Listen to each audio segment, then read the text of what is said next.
Hospital Porters, Pride and Dignity. Stop the New World Order. Welcome to HPANWO TV and welcome to this, the 37th comments reply video. Reply to comments 37. Yeah, it's that time again. Now, I'm sort of a bit up in the air at the moment, so you have to excuse me if this particular upload is a little bit disjointed. The reason is I'm on tenterhooks at the moment because as I record this, in an hour and a half, President Trump is going to do like a speech. He's going to do some kind of address. Depending on what he says, I might have to break off this project and come back to it later. I don't know when. But what I'm going to do is I'm simply going to do the first hour now, stop, and then come back to it maybe straight away or maybe another time. But anyway, if you're not familiar with these comments reply videos, it's very simple. They are what they say they are. A reply to comments. You make a comment on my channel, on one of my videos, and well, I appreciate your feedback, and I feel I should acknowledge that and or give a reply myself. I don't have time to reply by text, so what I do is every so often, it used to be every 2 months, I try to do one within a month of each other now. I make a reply to comments video where I actually answer your comment. Now, you might be saying to yourself, well, I don't want to have to wait around for this entire video to get my reply to one comment because, of course, my comments reply videos are very long, and they tend to be some of the longest videos I make, actually. Well, guess what? You don't have to, because what I'll do is I put a little template reply to the comment I'm going to respond to, and within that template, you'll actually find I make a comment about really literally saying when exactly when within the video to the nearest hour I'm going to reply to your comment. So that's kind of what it is. So you don't have to watch the whole thing, mind you. My videos, my comments reply videos are getting shorter, seeing as I'm doing them more often, but also I enjoy doing them anyway, and I know that people enjoy watching them. In fact, a lot of you watch them all the way through, whether you have a comment to reply to or not. So I hope you continue to enjoy them. But thank you very much for that. I appreciate your interest in that. I appreciate you coming on and watching these videos. I'm glad they are entertaining. Charles Unleashed is getting a love heart on reply to comments 36 because he says, always first, always last. When did you all learn? What did you all just learn? Yes, you get the big bald back of the head. He always gets in there first, don't you, Charles? Yeah. Now, we've got a thread already on reply to comments 36. Winslow Burdett says, love you, Ben. Glad to have you in my world. Oh, thank you. Thank you very much. Oh, you get a love heart too. That's really appreciated. And Rex Makepeace says in reply, question mark, your world? And Winslow Burdett replies to him, your world too, Rex. I think that's right, actually. Same video, Johnny Smith Gmail 888 replies, love these comments reply videos, thank you, sir. And I'll put you're welcome, you're very welcome, and you get a love heart too, so much appreciated. You see, you guys see, it doesn't matter. I can sit around sitting here answering comments, and suddenly you will want to watch them. Hugh Jarsoul says on reply to comments 36, Chimera, yes. I think you may be referring to the TV show, because there's a TV series called Chimera, which is very good. It's about secret laboratories and covert research and things like that. And I actually did mention it on one of my videos, I'm not sure which. Steve Mumbling jumps in on reply to comments 36. Let's see if this timestamp works. Take a look at 4 minutes 10. Trump clearly has no idea what Roswell is at all about. At one point he says millions of people want to go there and see it. See what exactly? It seems every timestamp I leave you these days links to something completely unrelated to the point I was making. Funny about that. Well, I don't know why that is, Steve, because I mean, you currently have the timestamp I'm going to answer within the first hour, and it's the first hour. But anyway, let's have a look at this particular video. Well, I've seen his talk on Roswell before. Let's have a listen. Of October 2020. It's one of Steve's videos here. Ben Emlyn-Jones and Kev Baker discuss Trump and UFO disclosure. Today, so not a great deal of time. There's Donald Trump Jr. talking to his dad. Only thing I really I've seen want this. to know, I want to know what's going on. Would you ever open up Roswell and let us know what's really going on there? So many people ask me that question. I know it sounds almost ridiculous, but it's actually the real question. It sounds like a cute question, but it's actually, there are millions and millions of people that want to go I've seen there, this. that want to. So not thousands and thousands, but millions and millions of people that All right, Steve, I was out by a few zeros. What's your point? go there. Want to go there. He's talking about Roswell. Yeah. Millions of people want to go there. Now, this is why he thinks there might be a vote or two in it. He's got no understanding. Well, if there's a vote or two in it, that must mean the tinfoil hat wearing brigade is actually a sector of the electorate. Yeah. That's good news. He's got no understanding of it at all, has he? Want to see it. I won't talk to you about. And go to Roswell and see it. Yeah, and see what exactly? Do you think Trump Go to doesn't? Do you think Trump doesn't know what you're talking about? What is meant by Roswell, Steve? Do you really think that? Roswell and see it. And go and see what. This is like the you know, the news, the politician that was it with the war in Syria, when the fellow said to him, "What are you going to do about Aleppo?" and he had no idea what Aleppo was. Come on, like you're saying Aleppo. I mean, does anyone? Do you think Roswell and Aleppo are the same?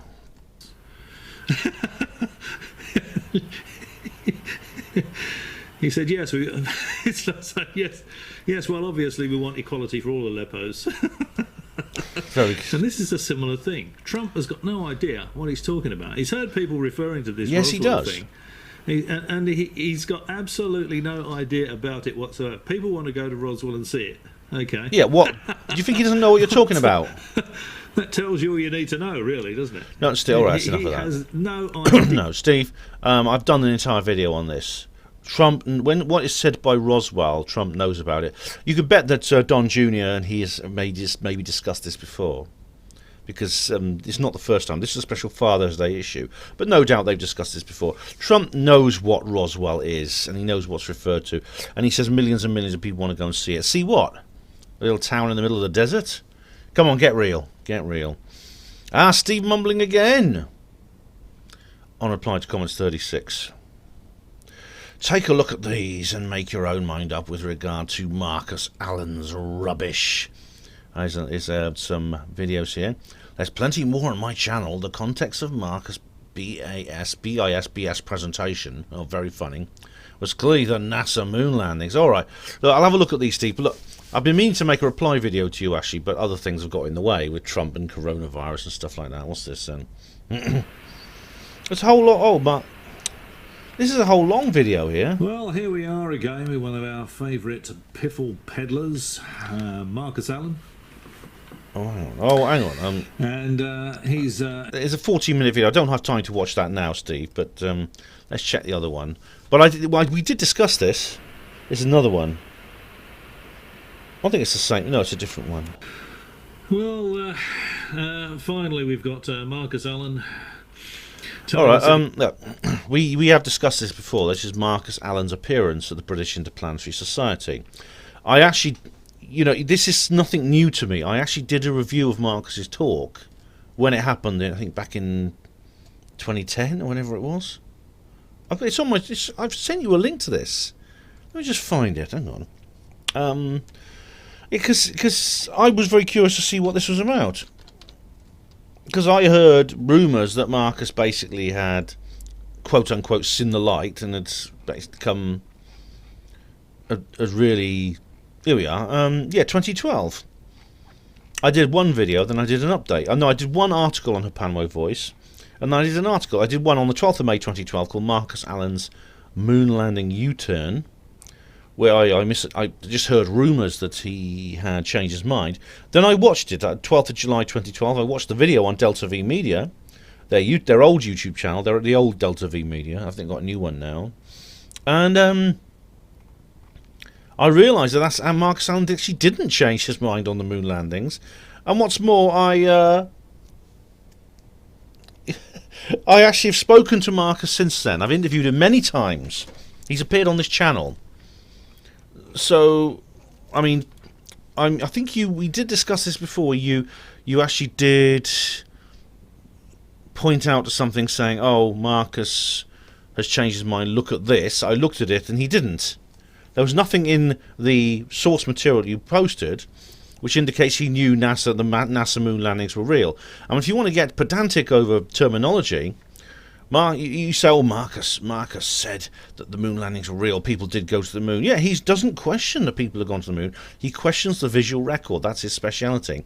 But by implication, of course, that means that NASA lied about the first moon landings. And that there's possibly this, what's known as the surrogate Apollo missions that took place. This is where Percy and Bennett get into it a bit more.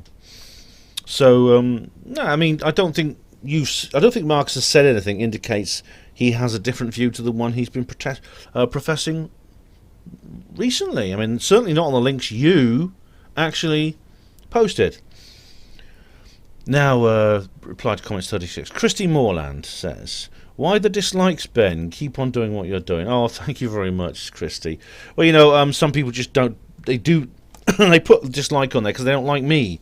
It's the dislikes appear as soon as I upload. Someone must be sub to me and have the notification bell because they appear almost instantly.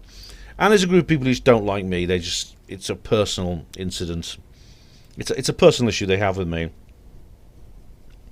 But I don't let that bother me. They can haters gonna hate. It says nothing about the actual video itself. Gary Robinson says, I had another mask incident at Heathrow Airport last week, Ben. Oh, no, man. Because that happened to you before, didn't it, in the shop? You were in the papers.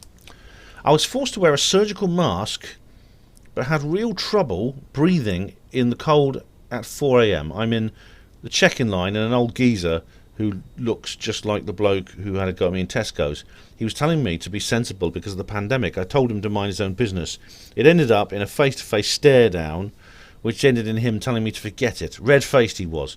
Not a single other person even raised their head or said a word. I had the mask on my chin very briefly, which is why he approached me. Oh, dear. I'm sorry about that aggro again, Gary. I really am. But what was it? I'm tempted to quote Red Dwarf. Vote fascist for a third term running. Denounce your friends and family. Fabulous prizes to be won. It's like that, They depend. These authoritarian regimes depend on compliant people to tacitly cooperate. Steve Mumling says, a day in the life of a super spreader. You don't believe you really believe all this pandemic nonsense, don't you? I mean, I know there's a disease, I know there's an illness, I know certain people have to be protected, but the idea that a man standing in a queue at an airport where there's no doubt there'll be socially distanced, and he doesn't have some bloody cloth over his face, a piece of paper or a piece of fabric, which is not capable of protecting you from airborne virus particles, is a super spreader. That's slanderous. And as Antiop says underneath, Steve Mumley, even the WHO say that masks don't work, Steve. That's right. There's a document. It was something that the World Health Organization actually published, and then they tried to pretend they didn't say it. It's so obvious. So Steve Mumley's talking crap again. Same video, Gary Robinson. I'm in Mexico again now, Ben. Oh, right. So is that where you were going when you were in the queue at Heathrow Airport? I presume you got there all right, which is something. The best internet package currently available here is £40 a month for 10 gigabyte speed and 200 gigabyte data limit. Oh my god, that is a lot. £40 a month's expensive. 10 gig. Is that 10 gigabytes per second? Or that's a lot. And 200 gigabytes data limit. I mean, I can't. I'm not sure. I don't have any graphs here to compare it by, but that sounds very expensive. And Steve Mumling says, did you have to scale a wall to get there? I don't know what that means. Reply to comments 36. Ravenhill, the Serpent Cult Sword Merchant, 1968. All right, it was 1967 the other day, I think. Ben, what is the Great Reset all about, and is it likely to happen? I'm scared because I heard it will endanger democracy in the UK if it were to happen. Thanks and good night, Ben. It's 1:40 a.m. here now. Oh, Ravenhill, it is something to be concerned about, actually. Now, don't be too scared. It's not here yet. And the fact that people are talking about it makes it much harder for the deep state to implement it. But the Great Reset, basically, it began as simply a revaluing of all the world's currencies. But the World Economic Forum, which is kind of like the new Bilderberg group, led by Klaus Schwab, who looks like a James Bond villain, the boy from Brazil. If you watch the Boys from Brazil movie, you'll get that joke. He's sort of talking about how you will own nothing and you will be happy and things like that. You know, he's saying basically it's kind of like rather like Agenda 21. They institute a very radical form of resource-based economics, a form of communism basically, and this in terms with basically complete hyper-regulation of the private sector by the government, kind of rentism rather than ownership, as Schwab said, and basically the carbon credits being the world currency. So essentially, economic transaction finance is reduced to trading carbon emission allowances. That will be the new currency. It will be a form of it's more like bond trading. You know, and that's what their plan is. And of course, it is the new world order. The Great Reset is the new world order. This is what they got planned, because then they have complete control, and they can justify it by saying that they're saving the world. But it hasn't happened yet, and we're not going to let it. David Smith says, the first thing with a conspiracy theory is how casually a universal consensus is accomplished. The global elite means that wealthy people, wealthy people from 180 nations came together and unified on this large, expansive plan. Now let's look at America only. Can we name one singular thing that, let's say, 100 wealthiest people agree on is the problem, and they agree on a singular solution? No. Second thing is the level of privacy involved. Again, I point to just America and what the amount of leaks that come out of the White House. David, I think you're saying you're talking about the global elite essentially being a collection of 180 very wealthy individuals that can't agree on what the problem is. I don't know if you can actually point me to any of those individuals who have not signed up in some way to the Great Reset and things involved with it, whether they actually, whatever their personal views are, because I can't think of any right now. I mean, it'd be nice. I mean, we've got Bob Bigelow, of course. I think he might be the only exception. I'm not sure. But the level of privacy involved, you see, this is what this guy in Oxford's been saying. This Oxford statistician. He's saying conspiracy theories are impossible because they wouldn't be unsustainable. What's his name? Hang on, I'll find it. But I won't read everything he says. I don't have time now. His name is... I can't find it now, but...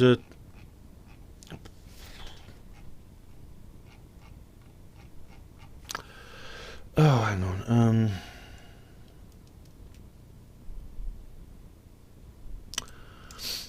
What other things can I use?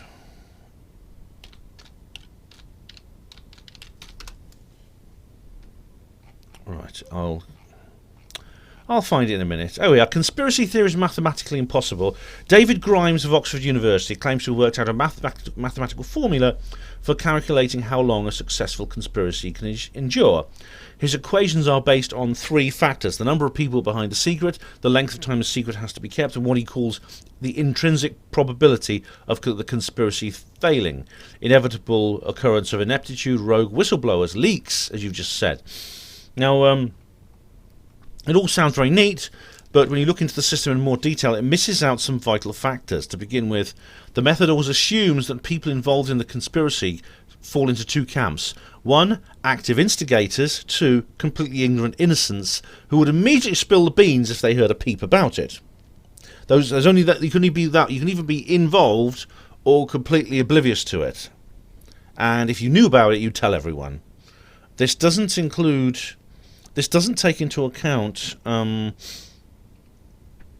think, the deep psychological tendency to herding, which is sometimes called tacit collaboration, or you hear the word open secret. And this is, I think, summed up by some of the people at the BBC who are saying, oh yeah, we knew about Jimmy Savile, but we didn't think we should say anything. Why not? He's a child abuser. Why not say something? But Esther Ranson, Johnny Rotten, Janet Street Porter. They tacit subconscious collaboration. Where was I? Right. David continues. The most crucial point of this strategy being an effective hinges on the fundamental belief that 100% of wealthy people are wealthy because they are super intelligent. Soulless beings whose only objective in life is to rule people. That's a capitalistic falsehood and very easy to debunk. I don't believe that. It's actually not capitalistic, it's actually socialist. That basically, that they are, essentially there's this idea of the accumulation of wealth, exploitation and things like that, the Marxist economic model. It doesn't make sense for various reasons. You'll find that wealthy people are, generally, they do vary in the same way that non-wealthy people do. There's more than 180, though, people who you call millionaires. And what's more, they're not all at Davos. Some of them will get together at Davos. David continues. Who are the leaders of the Great Reset? Well, you'd have to start with the origin of the coronavirus. Yes, from the lab in Wuhan. It was an accidental release, but I think they were planning on releasing it properly very, very soon afterwards. Then, as it impacted each country differently, the global elite, down to a person, never decided this is a perfect time to undermine this master plan to eliminate the other 100 global elites and assume power for themselves. Well, maybe they thought it wasn't in their interest. Or maybe, let's go back to Dr. Grimes' formula and what's missing from it, the tacit collaboration. Have you ever seen the Experimenter, about the Milgram experiment? I've got the DVD of it. I'm not going to get it out now, but I've talked about it on this channel before. If there's a massive group of global elites that are so powerful and hungry for more, they will destabilise the world, yet simultaneously be so submissive that not one dissenting voice would ever come along. Well, again, you see, you're making the same mistake as Dr. Grimes, putting people into two camps, willing and active instigators, and those who know nothing and would say nothing if they knew. It's all BS, says David at the end. No, it's not. It's not BS at all. Oh, there's a reply here from Steve Mumbling. A much shorter one than Steve's comment, I must say. Precisely! It's just paranoid, delusional drivel! Paranoid, delusional drivel. Charles Unleashed says to Steve Mumbling, a virus like nuclear war is indiscriminate. The rich elites are just as likely to croak as anyone else. Not really. I mean, firstly, it's not quite the same. Firstly, in the case of both nuclear war and the virus, the elite have a way of escaping through bunkers, through special colonies and things like that, where they can actually hide away from the world in gated communities, etc., etc. It is true that both the virus and the war actually does affect the lives of the elite, which is why, of course, why we haven't had a major war since the invention of the nuclear weapons. Really, well, you could say World War II was a nuclear war. It ended in nuclear conflagration. In Japan, luckily very limited. But it set a warning for the rest of the world, basically saying, look, you can't have these big gun battlefield warfare anymore. It just can't work. We're too good at destroying. You could never eliminate the possibility that it would escalate into nuclear exchange, which would destroy the world. I mean, it's amusing reading these techno thrillers like Tom Clancy and people like that, who talk about limited conventional warfare in the modern world, but it's very naive, and it's fun to read, but it's not realistic. So they're not just as likely to croak as anyone else, but of course it will affect their lives. But again, it doesn't discount the point that my criticism of what David Smith said. Reply to comments 36. Charles Unleashed said, Yin Yang is in full effect. The intro music for the tuba people used for your conspiracy woo videos is also used on Bill's channel to debunk them. Funny that, isn't it? Really? Is the tuba people? What's that? Do I use them? I mean, I get the free music archive on YouTube. What's it, tuba people?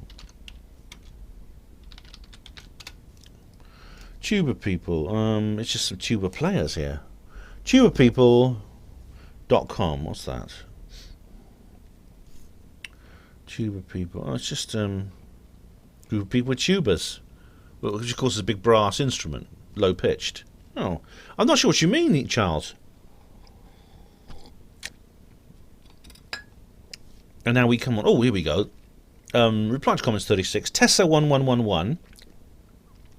Don't know why, but we can never find where you've commented on my comments. But can never find where you've commented on my comments. Really? You said third hour in your notification, but scrolled and watched nada.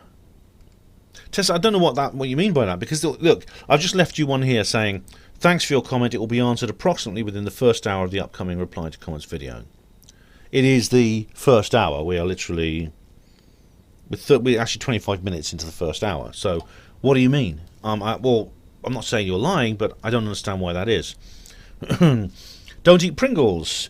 Bracelet Y boy plays UTTP says, Pringles, Once you pop, you can't stop. Oh yeah, I know. Reply to comments 36. 777 says, it's a Rumble video. Oh, I've got to get onto Rumble. Apparently you can't download from Rumble. But you know, a downloader, you can't from BitChute either with a house downloader, but Clip Grabs and Real Player works for that. But let's have a look. What's this? COVID facts: the mainstream cover up by SpaceShot76 on Rumble. This is a 10-minute video. A webinar titled "COVID-19 Deaths: Right, A Look at." Right, thank you, 777. I'll watch that at some point. All right, now this is Charles Unleashed is mentioning that the famous videos interview with Charles is still available. He emailed me this actually. The famous this. I just wonder whether any of the original Charles videos were around. But they are. They've been bootlegged onto other channels since Bill Ryan took them down, and they're floating around. Also, there's the Atticus 1 channel where he is kind of Charles before he was Charles. It's just audio only with illustrations, but you can clearly hear his voice on there. So thanks very much, Charles Unleashed. I'm glad you've informed me about where you still are. Reply to comments 36. Israel Diego Rivera 2 Genius 2 says, William Shakespeare was the first man to get the vaccine in the UK. It is well known that Shakespeare did not write his plays, and the plays were written by a group of occult, esoteric writers. And Steve071 says underneath, all the world's a stage. Well, Charles, I've heard about this. I mean, it makes sense it's true that this idea has been going around for a long time. Sir Francis Bacon is very often nominated as one of Shakespeare's ghostwriters, which would make sense is that because there are some samples of Shakespeare's handwriting. Some people have got his autographs basically on various copies of the plays that came out at the time, like the scripts that came out at the time, and you can see quite clearly. Or the images of the autograph has been analysed, and the various other samples of handwriting, that he is barely literate. And you would expect that. You would expect that, considering his background in 16th century Warwickshire, in a peasant family. He got a basic education at a church school, which is what people usually did in Warwickshire at that time. And he certainly wouldn't have been able to write the kind of things that you see in these plays, these amazing, intricate pieces of literature, which are often set in historical scenes and in foreign countries, and also fantastical mythological scenes such as Midsummer Night's Dream and things like that. So yeah, I've heard about that. But as him getting the vaccine in the UK, I don't know what vaccine did he get. I mean, there was a guy called Edward Jenner but I think that came a bit later. But he was injecting people with cowpox and giving them cowpox to protect them from smallpox. But I don't know when that was. Let's have a look. Edward Jenner, 1749 to 1823. Yeah, it's much later. William Shakespeare.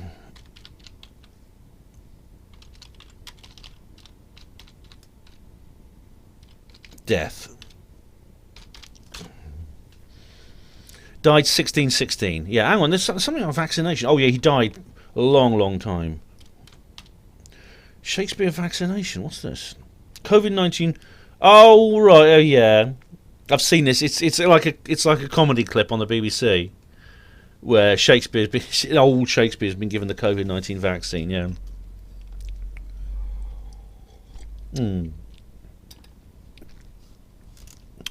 Reply to comments 36. The lights were low. All right, it's a personal message here from the lights were low. So yeah, he just asked me to have a.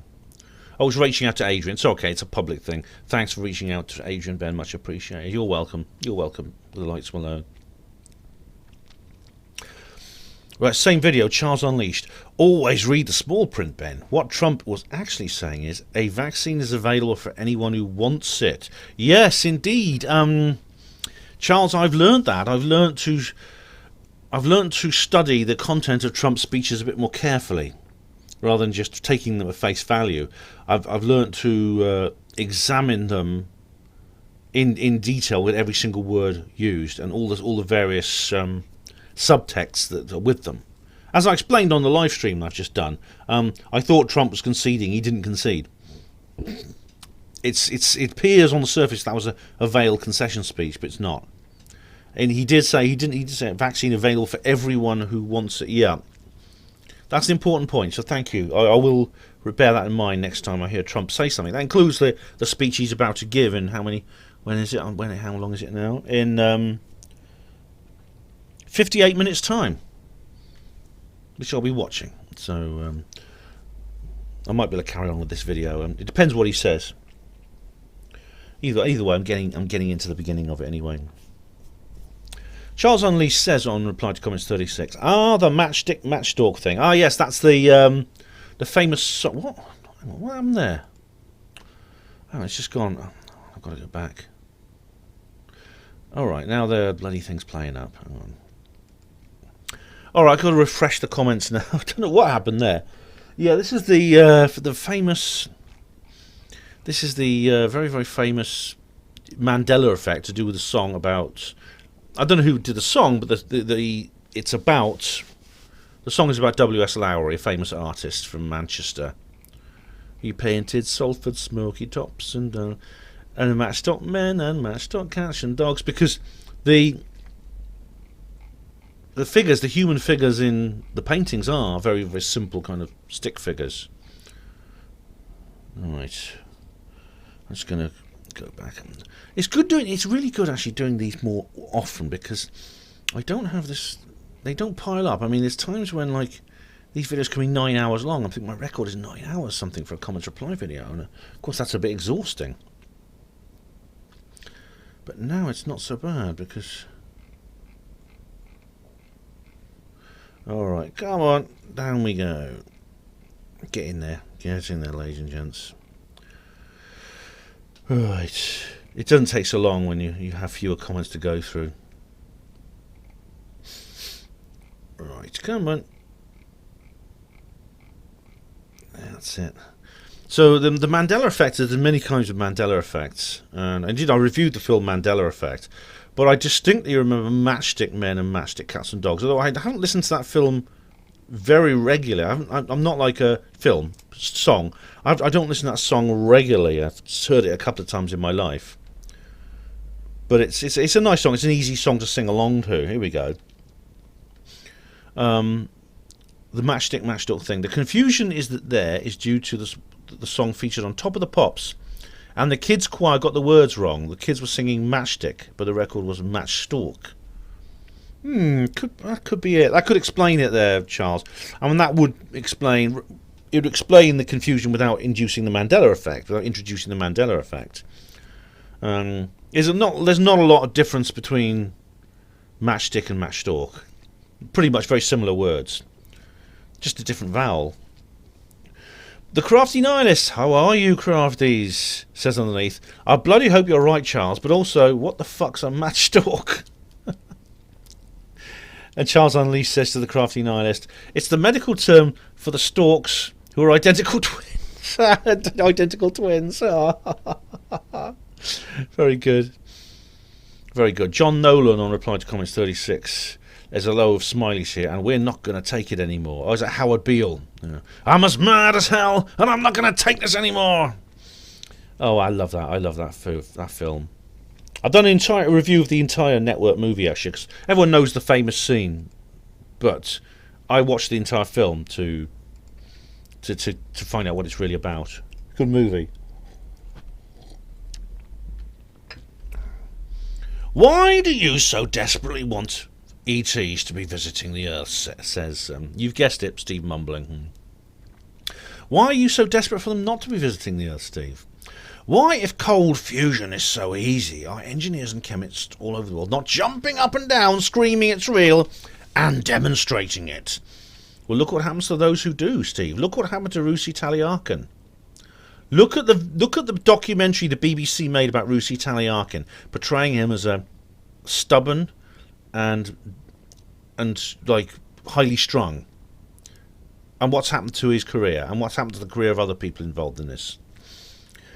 If free energy was real, take my word for it, I would be running my house on it, and so would my colleagues. Really, Steve? Really? What about when you got that knock on the door in the middle of the night? People have tried this, you know. People have tried coming off the grid, running their house on something that they're not supposed to know about. You'll see. So would every ham radio operator on the planet. Matthew Williams is a ham radio operator. He obviously hasn't got a pot to piss in, like most conspiracy clowns. Well, funny enough, Matthew was actually, I did the Mindset podcast with Matthew just yesterday. So check them out. So I don't know about his pots and things like that, and his ham radios, and I'm not curious about other people's finances. Don't you think he'd be running his house, or his mum's house, on free energy if it was real? Maybe not, because it's not easy to get hold of, it's not easy to get installed, and there's all kinds of problems associated with it, which I've talked about in my reply videos to you. Here in Oz, we can disconnect our houses from the grid and power them. However we like. Well, that's good. That's how people should be. And I know, in a country like Australia, which is huge in terms of its area, I don't know how much bigger it is than Britain, but it's multiple times the size of the UK. Yet it has a much lower population. So there's large remote areas where very few people live. The people in those areas are not going to get mains electricity. No one is going to lay a cable 100 miles to some remote farm. So, well, have you ever asked? Maybe some of them do. Many do. I personally know people with Tesla Powerwalls who are completely off the grid. Why do you think Elon Musk isn't selling free energy power cubes to run houses if free energy is so easy to achieve? Well, Elon Musk has made some comments which I think indicate that he knows that such a thing exists, but he doesn't want to. For whatever reason, he doesn't want to develop it. He probably believes it would, if not harm his business, it would certainly harm it would destabilise the political situation of the world. Your response to the question, why isn't Johnston running his house on free energy, was pathetic. Really? I can't remember what I said, actually. Perhaps you try asking Miles himself, Steve. And you know it! He's always e-begging. If he could run his house on free energy, he would. Don't just wave around science fiction books about free energy. Give us a demonstration. Put up or shut up about it. Well, Steve, how many... I think I've just done one reply video to you on free energy. I'm going to do some more reply videos to you. I mean, you make so many videos, that's the problem. I can't keep up. But when things calm down a bit in the States, I'll make a reply video to you about that. But, you know, I have actually addressed these questions to you before in my videos. And it includes the things such as what I was talking about earlier on, about the tacit collaboration and things like that. Charles Unleashed says in reply to Steve, I'm not really sold on the Trump disclosure. One sure way to get Trump to spill the beans on UFOs is by telling him he can't do it. That would probably work, actually, Charles, wouldn't it? Unfortunately, I'd like to say he'd put it on Twitter first, but of course I can't say that anymore, can I? Because at the time of doing this, he's just been banned from Twitter. He just seemed to be touting for a couple of votes and then lost interest. Well, maybe, Charles, it's a good thing. I mean, maybe the tinfoil hat vote now is such a big, healthy sector of the electorate that he feels obliged to pander to us. What's anyone going to say anyway? Weird shit seems to be happening, but we have no idea what it is. Not much of a disclosure, really. Well, you see, that is essentially what the current UFO situation is. I mean, that it has been certainly since 2017. In fact, you could argue that the Project Blue Book came to that kind of conclusion. It's certainly that's what Hynek wanted from Project Blue Book. I mean, the Robertson panel didn't really say enough. I would say in that respect. But you see, in some ways, weird shit is happening, and they have no idea what it is. But they do know more than they're saying. They don't know everything, but they know more than they're saying. They have decisive physical evidence that it's real, which they're keeping from us, and they have learned an awful lot about that particular subject. Steve Mumling says to Charles, "There's nothing to disclose. That's the bottom line." Yes, there is, Steve. Charles Unleashed says in reply to Steve Mumbling, "It would have been tremendous, folks. Wonderful, tremendous disclosure. Bigly and really incredible." Bigly. That sounds like something Horrible Hairy Toes would say. And he's been quiet lately, hasn't he? That little usual unmanee stuff he brings out, I miss that. But you see, it's not a question of it would have been, it's a question it will be. I don't know when, but it will be at some point. Honestly, Charles, it will happen at some point. Steve replies to Charles, "The best disclosure you would ever have seen. Disclosing the best aliens you'll ever find. They came all the way across the galaxy in the best ships from the best alien planet just to see the best president there's ever been or ever will be." Yeah, I would say so, yes. And they probably go on to drink the best lager in the world, you know. That's probably true, actually. And, well, Trump is the best president ever, and will continue to be for the next 4 years, I believe, hopefully. But we'll see. We'll see what happens in the next few days, but hopefully. Charles Unleashed says to Steve Mumbling, "All the way to the United States of America, no other president in the history of our great nation would have been able to pull this off. Under the Trump administration, we have presided over the greatest story ever told, an opportunity which the Democrats would have squandered with China. This will create thousands of new jobs for hard-working American patriots. Job in warp drive technology, jobs in metamaterials, jobs that will bring in billions and billions of dollars in fossil fuel tax revenue for the great American people." I think you mean rebate, Charles, not revenue. "Donald J. Trump is the disclosure president and will go down in history as the greatest president there ever was for bringing our two great star systems together. God bless the Republican Party, God bless the aliens, and God bless the United States of America." Absolutely. I couldn't agree more. But, you know, Trump, if you could say Trump was the disclosure president in a way, because it was on his watch that the ATIP stuff came out. I know it was a leak, but the comments he's made about it are interesting.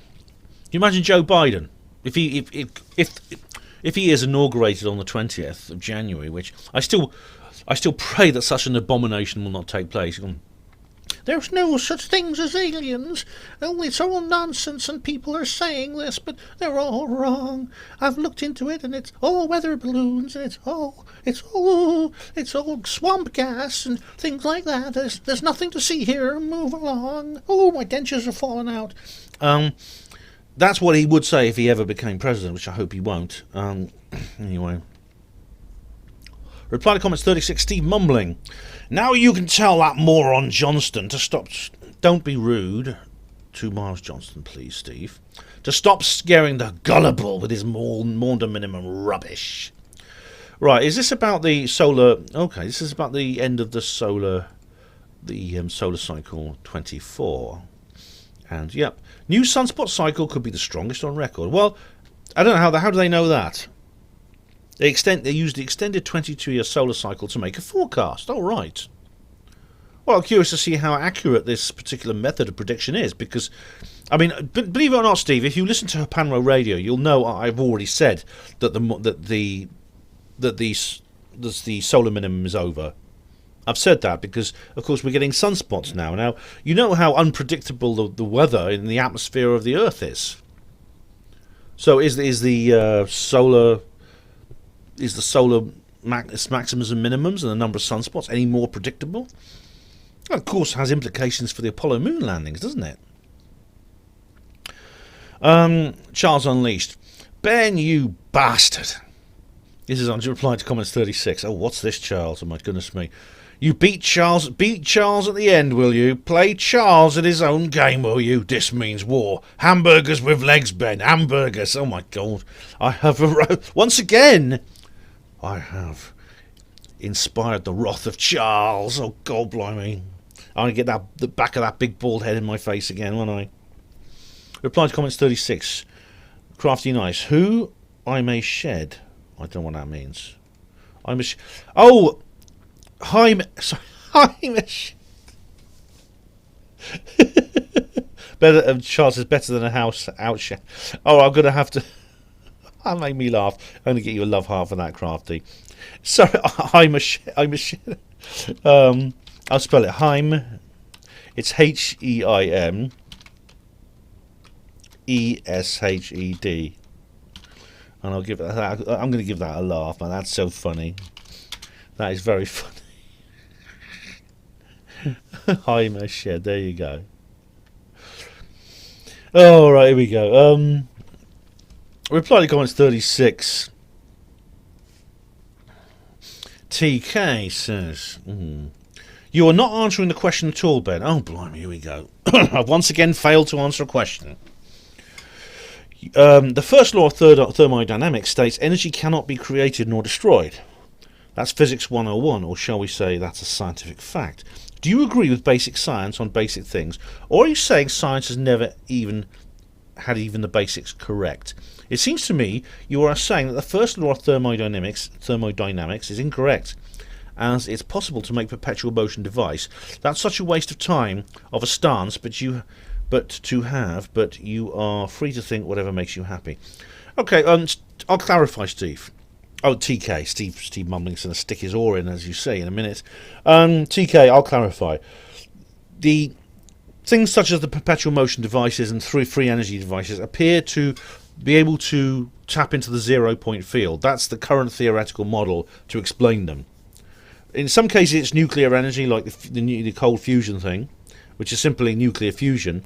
In other cases they seem to be able to tap into the 0 point field, which is basically the energy that's left in the universe at absolute zero, when there's literally zero temperature. It's as cold as it's possible to get.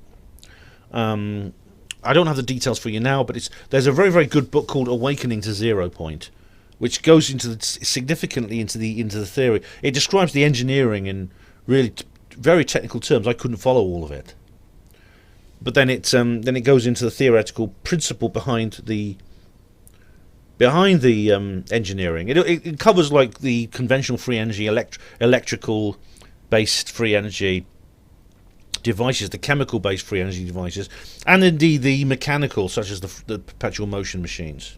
Very interesting book. There's another one by David Hatcher Childress. I can't remember what it's called. Steve Mumbling says underneath. How much time? Oh, 11 minutes remaining.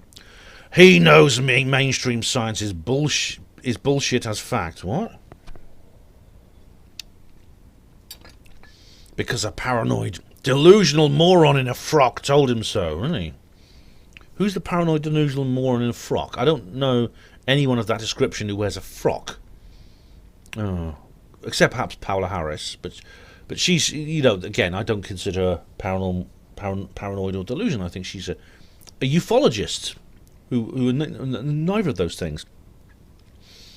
You have to bear in mind in Ben's ability to be able to tell fact from fiction. It's non-existent. Hang on a minute, really? Look, I've actually divided my bookshelf into fictional and non-fictional categories. My own book, Roswell Rising, A Novel of Disclosure, is fictional. Other things are not. I know exactly what the difference is. I'm a writer, Steve. I write fiction. I don't pretend that my books are real. My books are speculative fiction. In other words, they're kind of about the real world. But they are fiction. They're imaginary. Remember, Ben seriously believes the Queen of England is a shape-shifting lizard from outer space. Yes. But that's not fiction, that's fact. That's factual. That's non-fiction. That would be in the books, for example, David Icke's books, which are non-fiction. He's a hopeless case. Someone who should be protected from himself by those who know better. You twat. Protected from myself by those who know better. In other words, you think I should be essentially written off under, basically sectioned and gagged. Every single dictator, every single censor does this. They say, I don't want to silence people. I believe in free speech. But free speech needs to be limited among those who really don't have the responsibility to deal with it. I'm being kind to these people. I'm protecting them from getting into trouble by the things they might say. Honestly, Steve, that's an excuse. That's a cop out, and it is all said by everybody. Everybody who wants to censor, they justify it to themselves with bullshit like that, and you're doing the same. I'll tell you what, you're not going to protect me from yourself, and you don't know better than me. And don't even try it, because you will fail. We have UFO Disclosure 2020, Perspectives with Stephen Bassett. This is an older movie film here. And Charles Unleashed says, British Rail patented a UFO in 1971. Oh, I've heard a bit about this. The idea didn't get very far on account of the small detail about the passengers receiving a fatal dose of radiation. BR neglected to tell anyone about it. Oh my God. I've heard of this. Let's have a look. Yeah, I've heard about this. This is British Rail's own designed for flying saucers. It is remarkably like a classic saucer. Artificial gravity, a laser-induced fusion engine, and space on board for pass. What? I don't remember that bit. Blimey. It's got in electromagnets, electrodes, shielding. So it's obviously there's ionizing radiation involved. Fuel nozzle, homopolar generator, flywheel, radiation pipe. Blimey.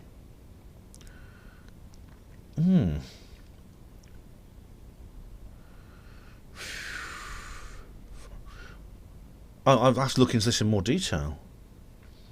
That's very interesting.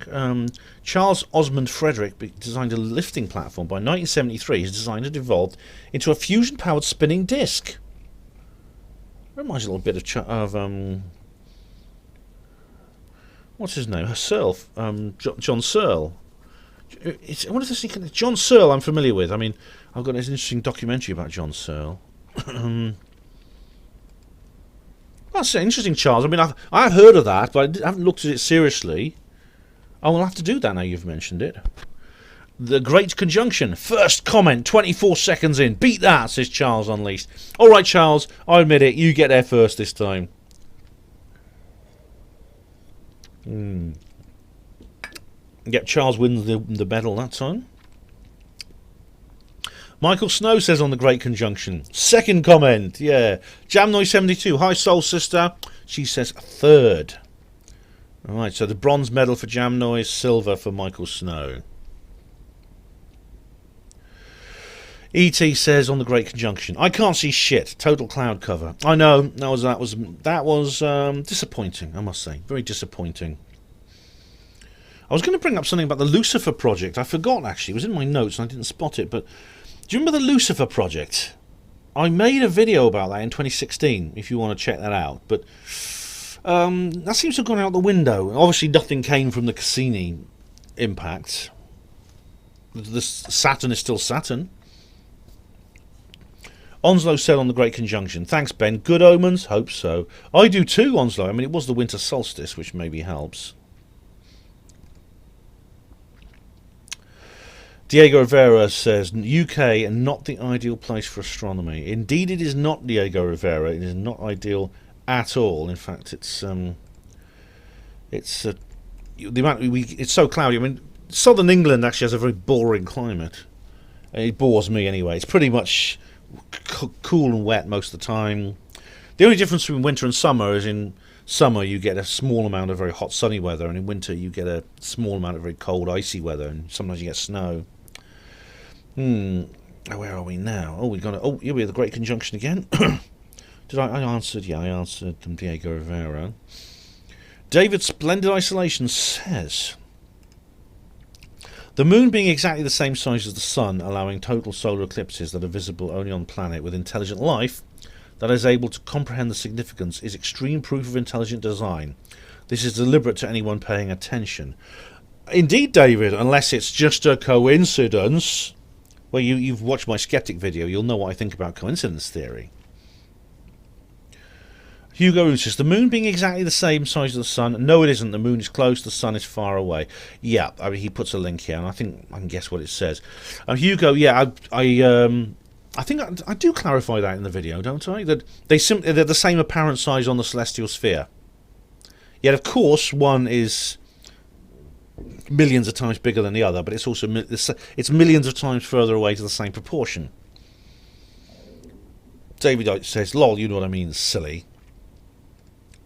David Smith says, "No, it's not proof of intelligent design. First, you need to show something not designed for comparison. If you're suggesting the universe was designed, then produce an example of one that was not." Well, I can produce an example of moons and planets that were not. For example, you would never get this effect on Mars, which has 2 moons. Yet sometimes they might eclipse the sun. Yet they'll never cover the sun. Second, Douglas Adams said it rather well. This is rather as if you imagine a puddle waking up one morning and thinking, "This is an interesting world I find myself in. An interesting hole I find myself in. Fits me rather neatly, doesn't it? In fact, it fits me staggeringly well. Must have been made to have me in it. This is such a powerful idea."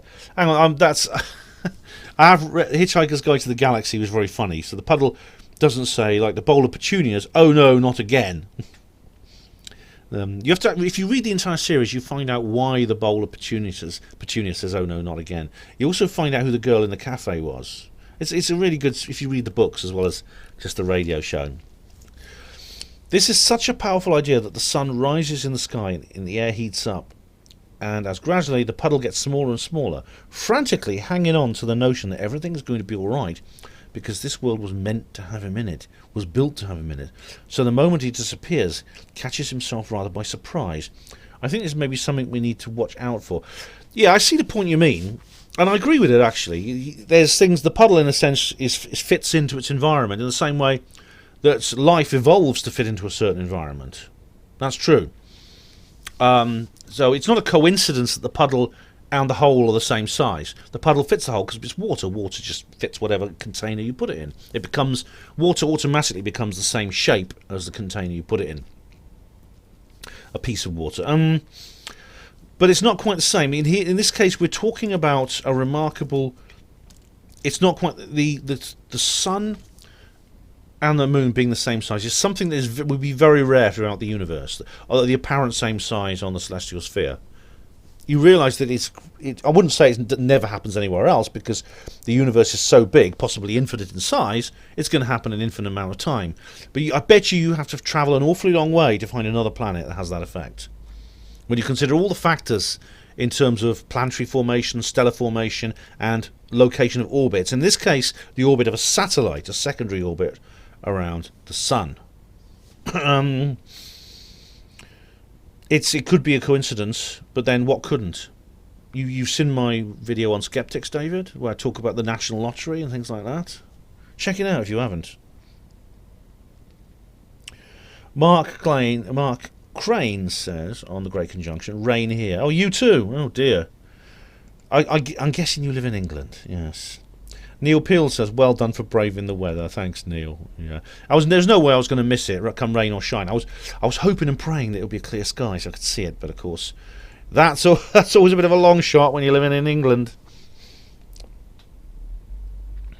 Actually, it's funny, it's not I was saying the English climate varies. For example, when I went to Truth Seekers North East in Newcastle, they told me that it's different there. I mean, in winter you do get a lot more snow and ice. It's colder. But the southern England is miserable. It's just miserable. Jake Yorkman says on the same video, "Yes, Ben is outside." Enjoyed the video. Merry Christmas to you and your family. Thanks, Jake. I hope you had a good one. Yeah, it was great to get out and do a bit of filming. I've done another one, of course, the Oxford Monolith, since then. Yeah. And the Great we have here probably... Is this the most predictable joke anyone's going to make? "Did your astrologist check out Uranus? Boom, boom."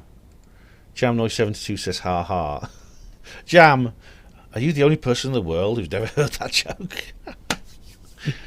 Steve071 says, "Happy Boxing Day, Ben." Thanks, Steve. You too.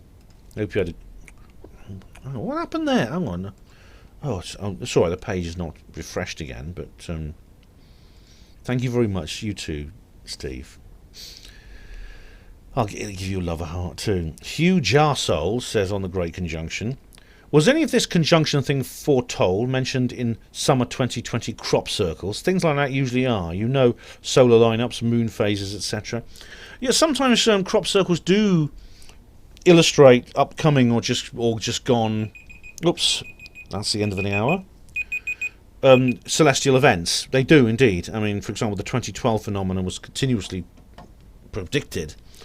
I don't know in this particular case. There were very few crop circles actually in 2020 for obvious reasons. In fact, I covered this in a video. I said that this is the perfect experimental control. So yeah, it's going to be. We don't know which ones are man-made and which ones are alien-made, but you can bet the proportion is going to be very different. There's going to be many, many more that do appear are going to be alien-made. But as far as I know, I don't recall a crop circle from 2020 predicting this. We'll have to check out Crop Circle Connector. But anyway, ladies and gentlemen, I'm going to have to watch the God Emperor now do his little talk, and I will be back at some point. Obviously, if you'll be watching, it'll be the next moment for you because I'll put the next scene in. But depending on what the president says, I might have to abandon this project and shelve it temporarily. But if I don't, then I'm not going to talk about what he says. That'll come in a separate video probably, if necessary. So thank you very much for watching, and I will see you soon. Well, hello there. I'm back for the second hour of this comments reply video number 37. Well, the Trump thing was a nothing burger. It's not nothing, but it's just not been done today. He's put it back to tomorrow, so I'll have to wait and see. But anyway, it means I can get this done. I'm a little bit yawny. I'm a bit drowsy, so if I yawn a lot, so sorry for that. But anyway, where was I?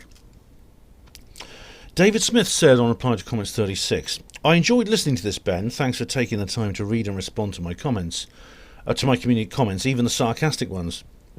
I think you should just ignore the troll type comments though. Not worth your time.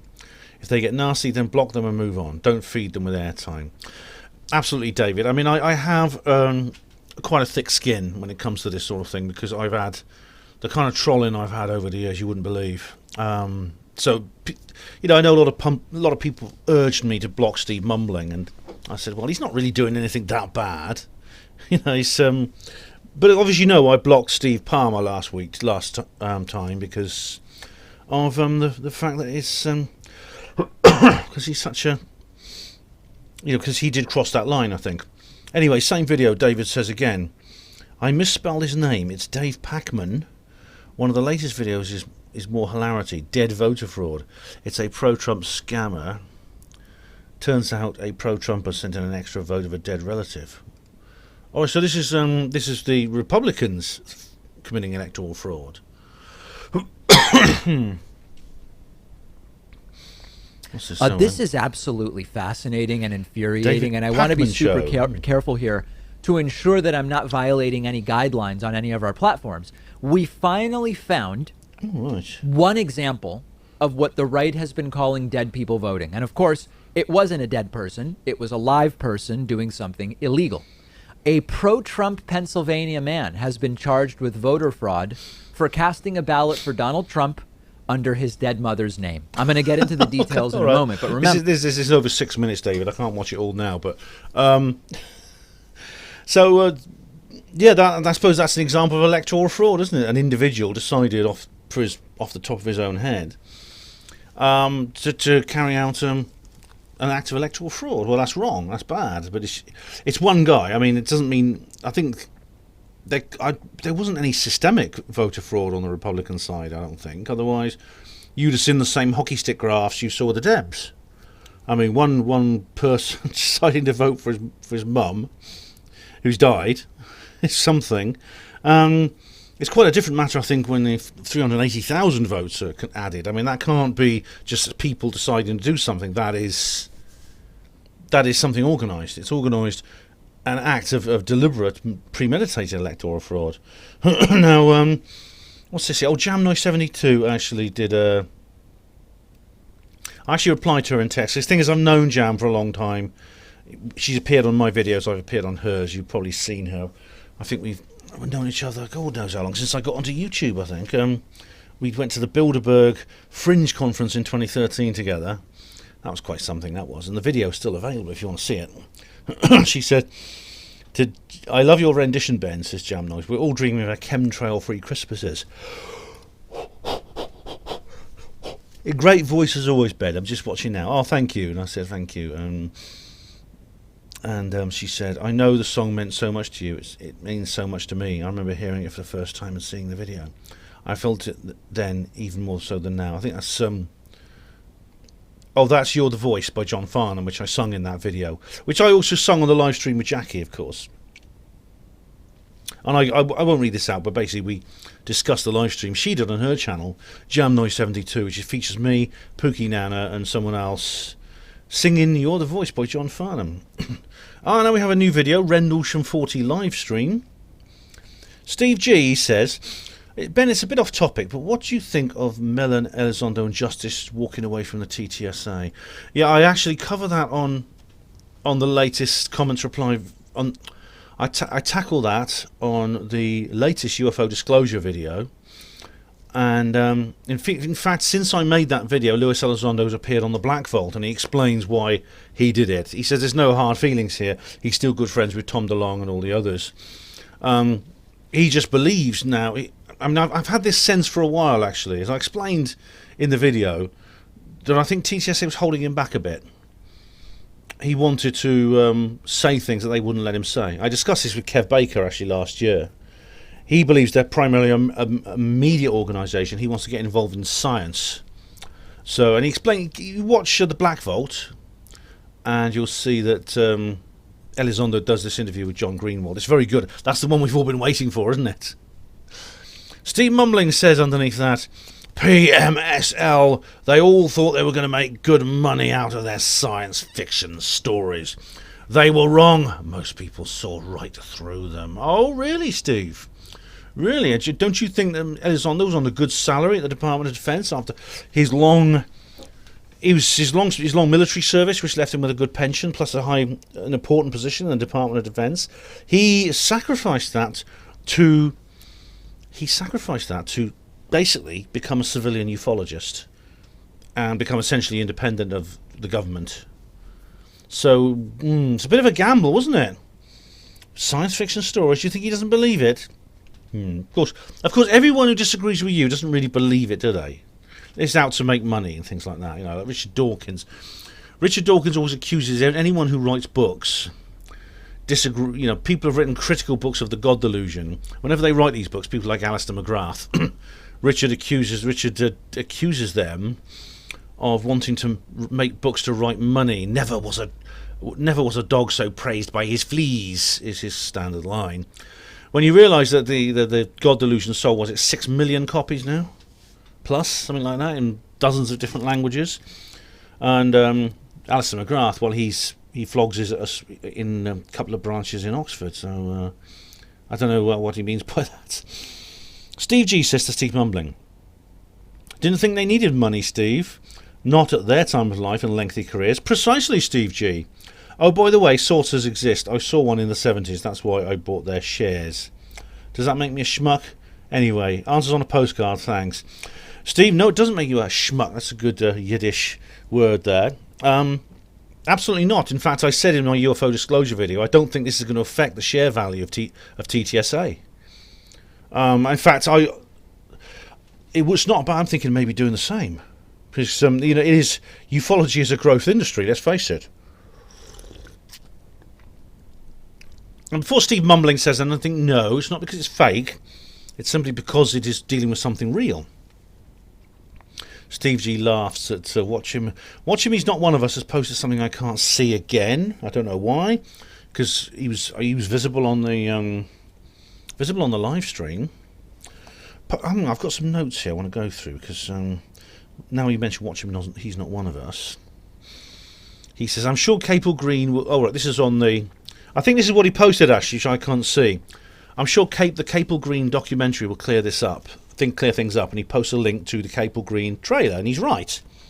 Definitely. There we are. So I'll go through these notes here. While I'm here, I might as well go through the rest of the notes. This is on the live stream notice for the Washington, D.C. live stream. proselytizing Orthodox Pentecostal Angora rabbit. So it's not trans rabbit anymore, it's Angora rabbit. Says, clean your room. And I reply, are you channeling your inner Peterson?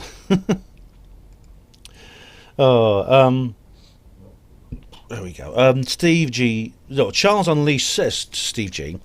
They were promising investors real working starships, PMSL. Wonder where that money went to. That, yeah, I did. I think I covered that in the video, my disclosure videos, Charles.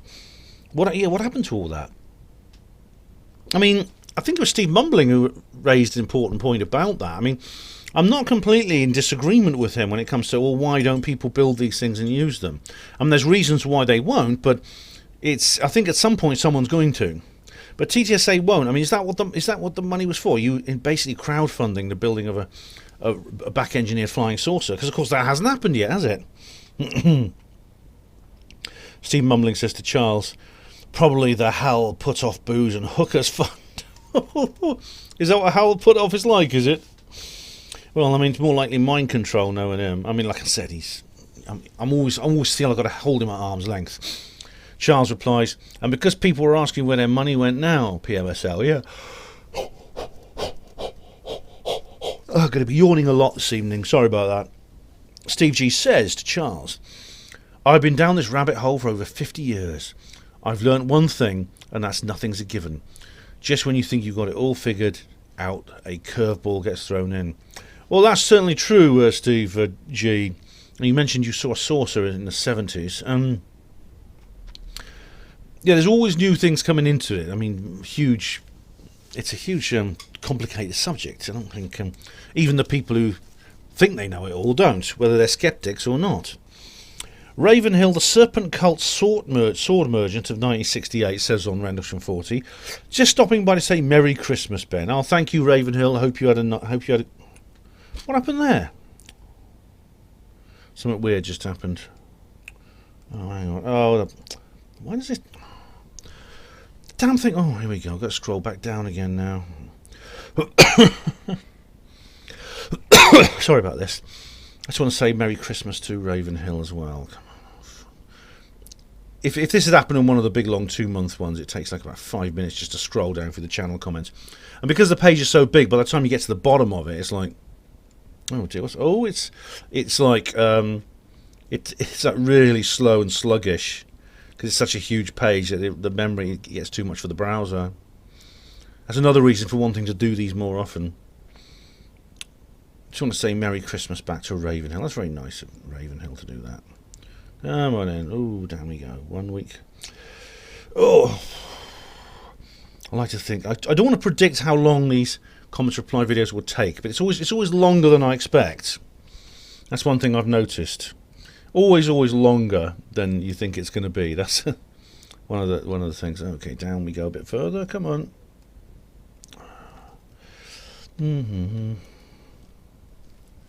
What's happening now? Starting to. I don't know what happened now. I clicked something. I don't know what it was. It just suddenly. It was like it just went quiet.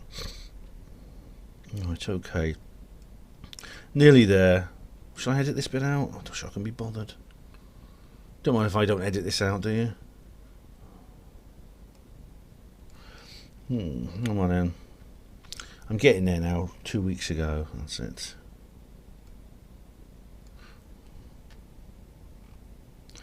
Oh, come on in. Something about Hal Putoff's nose, was it? That was the last one. And then Ravenhill wished me Merry Christmas. Oh, hang on, I've gone past that. Yeah, here we go. Up. All right. So now I can reply to Ravenhill. I hope you had a Merry Christmas too, Ravenhill.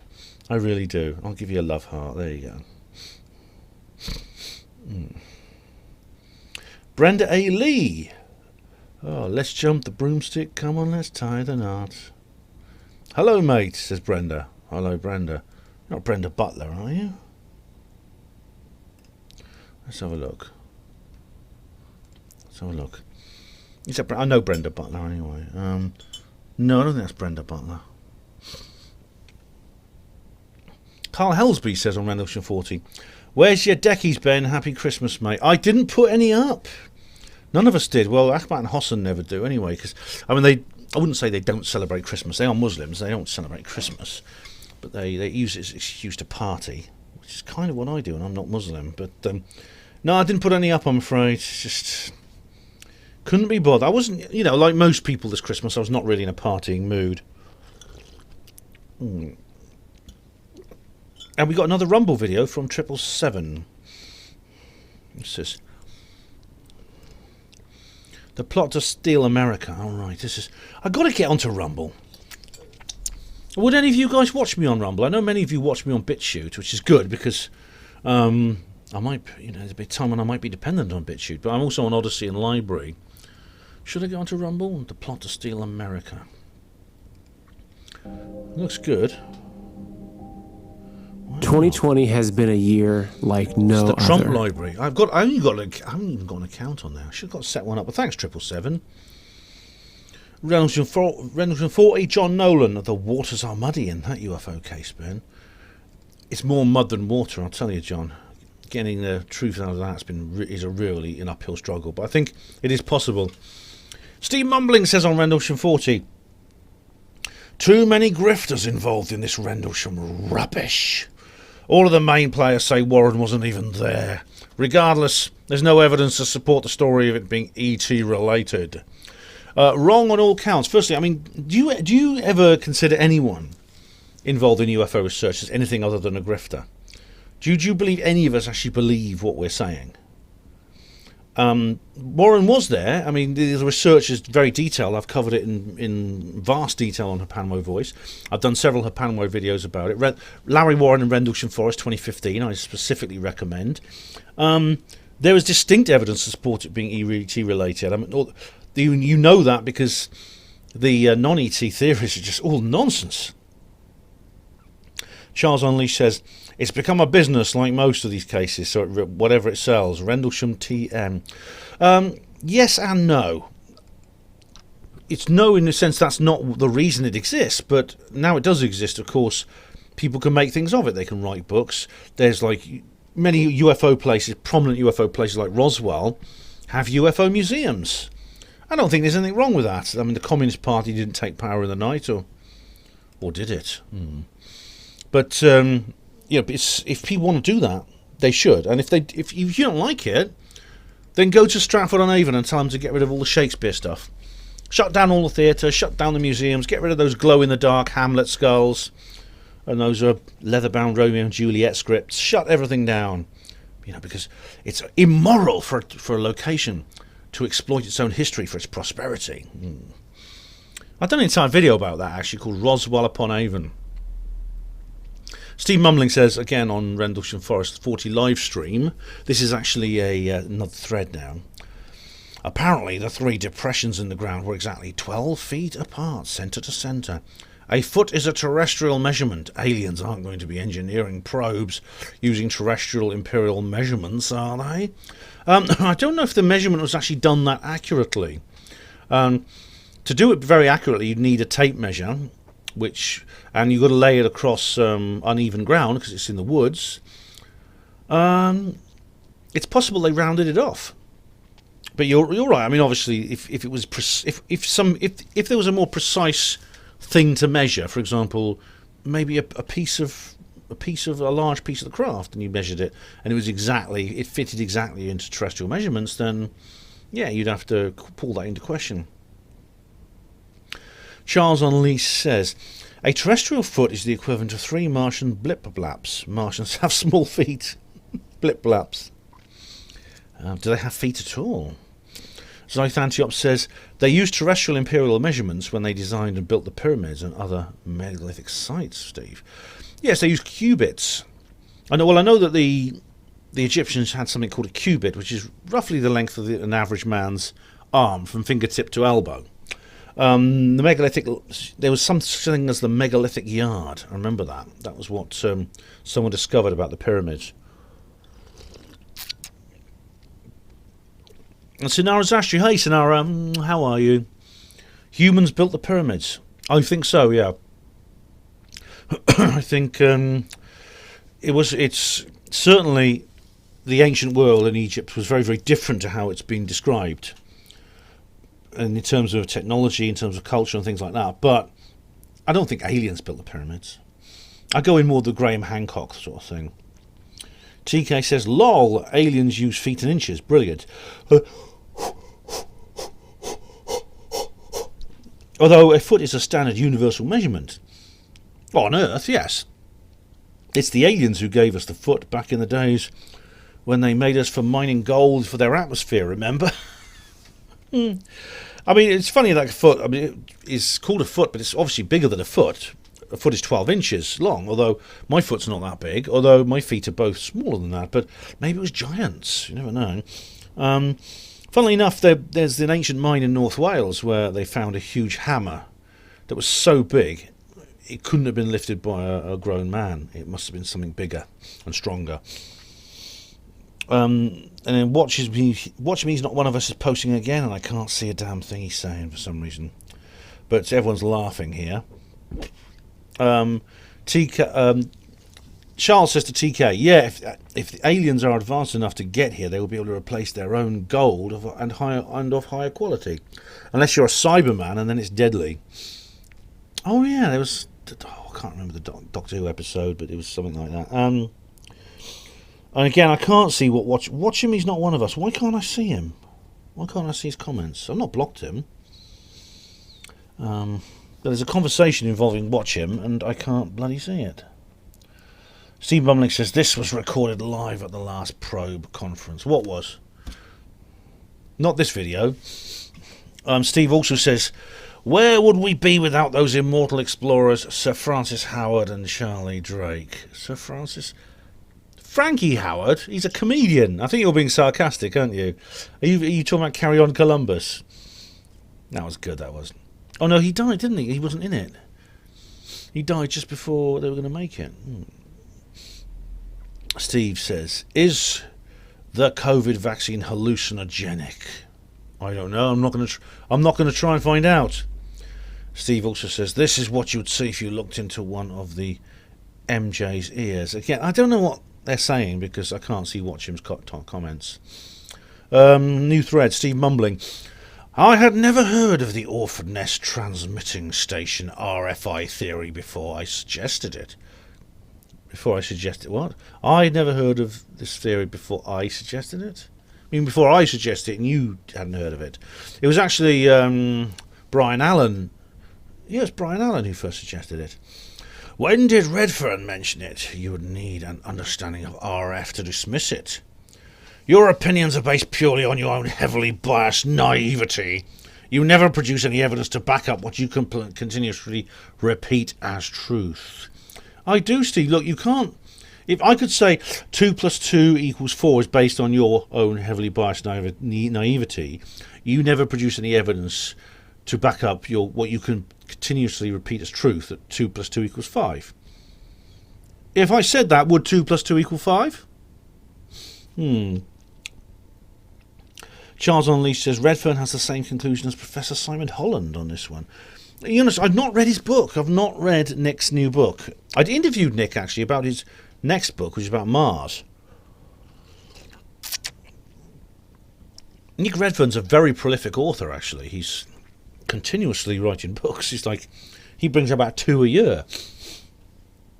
Steve Mumbling says to Charles Unleashed, I would put money on the Orphan Nest Transmitting Station, being the cause of the strange lights. It's orders of magnitude more likely than visiting ETs. Well, I don't know about that, Steve, because, you see, reports... I actually said this, I think, in the live stream. Reports of the kind of lights that were seen in 1980 date back to before that place was constructed. In fact, exactly 100 years ago, in December 1880, someone else saw some lights in the woods, not in that location, somewhere up near the village to the north, but they saw it. Charles Unleashed.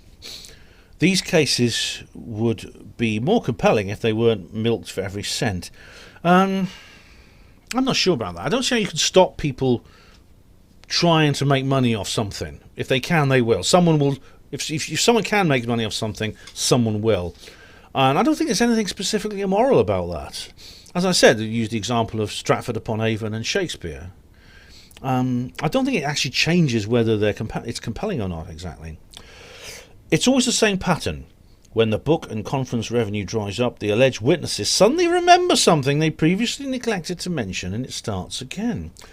Yeah, that hasn't really happened this time. I mean, new witnesses have come forward, but it's not because to restart any kind of conference thing. I mean, this is in the middle of the lockdown. None of them are writing a book, as far as I know. Something people previously neglect to mention is a lot of things. I mean, you could ask why Sasha Christie previously neglected to mention all the things she came out with in June 2016, just a few days after she fell out with Larry. You see, it's kind of I'll just put a. It's one of these questions I've asked that before. You know, it's a legitimate question. Anyway, I'll carry on. This is on Rendlesham 40 live stream. Malaya Haya says, I love the review, Ben, and I'm still listening piece by piece. Kind of why I hardly ever make it to live streams. So much brain food. Lol, you know, I've been a hoped around listener lurker for like 5 or 6 years. I think it was Kev Baker, probably, he says Kev Baked, probably told me about it you back then. Cheers, very informative this one. Glad you made it, and loads of connecting dots. Oh, thank you very much, Malaya. Much appreciated. You get a love heart. And Malaya says here, took me a long time to finally understand your language, but it's not hard in the end. Happy Burn Witches Day. I mean, Merry Christmas. Lol. All right. I don't know where Malaya comes from, but I think it's a she. She's been subscribed to me for a month. All right, that's it. Larry Warren himself says on Rendlesham 40 live stream. Oh, this is in reply to Botos, who's a troll. Botos, did your mum name you that? Mr. Warren has it covered. Really, educate your young or old self. Don't. Blessings to you and yours indeed. All right, thanks, Larry. And Rodney Mocky says, Ben knows fuck all, lads. That's from moi. You know who. Well, Larry, who of course is the principal witness to this event, and I have discussed this many, many times. We've done a video together, so I don't know what you mean by that. Pork Chop says on Rendlesham 40 live stream, a very merry and happy Christmas, man. Ben, well, maybe no rest for the wicked. Cheers. Oh, you're very welcome. And I do hope you had a happy Christmas. It's funny talking about Christmas here, you know.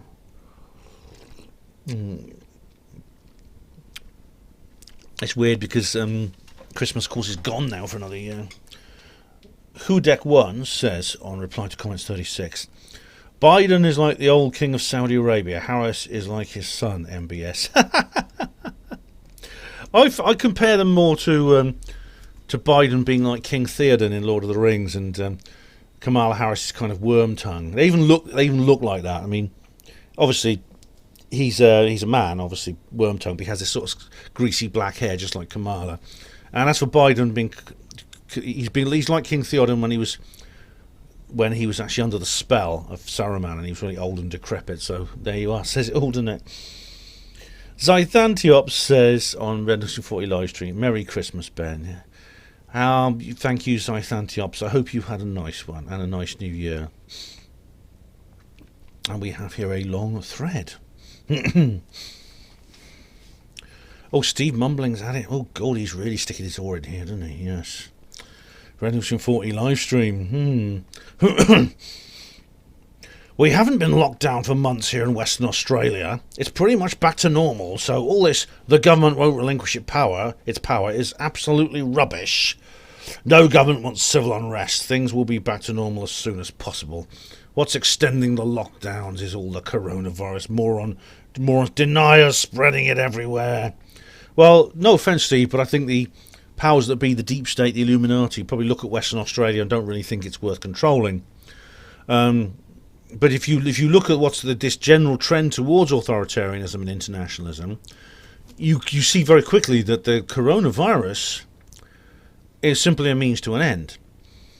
They don't want civil unrest, the government, but That is why they just keep spinning us along, saying, "Oh, this will be the last lockdown. We'll flatten the curve, then everything's going to be fine. Oh, the vaccine is your golden ticket to freedom, etc." But I don't know about morons and deny spreading it everywhere. See, the point is, I don't believe we are. It's like you said to Gary Robinson. He's socially distancing in a queue. He's not wearing a piece of paper over his face, and that's supposed to make him a super spreader? Don't talk nonsense. So Terry Winter replies to Steve Mumbling. Oh no, sorry, Steve Mumbling replies to Terry Winter, who I can't see for some reason. Why is I can't see these people sometimes? This is from PolitiFacts, the Poynter Institute. COVID-19 PCR tests are scientifically meaningless. Yeah, but they sell. People will buy them. Steve Mumbling says to Terry here, why would every government involved want to destroy its economy? because they want to destroy the economy, because they plan to knock it down and build it up again in their own image, in a different form. That's what the Great Reset is all about. That's what this Build Back Better thing is all about. You see, Boris, build back better, says Boris. Build back better, says Biden. What was that emaciated cow who runs New Zealand, Jacinta Ardern? Build back better. They're all saying it all over the world. That's why they want to destroy the economy. Steve Mumbling says to Terry Winter, this is paranoid drivel. Personally, I think it would be much cheaper to lead to far less civil unrest if the governments of the world gave their citizens as much freedom as possible. Oh, Steve, man, you're naive. You really are. They don't care about that. Governments want to give out as little money as possible. It's far better for them if people make their own money. It didn't work on the Soviet Union, did it? Look, the government, it's not what they look at what they're doing. Look at how they're making more and more people dependent on the state. They increase taxation, they put more and more people on state benefits and increase taxation. It's a vicious circle downwards. If people start making their own money, well, we may look at the government and think we don't really need these people, do we? Zythan Chop says, Gordon Bennett, Steve has really drunk the Kool-Aid on this one, astonishingly. Hasn't he just, Si? He really has. Steve Mumbling says to Terry Winter, weren't you going to hospital to hug and kiss the COVID patients to prove your point? No one's going to do anything like that. Well, no one who in their right mind will do anything like that. That would be spreading it around. That's a real that's a hyperbole. Steve Mumbling says to Zythan Jobs, I bet you think Trump is going to retain the presidency. Well, I think he will. Steve Mumbling says to Terry, refusing to wear masks is nature's way of getting idiots out of the gene pool. Oh, right, yeah. There's always a bright side, isn't there, Steve? David Smith says to Terry Winter, we don't have to believe anything. We accept the established facts. If you can just prove them, have at it and cut to the point instead of asserting rubbish. Reality doesn't care about your beliefs, Terry. Sooner or later you'll have to deal with the fact and either go further into denial or change your view. Terry must have deleted his comments. That's all I can think of here. I certainly haven't blocked him. Steve Mumbling says to Terry Winter, of course I do. It would be pointless for the government to ruin the economy and encourage civil unrest by design. No, it wouldn't. I've already explained why. It's ridiculous, paranoid rubbish. Here in WA, we had our lockdown and interstate travel restrictions with roadblocks months ago.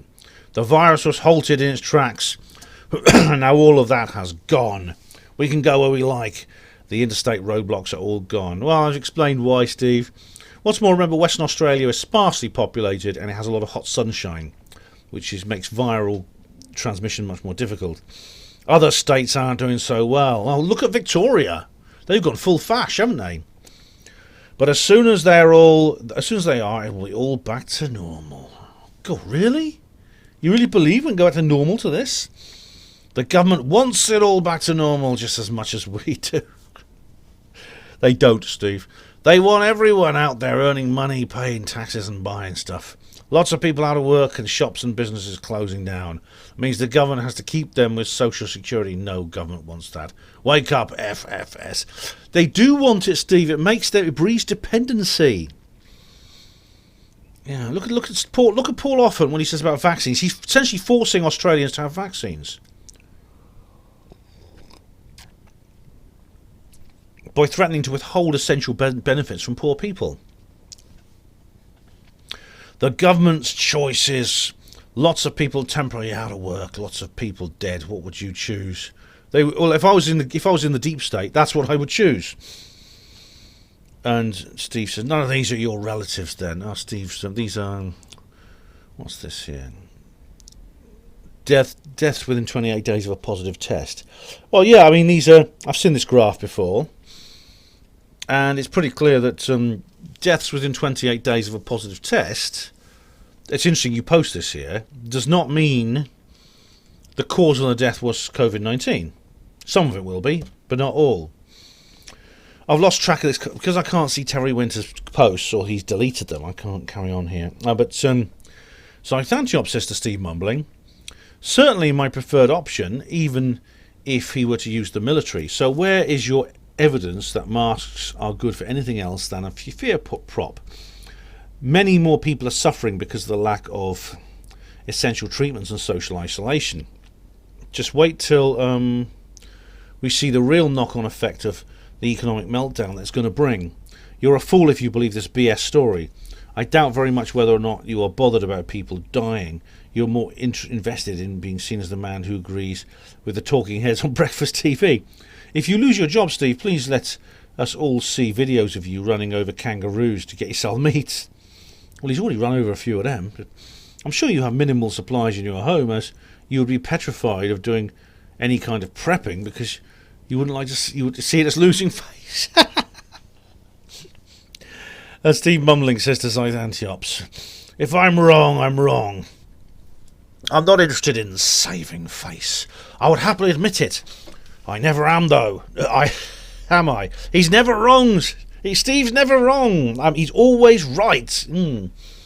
Not being an idiot, I'm happy to follow the advice and rules of the government. If I have to lock down, I lock down. If I have to wear a mask, I wear a mask. No big deal. Oh, really? So where would you draw the line, Steve? If they made you put on a pink tutu and fishnets, would you do that? Would you drive along in your Holden and get out of it at the local shopping centre and with your high heels and a mask on or something? When the vaccine is available, I'll have the jab. Oh, don't, please, Steve, don't. It's great not being paranoid, being a paranoid, delusional cretin. You should try it. I'm not in the same financial position as the conspiracy clowns.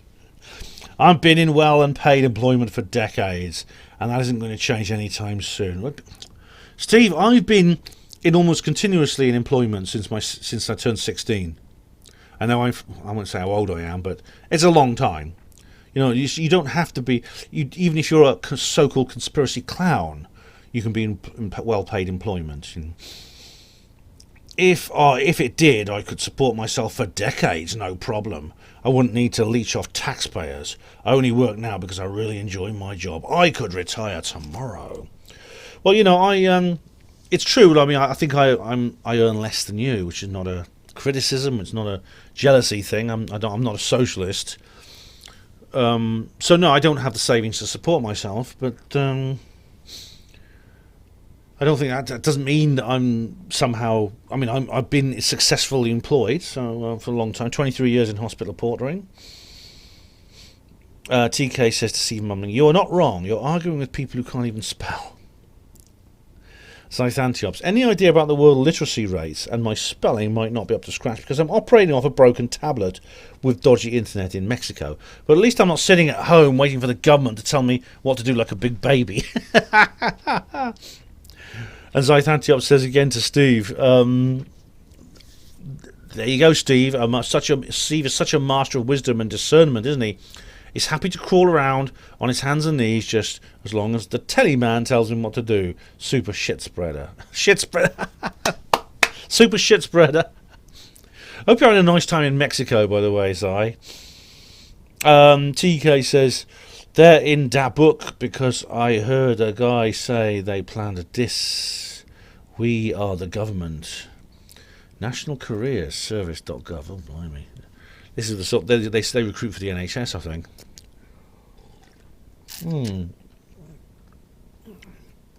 National Career Service. Member of Parliament, that's one of the jobs you can get. How to become an MP. Being elected. Volunteer.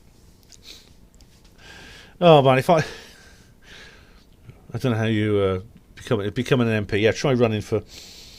Alright, TK says, I mean, how stupid you have to be to think wearing a mask doesn't stop a percentage of whatever comes in your mouth from getting out. Well, yeah, I mean, I described before, TK, the stuff that they wear in hospitals. I mean, you've seen it on the news. I've worn those suits. I've done drills. So, yeah, absolutely. Steve Mumbling says to Scythe Antiops, it's considerably better than being a paranoid, delusional half-wit. That's not really an answer to the question, though, is it, Steve? Gary Robbins says, Merry Christmas, Ben. Pride and dignity. Brother, pride and dignity. Pride and dignity to you, Gary Robinson. That's on Rendlesham 40. And Charles Unleashed says, pride and dignity, bribe the New World Order. That's how I do it anyway. I know you do. Or use their mind. You use your mind control on them, don't you? TK says on Rendlesham 40, your description of Richard D. Hall describes your own philosophy completely. If all the other evidence says it was the masked gunman, but Peter Hyatt says the old lady failed his test, you have the same philosophy. One person saying aliens are here, and a glut of evidence saying they are not here, but you go with the they are here. I don't think that's fair, actually. Same with Trump and the election. A glut of evidence he lost, and some lunatic fringe lawyer says it's a fraud. Yet again, you go with the fraud. Same with everything else you talk about. Science has countless evidence for no, but because some guy says yes, you go with yes. Look in the mirror and you'll realise this truth movement is just yourself. I don't think that's fair at all. I don't go along with just because one person says aliens and there's a glut of evidence saying they're not. I examine the glut of evidence, the so-called glut of evidence that says they're not. I've done entire videos about that. I've sometimes called out particular cases where it turns out not to be aliens. I mean, I did 3 live streams about the Magé incident in Brazil. 3 live streams. What happened at the end of it? I know some people were saying that was aliens. Linda Moulton Howe was saying it's aliens. Which conclusion did I go with, TK? Do watch the recordings if you haven't already, because there were no aliens there. As for Trump, again, there's the evidence. I've studied this carefully. I have looked at both sides. I've looked at all the methodologies. I've studied the so-called fact checkers about the election, and I think it was fraud. I do. I'm not without biases. No one's without biases. But you're portraying me as basically a cherry picker. You're portraying me as like an intellectually blinkered, and it's not fair. That's not fair. I do look at myself in the mirror. I try to be introspective. I try to be objective about my views, and I think that's an unfair portrayal of me. Rendlesham 40. Steve Mumling. Hey TK, what happened to the Leaky Larry comment? I don't know what that is. TK, well, it's probably been removed. You know the way YouTube removes content when it's too close to the truth. The difference here is the source of the information is an eyewitness to the event and is my sister. She had no reason to lie to me. She has no dog in any fight. She just told a story. She told me and it turned out to be leaky. I don't know what that's about, Steve. I personally have not removed any comment of yours. Steve Mumbling says to TK, I hope she found some better company to hang out with. That sort of behaviour is going to get him barred from venues. He usually takes the piss. He must have decided to give it for a change. What are you talking about? TK says to Steve Mumbling, just an old lying soap that shouldn't be listened to, or what Ben calls a good reliable source of information. I have no idea. TK Steve, what the hell are you talking about? I have no idea. Unless it's something it can't be something further up this list, because you're talking about it like it's already happened. Rendlesham again, Steve-071. The main witnesses have been messed with so much via nefarious tactics, yes, such as regression hypnosis. Well, that was used, I know, on John Burroughs. Do you think it's even possible to piece together the 3 winter nights 40 years ago in Rendlesham. Is Rendell a sham, Ben? Very witty.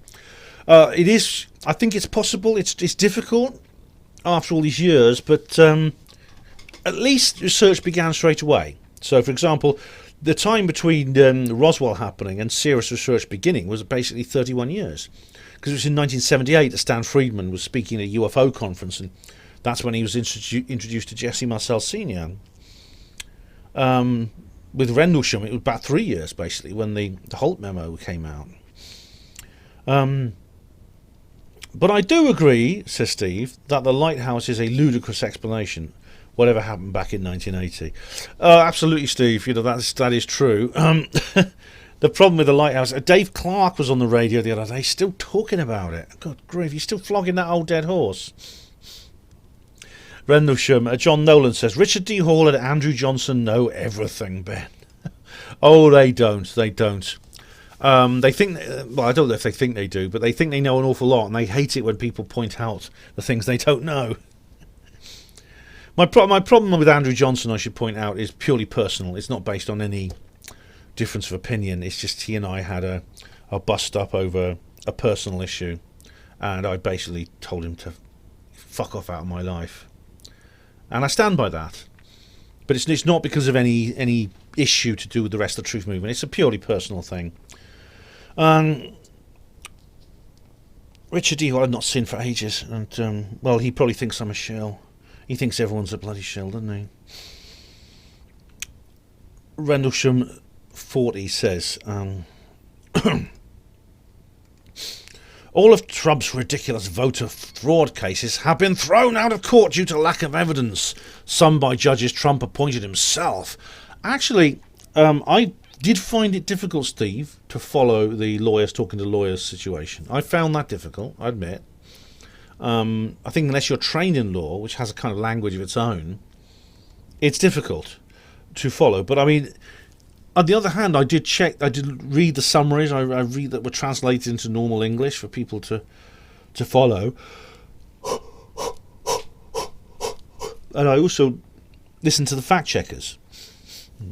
This means there's no evidence of voter fraud. Yes, no, it doesn't. As I said, whatever happened in these courts, I don't know why the courts failed in this situation, but I don't agree, and I've explained why. His attempt to steal the election has failed miserably. Well, if you're talking about Joe Biden, then yes. If you have evidence of voter fraud, then we'll stand in a court of law, show us that will stand in a court of law, and more importantly, send it to your mate Trump. He's going to be screwed or without it. No, you see, I think it was some dispute over the procedural issues versus the allegations of fraud. I think that was the basis of it. You are obviously in possession of the only voter fraud evidence that will stand up in a court of law. No, I'm not. It's everywhere. David Smith says, Trump. Oh, this is quotes. Trump, aliens exist. Ben, aha, aliens exist. Trump, aliens don't exist. Ben, aha, aliens exist, but he was made to say that. Yeah, basically, yeah. That is kind of a brief summary of what I've said about the matter, and I don't think it's wrong. I explain why I think that's the case. Trump doesn't even need to say anything at this point. His followers believe what they believe anyway. He could make an announcement and just shout bleep, bloop, bleep, blap, and his followers would interpret it however best fits their beliefs. I think that's a bit of an exaggeration. However, it's a bit tricky because Trump talks in code. I mean, the so-called concession speech he made, which was not a concession speech, was veiled, but it wasn't a veiled concession. It included a lot of hidden meaning, subtext. But that's going too far, what you just said. It's a strange kind of attachment. If some people can't accept what is being told to them by the people they're holding up, then it shows a complete lack of critical thinking, honesty, integrity, and willingness to manipulate words and statements to fit their preconceived beliefs. Well, not exactly, David. It's just, I honestly don't know what's going on right now. As I said, I was looking forward to hearing Trump do a talk speech this evening. It's now been put back to tomorrow evening. So, I think that's unfair. I think we are doing the best to interpret what's going on when obviously there's some kind of covert military operation in progress. It's not that different to Roswell or Mansfield. We're trying to understand it as best as we can, and this is not always easy. So just bear with us. Bear with what we're doing, and just we're doing the best we can. Basically, that's what I'm saying. I really like Ben, but I wish you could see what he's doing. Oh, well, thanks, David. I like you too, but I don't think I'm doing anything wrong here. Steve Mumbling says, I'm afraid that's wishful thinking, David. Anything pro-alien equals good. Anything anti-alien is all part of the cover-up. Really? What about the Maget video, Steve? How do you explain that? Do you remember what I said about that? Watch them. 3 live streams about this. What did I say at the end of it? In Ben's case, it always will be. He has no interest in the truth. He's demonstrated that time and time again. Hi, Cal. And then Charles unleashes. Hang on there, Steve. Not just any old fraud. The best fraud from the best fake judges with the best fake credentials. It's incredibly, incredibly sad, folks. Never before in the history of this great nation of ours has there been such a wonderful, tremendous fraud of the like of which we've never seen before. The Democrat Party could never have pulled off fraud like this. Only Donald J. Trump has the dedication and the experience to attract such fraud. I don't know. Are you being sarcastic, Charles? I don't get that. But so Antioch says on reply to comments 36. Did I put a tag on that? Yes, I did. Second hour. Ben, no. Boris. Oh, oops. Wrong one. No, Ben. No. Boris Johnson changing his tune because he's been coerced is not the most obvious explanation. The most obvious explanation is that he's a con man and a liar and a traitor. Well, Caroline Stevens would agree with you there before she blocked me. But I don't think that's the case. And I mean, if you watch my Why I Still Support Boris video, I go into that in detail. But I think it doesn't fit with his background of him being a con man. He's not conventional enough. If he'd been a bit less out of the ordinary back in the old days, that is when he first became Prime Minister, it would be conceivable, but it's not, and that's the reason why. And I go into more details in my Why I Still Support Boris video. Please feel free to watch it at your leisure. Fitness Groundwork says on Rendlesham 40. Tune in to Ben's show every Thursday, everyone. It's a good show. Merry Christmas to you, Ben. Looking forward to your shows in 2021. Thanks, Fitness. That's actually the HPANWO show on HPANWO Radio. It's an audio-only show that I do. So do tune into that. Renation 40. The Lights Were Low says, thanks, Ben, for keeping me entertained whilst I was wrapping the presents. Good show. Any thoughts on the suggestion on the RD8 show regarding that lorry that was transporting something in the back of a lorry between the two bases? Oh, right, this is... Oh, yeah, that was the sensitive thing, as Richard calls it. And he suggests that it's something to do with... that Colonel Holt put something out to try and cover it up. And that Richard thinks it might have something to do with radiation. It might be some kind of radioactive canister or something. This then goes into this idea that if something like that happens, if you have a very down-to-earth secret, something normal that's not ET or anything, you launder that secret by putting out a story about UFOs. Now that's actually not a very original idea. In fact, it's very fashionable nowadays. Mark Pilkington talks about it. Brian Allen has these beliefs as well. The problem with that is it could backfire very badly. If you think about it, you're drawing someone's attention towards something with the ultimate objective of deflecting it away. It could backfire in any number of ways. For instance, Bob Lazar. I mean, people say, according to this theory, Bob Lazar is simply put out there to tell a fake story about UFOs so that to draw people's attention away from Area 51 and the real things that are going on there, the spy planes and that. But that hasn't really worked very well, has it? It's rather like if you rob a bank and you and one of your friends rob a bank. You split the money and you go and bury it in the woods. There's two things you could do. One of the guys buries it in the wood. He buries it in a secret place in the wood, and he goes away and he leaves it alone, and he doesn't tell anyone where it is. right? The other guy buries it in the wood, but then instead of going away and leaving it alone, he stands on top of the bit, dancing and waving. Every time a police car drives past, he goes, "Excuse me, officers, over here, here. Just to let you know, there's no money buried under my feet, just unicorn bones. Okay." Which of those two stashes do you think is going to be found first? That's really the situation. Is what Richard is describing with this thing on the back of a lorry is basically that second scenario. Colonel Holt is essentially doing that. It just doesn't make sense. It just doesn't fit. Thank you. I'm glad. I'll give you a love. I'll give you a love hug. I kept you entertained while you were wrapping presents. That's really good of you. I think I did an entire video about Richard D. Hall and the Rendlesham Forest thing. I certainly wrote a HPANWO article about it.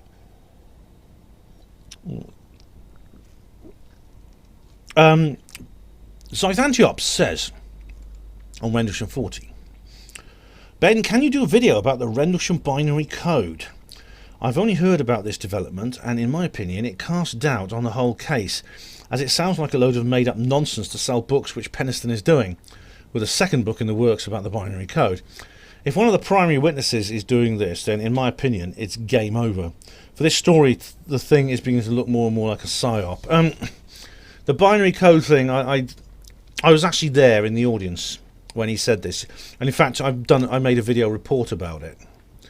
I don't know where he came up with this story, but it's absolutely completely and utterly muddling up the whole situation. I mean, it is outrageous, and I don't know where he obviously never said anything about this until the 30th anniversary. Then he suddenly comes out and says, "Oh, I remember this thing about binary code."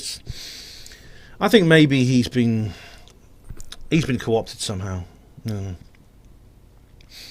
Charles Unleashed says, right, considering that it isn't even a military issue diary and it has the wrong dates in it, does it? Oh, right. It was a story made up to sell books for the 30th anniversary. It was made up all right, Charles, but not just. I don't think it was to sell books. I think it was to basically do a big dump in the middle of it, so that people won't take it seriously. So where are we now? Rodney Mackay says on Rendlesham 40, "Yo Ben, stop giving fake info out on 5G and LEDs. You know fuck all on the electronics and power ratings. So as per, why drag attention from shit you don't know about? You can't tell the difference between a Boba Fett and a MOSFET, you thick twat." You honestly, Rodney, do you should wait for the conference circuit to restart, right? Because I always tell people in advance where I'm going to be. Do you ever want to come and stand in front of me and speak to me like that? Not from the safety and comfort behind your keyboard and monitor. Actually stand in front of me, look me in the eye, and call me names like that, eh? Better still, let's go for a little stroll in the car park. Would you be up for that? It's amazing. I issue this challenge to every single person who's rude to me online. Do you know how many of them have ever actually taken me up on my offer? Not one. Zero. As for you're not making a point here. I said what I thought about 5G and LEDs. I disagree with a lot of people on the conspiracy about it. I don't think it is a weapon. Now, you can call me names and talk about shit I don't know and things like that, or you can explain to me exactly what's wrong. And just bringing up this silly comment about this video I made about Empire Strikes Back. Do you think that proves your point? Because I got two characters mixed up. Does it really prove your point? No, it doesn't, does it? Like I said, next conference, if you feel that strongly, you'll make the journey. Rendlesham 40, Warbabe 1951 says, Happy New Year. Happy New Year to you too, Warbabe. Happy New Year to you too. Christopher Johnson says on... it's a Waking 12 Strands premiere. Oh, that's an old one, that is. This is a load of emojis, but I'm glad you like that. That was a good film. I enjoyed going to that. That was Sandra DeRoy's film. There was actually a big screen premiere of it. This is really, really cool. Yeah, my daughter went to that, believe it or not. Okay, new video now. Walmart and Hunter Avalon with Rin McKaylis. It was Charles Unleashed calls her Agent Rin. Merry Christmas, Ben. Jim. Oh, Merry Christmas, Jim. Legend Real. Hope you had a good one. I know it's now mid-January almost, but yeah. I like to wish people a belated Merry Christmas. Hatchie says, on Walmart and Hunter Avalon, Ben, Rin McKaylis is like the modern-day shaman, Credo Mutwa, who's recently passed away. He was a Zulu shaman. As you're probably aware, she talks like the Oracle, a female equivalent. Love and respect here, and lots of. Thank you very much. Has Credo Mutwa died? Well, he's pretty old. I mean, he must be over 100, actually. Let's have a look. Credo Mutwa. David Icke didn't say anything about him.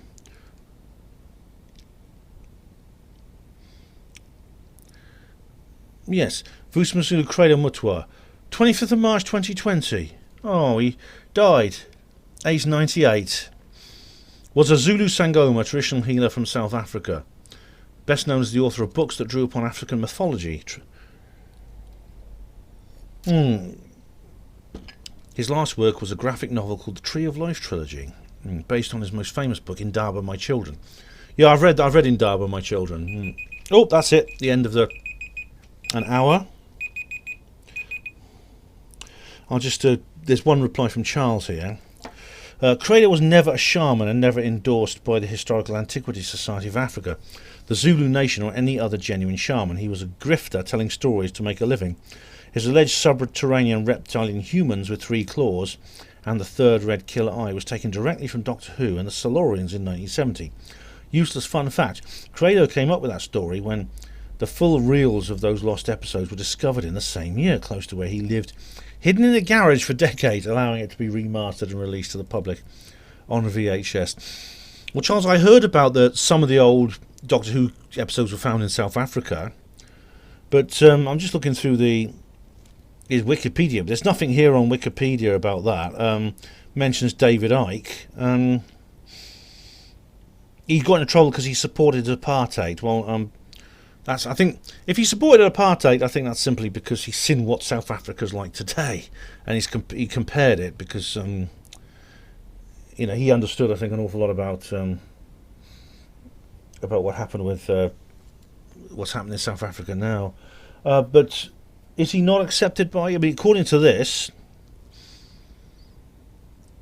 let's see. It doesn't say anything here about him not being accepted by official whatever kind of official historical societies there are for the Zulus. I don't know. I'm not a Zulu expert. I know that they were in there was loads of Zulus in a great film with Michael Caine, one of my favourite movies. But I can't really.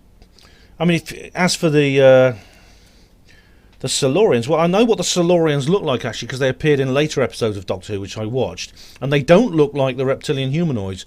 They don't actually look like the ones that he painted. As for the rest, I don't have the information to disagree with you any further on that, so maybe look into that, but there's nothing on the sources I've seen so far. Feel free to reply with other sources if you wish. Okay, guys, that's the end of hour number 2. I don't know if I'll do any more tonight, but I should do if Trump's going to be on the TV tomorrow. I need to get this done. But so anyway, hey ho. Well, hello everyone. Back here we are for hour number 3. This is good. Blimey, I feel I need to get this done actually. So even though I'm a little bit tired, I sort of it needs doing. So I just put here the 3rd. I need the 3rd timestamp, just because I don't know what's going to happen tomorrow with Trump's speech. I assume it's going to take place. You never know, do you? Anyway, I just answered there. Here we go.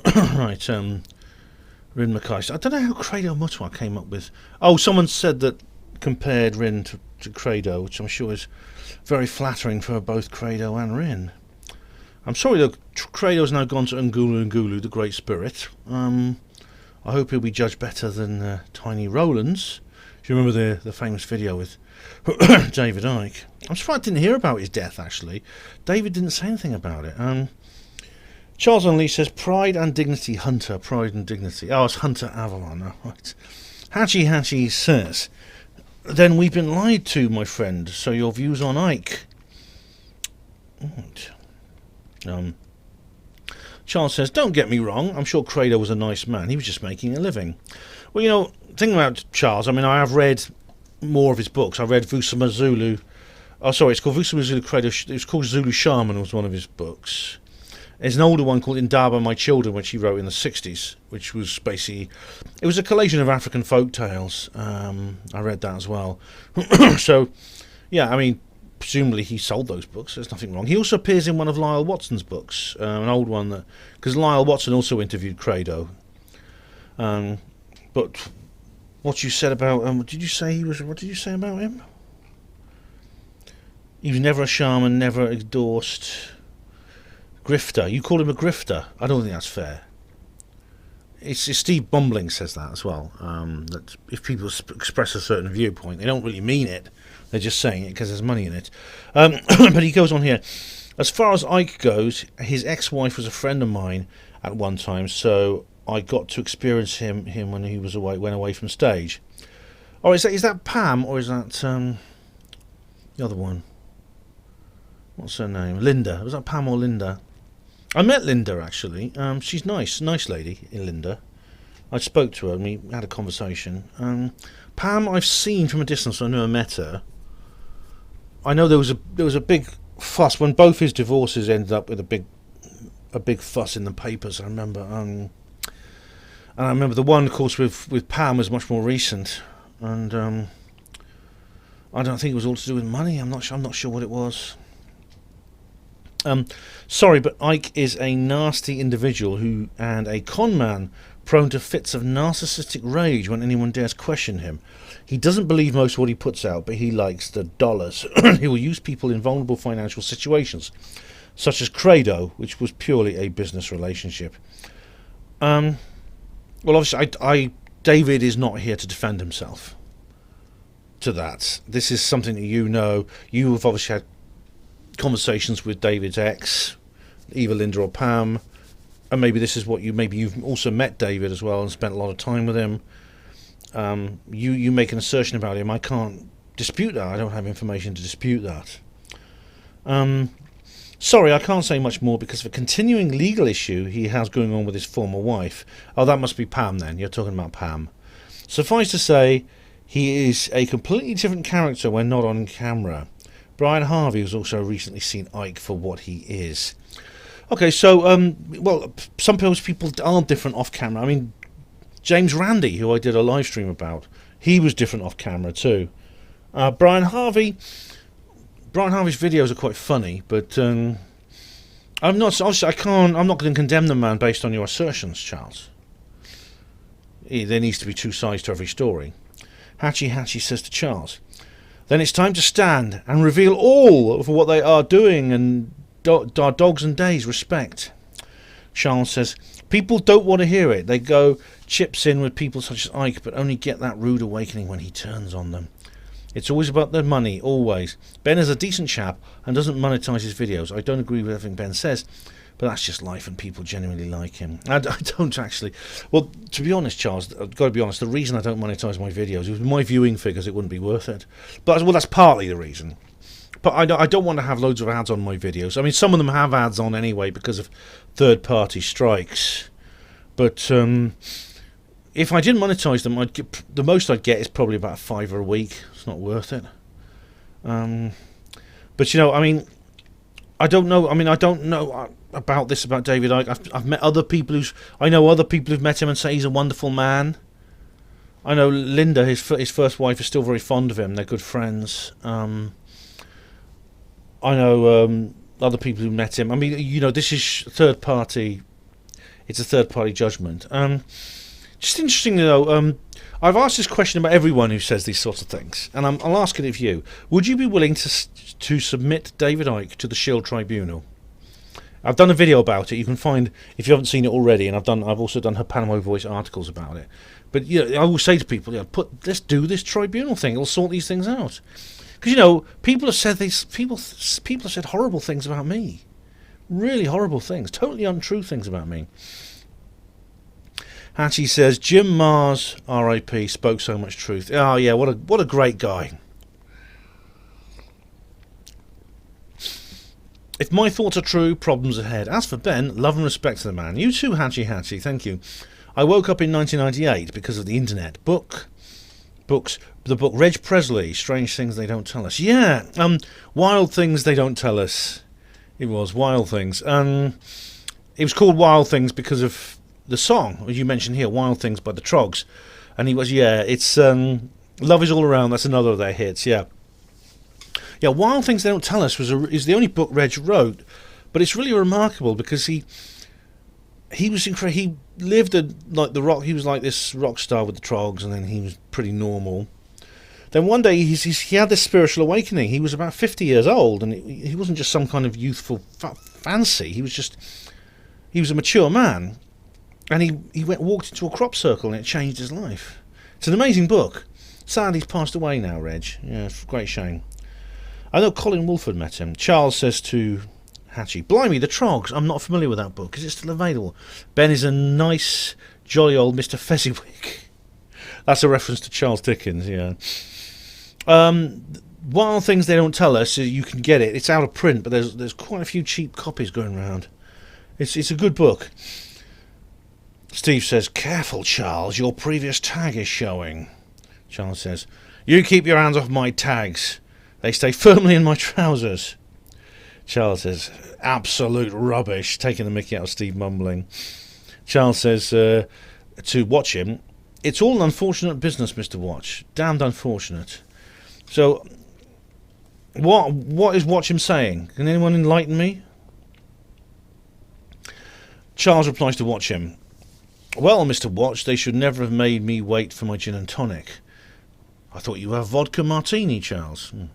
That could not stand, so I sent them against each other just for the fun of it. Project Serpo was really a top-secret project to clone another Marx brother, and Bill just used the name to have a laugh because Blavatsky von Supergran sold him a fake Picasso. So why not? Wherever there is confusion, there is Charles. But they never learn, Mr. Watch. Charles says to Watch him, it's the fair contest, Mr. Watch, and by fair, of course, I mean Charles decides. A love story of two men brought together by their mutual baldness. One a hippie flowery child, the other a super soldier assassin sent to whack him. I don't know who he's talking about here. I hope it's not me. Both finding happiness in the presence of the other by their true reflections in the shining dome of the other. It's a tale told by an idiot full of schemes and tinfoil signifying everything.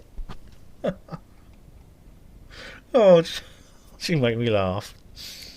Charles Scott says on Rendlesham, here we go. Steve mumbling is at it again. Yes, he is. In your latest videos, he says he can tell fact from fiction by saying Roswell was terrestrial material, yet the Cavett and Brazel evidence he's presented indicates it's more probable Roswell was extraterrestrial material. Steve Palmer was someone capable of being blocked with his input to your channel, whereas Steve mumbling serves a useful purpose by demonstrating how some skeptics believe they are factually correct, yet write drivel without much evidence to back their idiotic claims. I question whether mumbling is capable of punching his way out of a paper bag, never mind getting blocked on your channel, Ben, lol. Well, you see, Steve, despite his manner, he's never... I don't think there's anything malicious about Steve mumbling. He doesn't come across as unpleasant. He doesn't come across as hateful. Whereas Steve Palmer did. I think Steve Palmer I blocked. I think I actually know who Steve Palmer is. He's someone I have encountered before. Steve mumbling is definitely not that person, though. And he's... I know he's scathing and he's sarcastic and sometimes he's rude, but there's no... I don't know, there's no nastiness in him that I detect. And I said it's quite fun standing up to him and disputing him, as you yourself know, because you do it just as much as I do. The Great Conjunction. Charles Scott says, fascinating. I wonder what the probability is for the Great Conjunction on the winter solstice, visible at night. Saturn and Jupiter so close or closer, and 0 degrees Aquarius. Perhaps it is indeed officially. There's a link here to. What's this? The fifth what? The fifth dimension of the age of Aquarius. Oh my God! What's this? Oh, that's Hair. Yeah, that's Hair. The musical. I'm glad you like that. Now, I mentioned the age of Aquarius in this great conjunction, and we are sort of on the cusp of the age of Taurus and the age of Pisces and Aquarius. Now, no one knows exactly when. Astrologers not decided on when one begins and another ends. Some say it's not going to happen for 200 years. Some people say it happened in the 18th century. But yeah, it is this. I know what's meant by the age of Aquarius. It's like the Mayan calendar. It brings a new dawn, a new age, and all that sort of thing. Which I don't discount. I'm not a hippie flower child with a bald head, if that's what Charles was insinuating just now. But I mean, I'm interested in this sort of thing. I believe there's a spiritual element to the universe, and it has an effect on the world at large. Charles continues, I wonder what the probability of having an annular eclipse, whatever the percentage is, if it is more probable than the size of the sun, moon, and distances, or intentional by intelligence rather than chance. Therefore, you have a question of what the intelligence is. Yeah, that's I think annular eclipses are actually rarer than totals. I don't know the exact statistics. I know that eclipses of the sun are much more common than these conjunctions, these super conjunctions, because the Great Conjunction only happens, I think, every couple of centuries, where a solar eclipse happens, I think, every 18 months.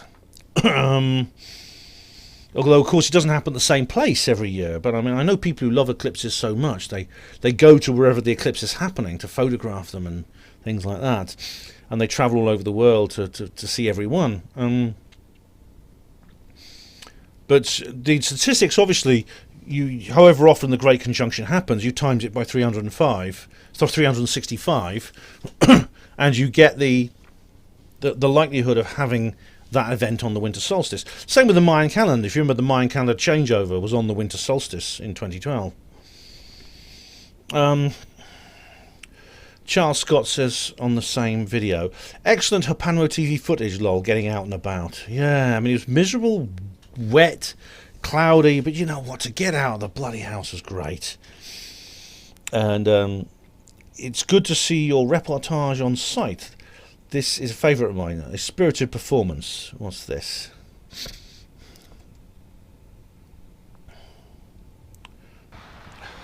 Some troops on patrol, some sentries. Oh, this is my walking on the edge of the world. Yeah. This is where when I was on the Roman road in Nottinghamshire. Yeah. Oh, I'm glad you enjoyed that. Yeah, that was wet as well. Walmart and Hunter Avalon with Rin Michaelis. A veneer traditionalist says, Hunter is an uber beater. He got humiliated when he went on Tim Pool's show. Low information grifter. Yeah, I mean, Tim Pool I like, actually. I've not seen the show he did with this Hunter Avalon person. I mean, I've heard of Hunter Avalon, but I'm not really into that sort of thing. But Tim Pool does some good interviews with people, does some good debates. He's rather like the sort of right-wing Vorsh, I think. Same video, Goonlove says, sorry, I had to turn this off. She does my head in. Oh, Goonlove, well, you know, you're not forced to watch these things, but Rin doesn't do my head in. What is it about Rin that does your head in? I mean, she's... Yeah. Charles Onley says, just when Ben finds his soul lover, you turned off. I take it you won't be watching their wedding live stream. What is this with you? You guys are like schoolboys. You really are. It's like, oh, he sat next to a girl in a class. They must be on together. Yeah, no, honestly. You wouldn't believe it that Rin and I are friends. We've never met. I won't tell you where she lives, but she lives a long way away from me. In fact, if we ever met halfway for a date, it would be Nova Scotia, somewhere like that. Oh, yeah, don't... Which, honestly, there's nothing going on between us. Charles says, he isn't monetising his videos, though, or trying to make a business out of it. It's more of a hobby for Ben, unlike most of the others. He's a nice, jolly, inoffensive soul, and people like him. Well, thank you, Charles, but I'm offensive to some people. The thing is, the people I'm offensive to, the people who don't like me, tend to be dickheads. So that makes me happy. That makes me happy. It is a kind of hobby. I mean, this is the thing. It's the best way to do this is actually to support yourself with an income, and do this and do what you do as a kind of hobby. Because if you start making a living out of it, it becomes more pressures put on you. People who start monetizing and making a living, they tend to mold themselves for the market rather than saying what they believe is true. I can say what I believe is true. It won't affect me financially. If I want to say that the Queen is a lizard, I can say the Queen is a lizard. Whereas if I was monetized, I might think, well, should I say that? Because people might stop watching me. Whether it's true or not, I don't know. Maybe it is true, but I can't really say that, can I? Charles says to Terry Winter, blasphemy. He can't be an idiot. Oh, this is Terry Winter. Why? Terry's obviously deleted his posts here, but presumably he's calling me an idiot. He was trained by Charles, so he's so intelligent that no one can understand him. He does need to get on with it and marry Rin already. This isn't so smart, dragging his heels over this. You want me to marry Agent Rin, do you, Charles? You want me to marry my honey trap? Ooh.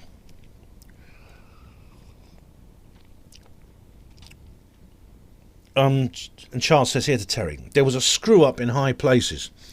Due to a lack of communication, it was actually his clone that was kidnapped, putting the real Boris back in charge. So the whole project was a huge waste of time. Oh, this is Terry Winter going on about my what I say about Boris, yeah. Charles says to Terry here, maybe he was, and I don't believe that one for myself, but he also changes his mind about things later. He can say what he wants so long as he isn't demanding super chat donations to read people's comments. What did Terry say about me, Charles? Because Terry has deleted the comments, but what is it he said that you say maybe he was, and I don't believe that one myself? What did Terry say about me? Because I haven't blocked Terry. Terry must have deleted their comments. Charles says to Terry, it's a Bert and Ernie drama between Ben and Steve Mumbling, really. We're not a gay couple, you know. I thought it was Rin I was on with, now it's Steve Mumbling, blimey. I watched both of those guys, and it's a wonder to behold, and very entertaining. If money came into it, I wouldn't be watching. Oh, right. Well, that's fair enough, you know, Charles, but I mean, just because I wouldn't let people just making a bit of money put you off. I mean, some people it is a work and a job, and I don't think there's anything wrong with that. I know you do, or you think there's something wrong with that. I don't particularly think there's anything immoral about that. I think it's only immoral when people are grifting. And there are people who genuinely grift. People will say something. The obvious example is the fake medium, you know, who pretends to be psychic when they're not. And I know they exist. The skeptics claim that all mediums are like that, but no, they're not. But so there are those that do exist, and that is a fact. So that's a good example of that. I'd agree with you that that's a bad thing, but that's the only criteria I would put on it. Charles says to Terry, the Earth is flat, though. I almost fell off once when I was hitching a ride on the Dawn Treader. Awful business. Oh, man. Have you read C.S. Lewis, have you? Oh, that was... Charles Unleashed says to Terry Winton, it's harmless, really. Ben used to be a hospital porter, so he's used to taking a lot of crap from people. Yeah, well, indeed. And indeed, I used to clear up a lot of it as well when I used to do it on the floor. Well, I mean, that's for taking crap. I mean, I don't... If people are... Like Steve Palmer, you know, if people do give me crap, I don't take it from them. I block them. Or in the case of Rodney, what's his name, I challenge them to give me crap in a good old-fashioned way rather than just whine at me online. RR Plan C says on Rendlesham 40, well, Rendell Sham, Ren R-W-E-N, the bird, Del, D-E-N-N, and Sham, S-H-A-M. I'm not sure what that means, RR Plan C. And now, why I still support Boris, an older video. RR Plan C says, you are a shill. Oh, my goodness me. That's a really new one on me. Goodness me. Actually calling someone in the Truth Movement a shill. Are you Richard D. Hall by any chance? Well, I say to you, I mean, I'd submit myself to the shill tribunal if you want. I'm quite happy to do that. UFO disclosure is here. UK PM's announcement. This is my first video of 2021, and I absolutely love it. It was very popular. It's had a couple of thousand views, which, considering I'm shadow banned, is pretty good. And I really enjoyed doing this one. Gary Robinson says, Happy New Year, mate. Not sure if you saw it, but I left you a comment on your recent live stream video featuring some information on the current LD situation here in Mexico, which I think you'll find interesting. Cheers. Is this the LD? Oh, what was this? Oh, was that the internet you were talking about? Anyway, Happy New Year, Gary. Belated. LD. Maybe I didn't see it, Gary, but feel email me. You got my email. This video actually was because it was this. It is. I must admit, it is actually a. It is actually basically a piece of viral marketing for my books. It is. So Charles, I am grifting, not grifting, because I believe what I'm writing, but I am. This is in a way is a living for me, is a livelihood for me. Although I couldn't afford to live on the books I sell, but I do sell books. So it's not all for free. But this is a video. It's a comedy video essentially, which I actually really love doing. I had great fun making it. I got a third-party strike, actually, for that Coronation Street clip. You know that? Jana Greasley says, I think Ken Barlow is using Nazi life extension technology as he's still in the cars. That's ironic, isn't it? Anyway, Happy New Year, Jana. Happy New Year. That is bloody ironic, because, of course, it is a really old episode. I think it's from the early 80s, that episode. It's still got old, what's her name? Elsie Tanner's still in it, and Hilda Ogden and all that. I didn't watch it. I used to watch it with my grandmother back then when I was a little kid. But I still got a bloody third-party strike, bastards. Al McCall says, all the best for 2021, Ben. You're welcome, Al. Thank you very much. Happy New Year to you. And DJ B2 says, Happy New Year. Happy New Year to you too, DJ. Many thanks. That's on the UFO disclosures here. Do you remember? This is actually slightly. It's based on, of course, the video I did with Trump. The U.S. presidential disclosure speech, but it's more elaborate. I put more into it, and it's very similar. And I include those two new characters. There's Jackie and Frank. Just the couple sitting in front of the TV watching. I thought that was like an interesting new touch, so I put that in as well. Sonara's Ash Tree. Happy New Year. Great stuff. Happy New Year, Ben. Happy New Year to you, Sonara. Happy New Year.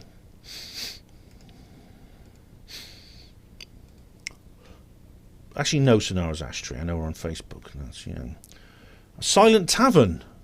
Oh, that's a lovely name. I'd love to sit inside you and have a beer. Sorry, I meant that. Sounds a bit rude, doesn't it? Happy New Year, Silent Tavern. But you know what I mean. I'd like to sit inside a silent tavern and have a beer. I've not been out for a drink for bloody ages. I'd love it. I'll tell you, when this lockdown's over. Same video. Hugo Rune says, Bliss, proper old Corrie. Thanks for that. Happy New Year and all. Thank you, Hugo Rune. I just love the idea that they just interrupt an old program to bring out this amazing announcement. I made it more of a comedy than the old one, actually, the Trump one.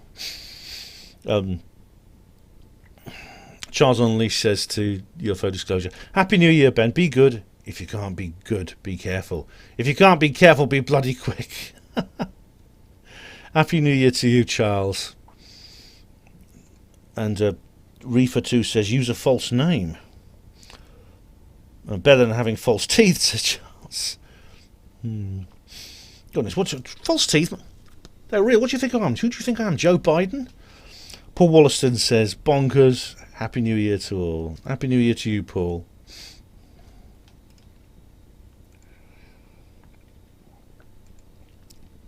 Magma 1100. I know Magma. I've actually met her. Her and her partner Chris are good friends of mine. Happy New Year to you, Magma. And my soul sister Jackie. Hiya, soul sister. Ha ha, she says. I'm glad you found that funny, Jackie. What happened there? What the hell? Just for some reason a new browser opened. Luckily the old page is still there, luckily. Just shut that. I don't know why it does that. Alright, so Darren says, classic, come to love it. The PM impression was slightly more Donald Sinden than Boris. Nice comedy, Ben. Cheers. You're welcome, Darren. Happy New Year. Nothing as it seems, says Benny the playwright. Happy New Year. Happy New Year to you. Nothing. Oh, it was fun. Oh, I'm so glad I did that video. And what do we have here? We have a thread on UFO disclosure here. And there's this... is this Steve mumbling saying as usual? Oh, my goodness. It's on the UFO disclosure here, UK Prime Minister's announcement. David says, I've seen a few UFOs and I have photographic evidence also. Right. But I can only speculate who was actually controlling them, be it aliens or artificial intelligence. Maybe both, David, maybe both. One day I may see one of them, so until then I can't make an opinion what I think they look like, etc. Last sighting was a UFO above the Isle of Wight monolith with pictures. Also the following day it was discovered. Right. I saw the Isle of Wight monolith. Do you remember I covered that in my monolith videos? The problem is, when you just see a picture, you don't know if it's real these days, do you? I mean, fake images, it's always been possible to fake images using various tricks. But unfortunately now it's endemic because of modern technology. What's this? England. UK Illuminati confirmed Agenda 21. All right. That's from Foxhound.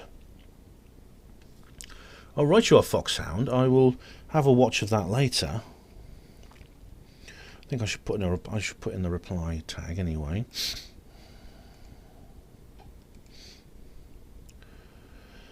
David says underneath to Foxhound, thanks, I'm a conspiracist-minded person, but unfortunately my sister has been injected with a new vaccine from Oxford. Sorry, people, a mistake. It was Pfizer, unknown to me. David, my dad has. My dad's had it. He's having his second one this week, and it's... I can't stop him. I mean, I can tell him what I think. I gave up a long time trying to red pill my dad. I would have discouraged it, but all I can do now is see what happens. Yep, like me with my dad.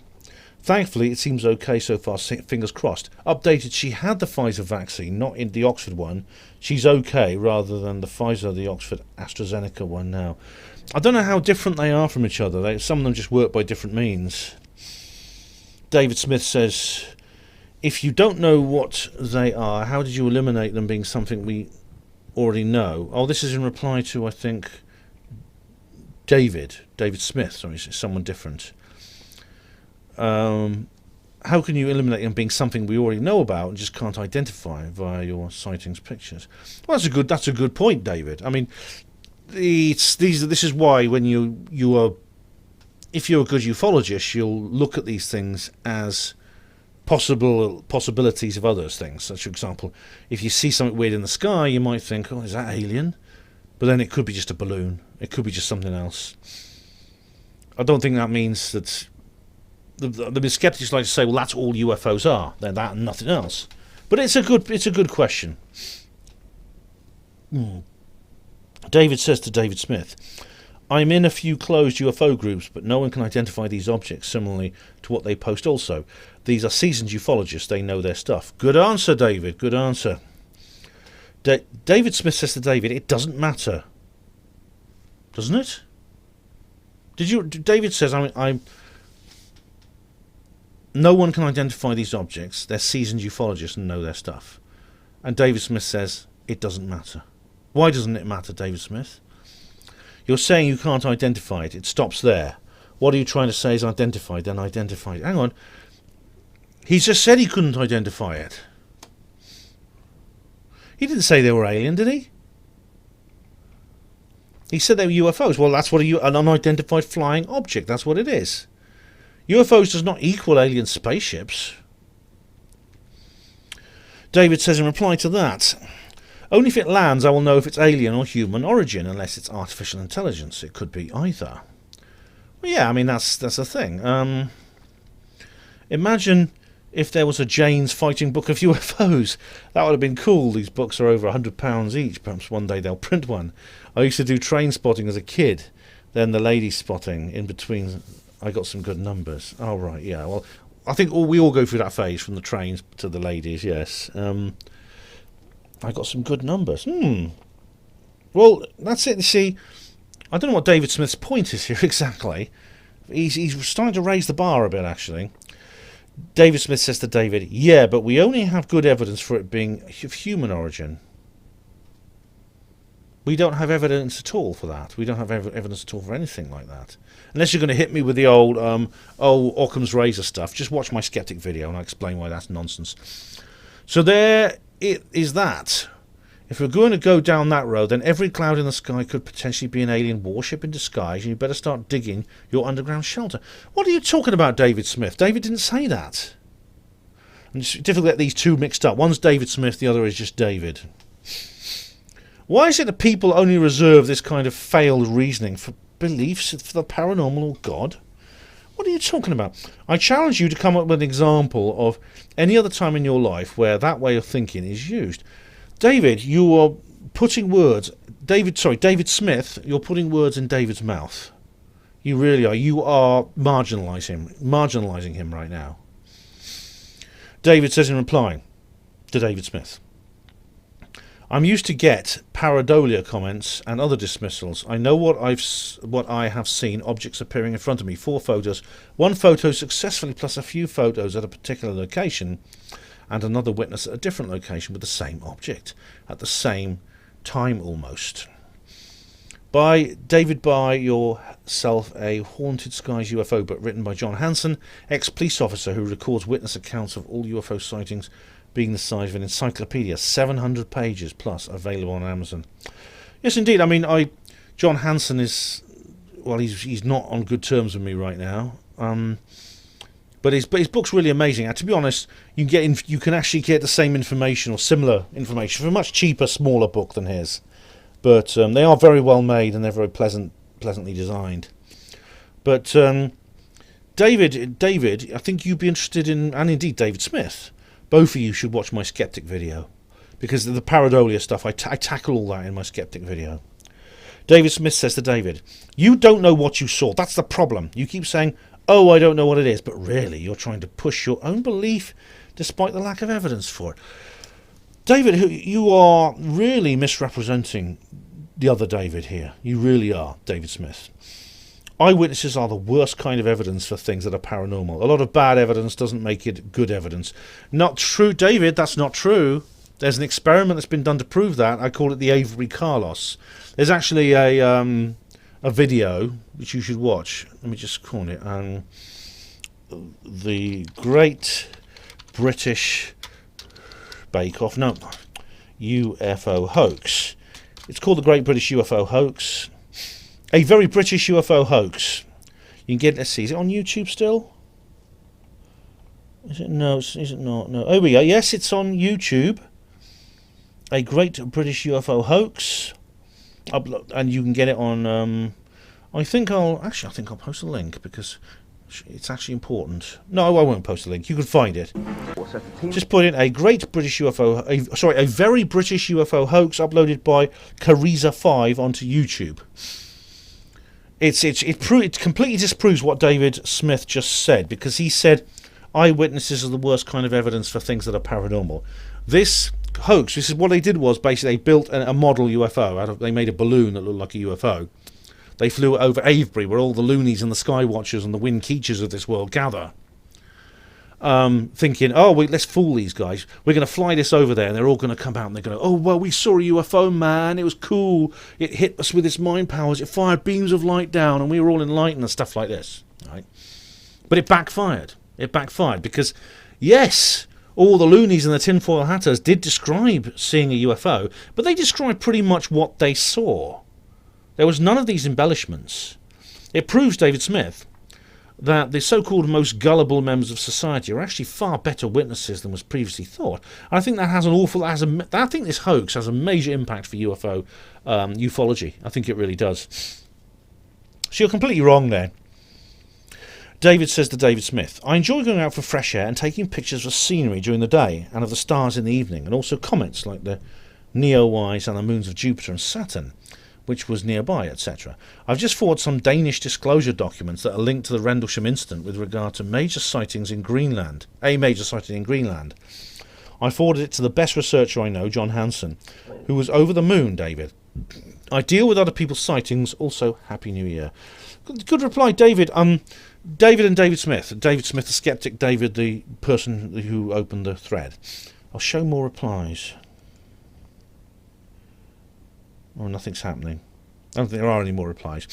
David Smith has done what many skeptics do, and has twisted and tried to, I think, polarize the other David. I do really recommend watching my my skeptic videos, either the Truth Seekers Northeast one or these 2018 skeptic videos, because I recognise a lot of these things. Foxhound says, oh, Foxhound is back, and is this the same link? Yes, it is, the UK Illuminati. All right, you are Foxhound. Thank you very much for that. I'll have a watch at some time. All right. And here we go. Steve071 says, a little bit of humour to see this crap-hole last 10 months coming out. Thank you, Ben. Happy and healthy HPANWO New Year. Take care, my friend. Oh, thank you very much, Steve071. That's much appreciated. Happy New Year to you too. Helen Moody. Hey, Helen. I've met Helen. She's a real person. I know her. Love you, Ben. You're such a comic genius, and the inner comedians of ourselves are what saves us from the ridiculously astronomical levels of BS flying around since the last general election. May you please let me have your email, my lovely. Blessings and blessings of unconditional love, peace, truth and justice, compassion and abundance to and for us all. 3 kisses. Oh, Helen, I think I've given you. I'll give you them. I'll tell you what. I'll contact you on MeWe and give you my email. All right. But Happy New Year to you too, Helen. Thank you. Bluebeam, blue spelled BLEW, says UK disclosure, UK UFO disclosure. People are so utterly poor they need UFO secrets to feed their kids and get over the day. Ha ha ha, oh man. Oh, Bluebeam. Believe it or not, you see, the UFO secrets do feed your kids. That's the point. They do feed your kids. For the reasons I've explained many times about free energy and stuff like that. Limespec says on UFO disclosure, what the fuck? I hope that's a good WTF. Limespec's not a bad one.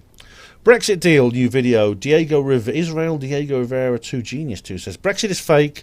A City of London tax dodge. No, it's not. Richard D. Hall made a video about that, and he's as wrong as you are. Hugo Rune says on Brexit deal. Thank you for explaining about pressurised bottles, like champagne, for instance, at the start. Thank you for warning me to be careful, the cork and all that. I'm only 63. I was totally ignorant of pressure till you mentioned it. No, hang on. I did know all about that. Sorry, it's just my dementia. Oh, Hugo, man, are you channeling your inner Joe Biden there? Oh, my goodness me. But it's true. I mean, I don't drink champagne very much, believe it or not. I'm not the sort of person who can afford such things. But when I do, I like to make the most of it. But you know, maybe if my book becomes a bestseller, I will be able to afford more. Brexit deal, splendid isolation. Cheers. I had someone tonight in a group I've long been a member of ban me from his channel chat preemptively. Pity he's so salty over losing Brexit. He's Italian. Lol. Apparently he banned me preemptively just in case I said anything about it, which I've never done before. Oh, David, you know, these Ramonas, they just... Even if you... I mean, I don't gloat at Ramonas. I've got friends who are Ramonas, but I don't gloat at my dad. He's a Ramona. But yeah, it's a shame people... I've never banned one. I don't know why they do that sort of thing. Silly as it just makes him look spiteful and a sore loser. Oh, it does, doesn't it? Yeah. But this kind of vindictive sentiment is somewhat prevalent, and I expect it will carry on for a while with the Ramonas until it finally peters out. You know, I think the thing about the Ramonas is they're actually being encouraged not to get over it. Someone is stirring them up. It's like Michelle Obama the other day saying, "You can't be too angry." Do you remember that? You cannot be too angry. So that all these emotions are being stirred up. They're being encouraged to think outside their rationality and be You know, it's really so it's got a long way to go.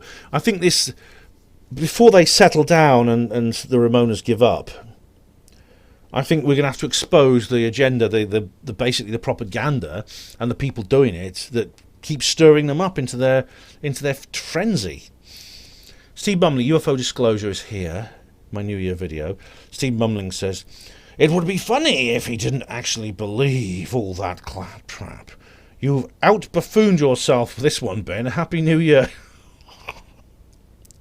He says, "You've out-buffooned yourself. Happy New Year." He says that. Charles Unleashed. It's good night from me, and it's good night from him. Is that, Charles, is that the two Ronnies? Yeah. It'd be funny if he didn't believe all that claptrap. You mean Boris? God knows what Boris thinks about UFOs, or what he knows about UFOs. I mean, as you know, I've changed my position on Boris considerably over the last 12 months. Al McCall says on the Brexit deal, "Ever get the feeling you've been cheated?" John Lydon. Well, you know, it's mixed. It's a lukewarm response, I think. Charles says, "I could be wrong, I could be right." Oh, that's Public Image Limited, that song, isn't it? Yeah, that's the one he's got his hair all spiky.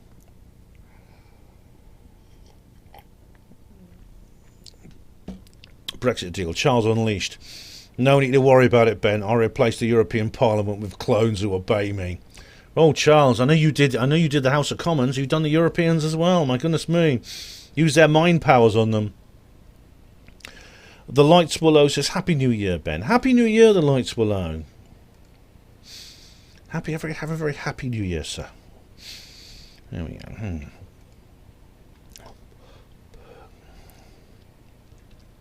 go. Brexit deal. Hugo Roon says, 4908 onwards. Sorry, my old viewpoint, but the only thing I see in that display in common to both Scotland and Europe is the letter O. Just saying, forgive my lockdown frustration. Well, yeah, I mean, what's Scotland and Europe? Scotland is a country in the British Isles. Europe is the continent. Why should Scotland be part of this European empire? I mean, why is it people don't look at Nicola Sturgeon and just say, "Look, what are you doing?" There's a brilliant meme actually going around of Sturgeon where she's pretending to be a dog that pulls the lead away from Britain saying, "Oi, I'm independent," and then goes and hands the lead over to another owner who looks just like the European Union. It's just so obvious. I mean, this, in my video, Why I'm Not a Welsh Nationalist, I go into this in detail. Someone's been putting excuse me, someone's been putting bloody stickers up around Oxford. Yes, Cymru. Yes, Cymru is like it's the Welsh so-called independence campaign. It's actually the Welsh Federalist campaign, and it just astonishes me that it's just so obvious that that's not independence. How can you say it's independence when you're joining the European Union? It's the ultimate in black-white, doublethink, as Orwell called it. Pookie Nana says on Brexit deal, "Hi Ben, even as the video starts, I don't believe this is Brexit. It's a deal, not the same thing at all. And if most of Parliament voted for it, you just know it's going to be a mess." I hope not, Pookie, but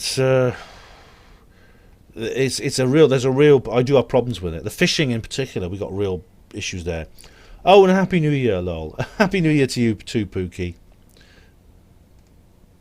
Happy New Year to you too. It's good to meet you and be on the live stream with you. Michael Green says on Brexit deal, Tory stooge. Well, you know, I mean, Boris, to be fair to Boris, he has stuck by his position on Brexit. I just wish he would fight back against the COVID stuff. I wish he would just do a Trump when it comes to the coronavirus. And he won't. He won't. Flappy Hand says, "I pull the same faces when I'm pulling corks out of bottles." I go like that. Clive Albert quotes, "I believe Boris is a globalist, end of story. All unalienable rights reserved." Okay, well, unfortunately, he does seem to be at the moment. That's the problem. I mean, he's stuck by the Brexit thing, but look at what else. It's really his Brexit position is the only good thing I can say about him now. Andrew Sly says on UFO Disclosure, ha ha ha. I'm glad you enjoyed that. It is meant to be a comedy. It's meant to be funny. But don't forget, go and buy the books. UK Disclosure is here. Charles Unleashed. Pretty sure he's disclosing Glasgow. Oh, yes, Glasgow, the famous smart city. It's one of 12 cities in the world selected to be a smart city as a trial. Brexit deal. Stephen Law. You're not Dr. Stephen Law, are you? The guy I met at Conway Hall. I know you live in Oxford, don't you? I remember waking up the morning after the referendum vote to discover we had decided to leave the EU. A bad case of bed and Brexit. Yeah. The big Scottish midgie.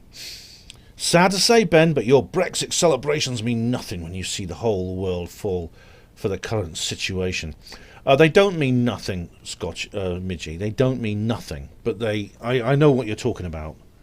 I know it's one little bit of hope in a dismal situation. As I said, I just wish that Boris would stand up to the bloody bastards over coronavirus. I really wish he would, and he won't. Midgie says, 1, I've always been a nationalist but cannot stand the wee cranky or what the SNP have become. Yeah, I know a lot of people. There's people like Calamity and others who say things like that. And you're absolutely right. Also, I don't understand the concept of leaving being ruled by Westminster to be ruled by Brussels. Precisely! Why is it not... You can see this and so many other people can't. I don't get it. It's not only farcical, but ultimately wrong for people of Scotland at this present time. Yeah. If we rejoin the European regime, the fiscal austerity we would be forced under would make the last 10 odd years of Tory austerity look like a utopian dream. If Sturgeon has her way, you'll be in the Eurozone. You'll be getting one of those loans from the European Central Bank, which will devastate you in the same way it did Ireland and Greece. Scotland will be like Greece in just a few years. It'll be reduced to penury almost overnight by the ECB. Honestly, man, if that's Sturgeon, that's what she wants. She's a globalist. She wants to destroy your country while pretending to represent it. Absolutely. This policy is one that would happen undeniably given the rules of this bloc. Wee Jimmy has not mentioned this to the people of my country. She'll be fine when her dictatorship tenure finishes. She's already been touted as a future Euro leader.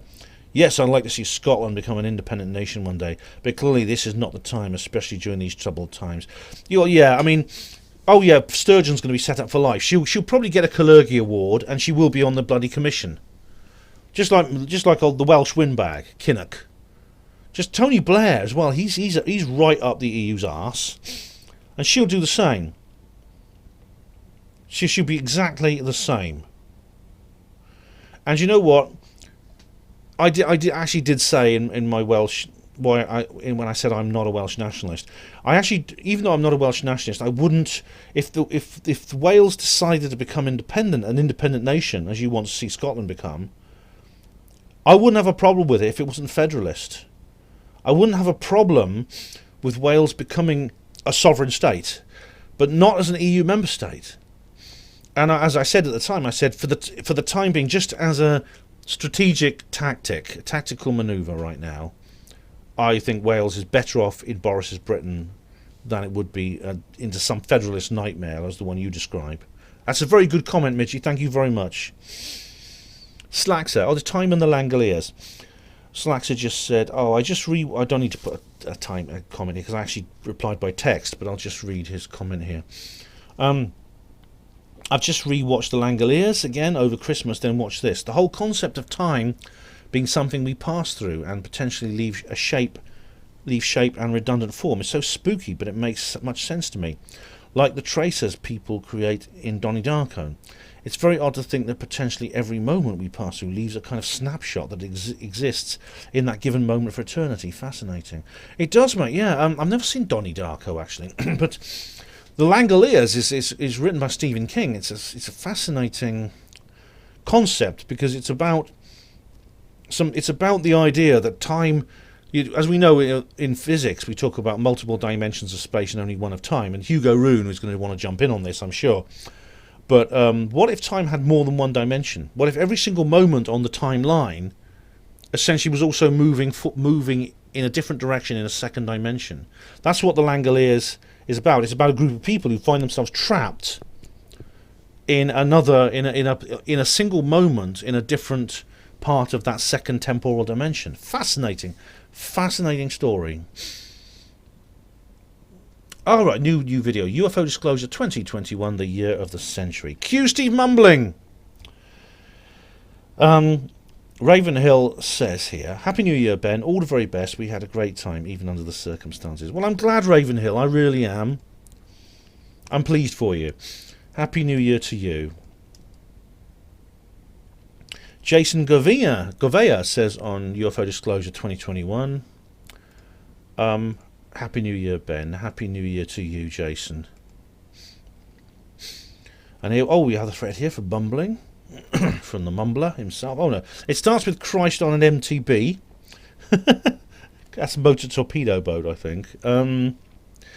Wonder what Disclosure 2031 will be like. Oh Christ on an MTB. Obviously, I hope I won't be making such a video. Mind you, I did make. That's in 10 years in the future. I did make UFO disclosure videos 10 years ago, didn't I? As many of you are very, very keen to point out to me.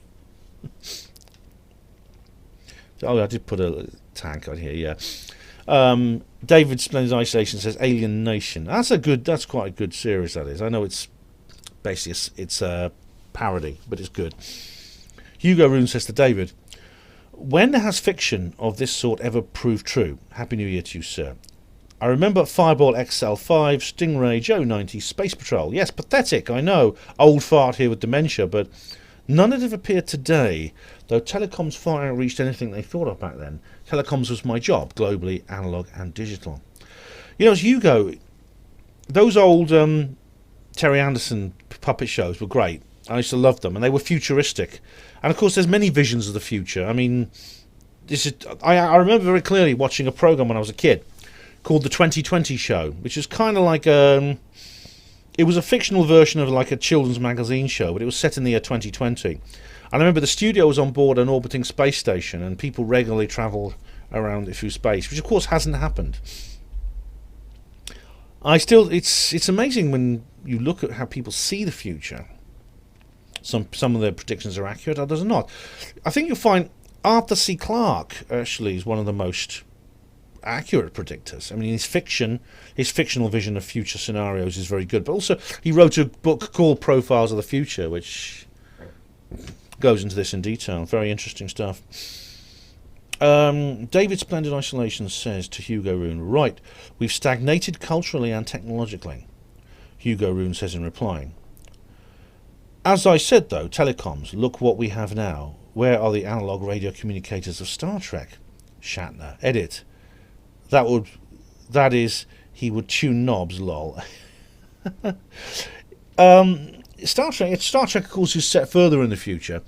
I could do an entire video on the technology of Star Trek, and obviously we don't have transporters, we can't beam everywhere.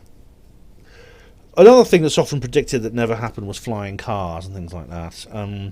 Also, space travel. I mean, I've made this point in my moon landing videos, but you know, we since the Apollo missions allegedly happened, what have we done? We've gone to and from Earth orbit again. I mean, any science fiction and space fan from the 60s who could look forward to today, they gasp in dismay. It's 2021, and you're saying you still haven't left Earth orbit? What the hell? There's of course in Clarke and all these others. You see, Clarke's vision of the future by 2001 involved deep space missions to the outer planets, manned missions, It involved bases on the moon and later on Mars. There was like a very developed infrastructure on the moon by 2001. Didn't come true, did it? David says to Hugo, we had the necessary explosion in technology in the 20th century, now we've stalled. We're also going back into massive tyranny and slavery, but the masses will be appeased by dopamine-inducing stuff. Well, yeah, see, in a way, we have regressed in many ways. Certainly in terms of politically and socially, we've regressed. And that's deliberate, I think. It's a deliberate social engineering strategy. Technology has stalled in a way. Like I said, with space exploration, certainly. In terms of electronics, we have had great projections. A lot of the portable computers that you see in Arthur C. Clarke, written from the 50s and 60s, that exists. The minisec, there's this thing called a minisec in the Imperial Earth, which is a 1975 novel he wrote, which essentially is like a modern mobile phone. But of course, in that book, you also had people living on the outer moons of Jupiter and Saturn. It hasn't happened. Steve Mumbling says, if Seth Shostak is alive and kicking in 2031, it'll be him that makes the "We're Not Alone" speech. Oh, Steve, you're saying that SETI is more likely to succeed, is it? The search for extraterrestrial intelligence. If you watched my SETI video, I think you probably put a comment on there or two. SETI is nonsense. SETI is looking out of the sky at something far off, trying to pick up messages from aliens millions of light years away. And never ever does it occur to the aliens have actually already got here. You know, you could have flying saucers flying above the bloody telescopes, and then Shostak and his mates won't even acknowledge their existence. Year of the Century, Alex Ritchie, and Blue Beam draws ever closer. You know what? The fake alien invasion. I was talking about with someone on one of Miles's guests. I was talking to her on Facebook about this. Even though the only reason I think a fake alien invasion is less likely now, I have to say, is because of the COVID-19 pandemic. In a sense, this pandemic has done what the fake alien invasion could have done. This doesn't mean they won't try it if they're desperate, though. It's amazing, isn't it? Yeah. Hugo Rune says, Happy New Year. Happy New Year to you, Hugo. That's on Year of the Century. Yeah, so...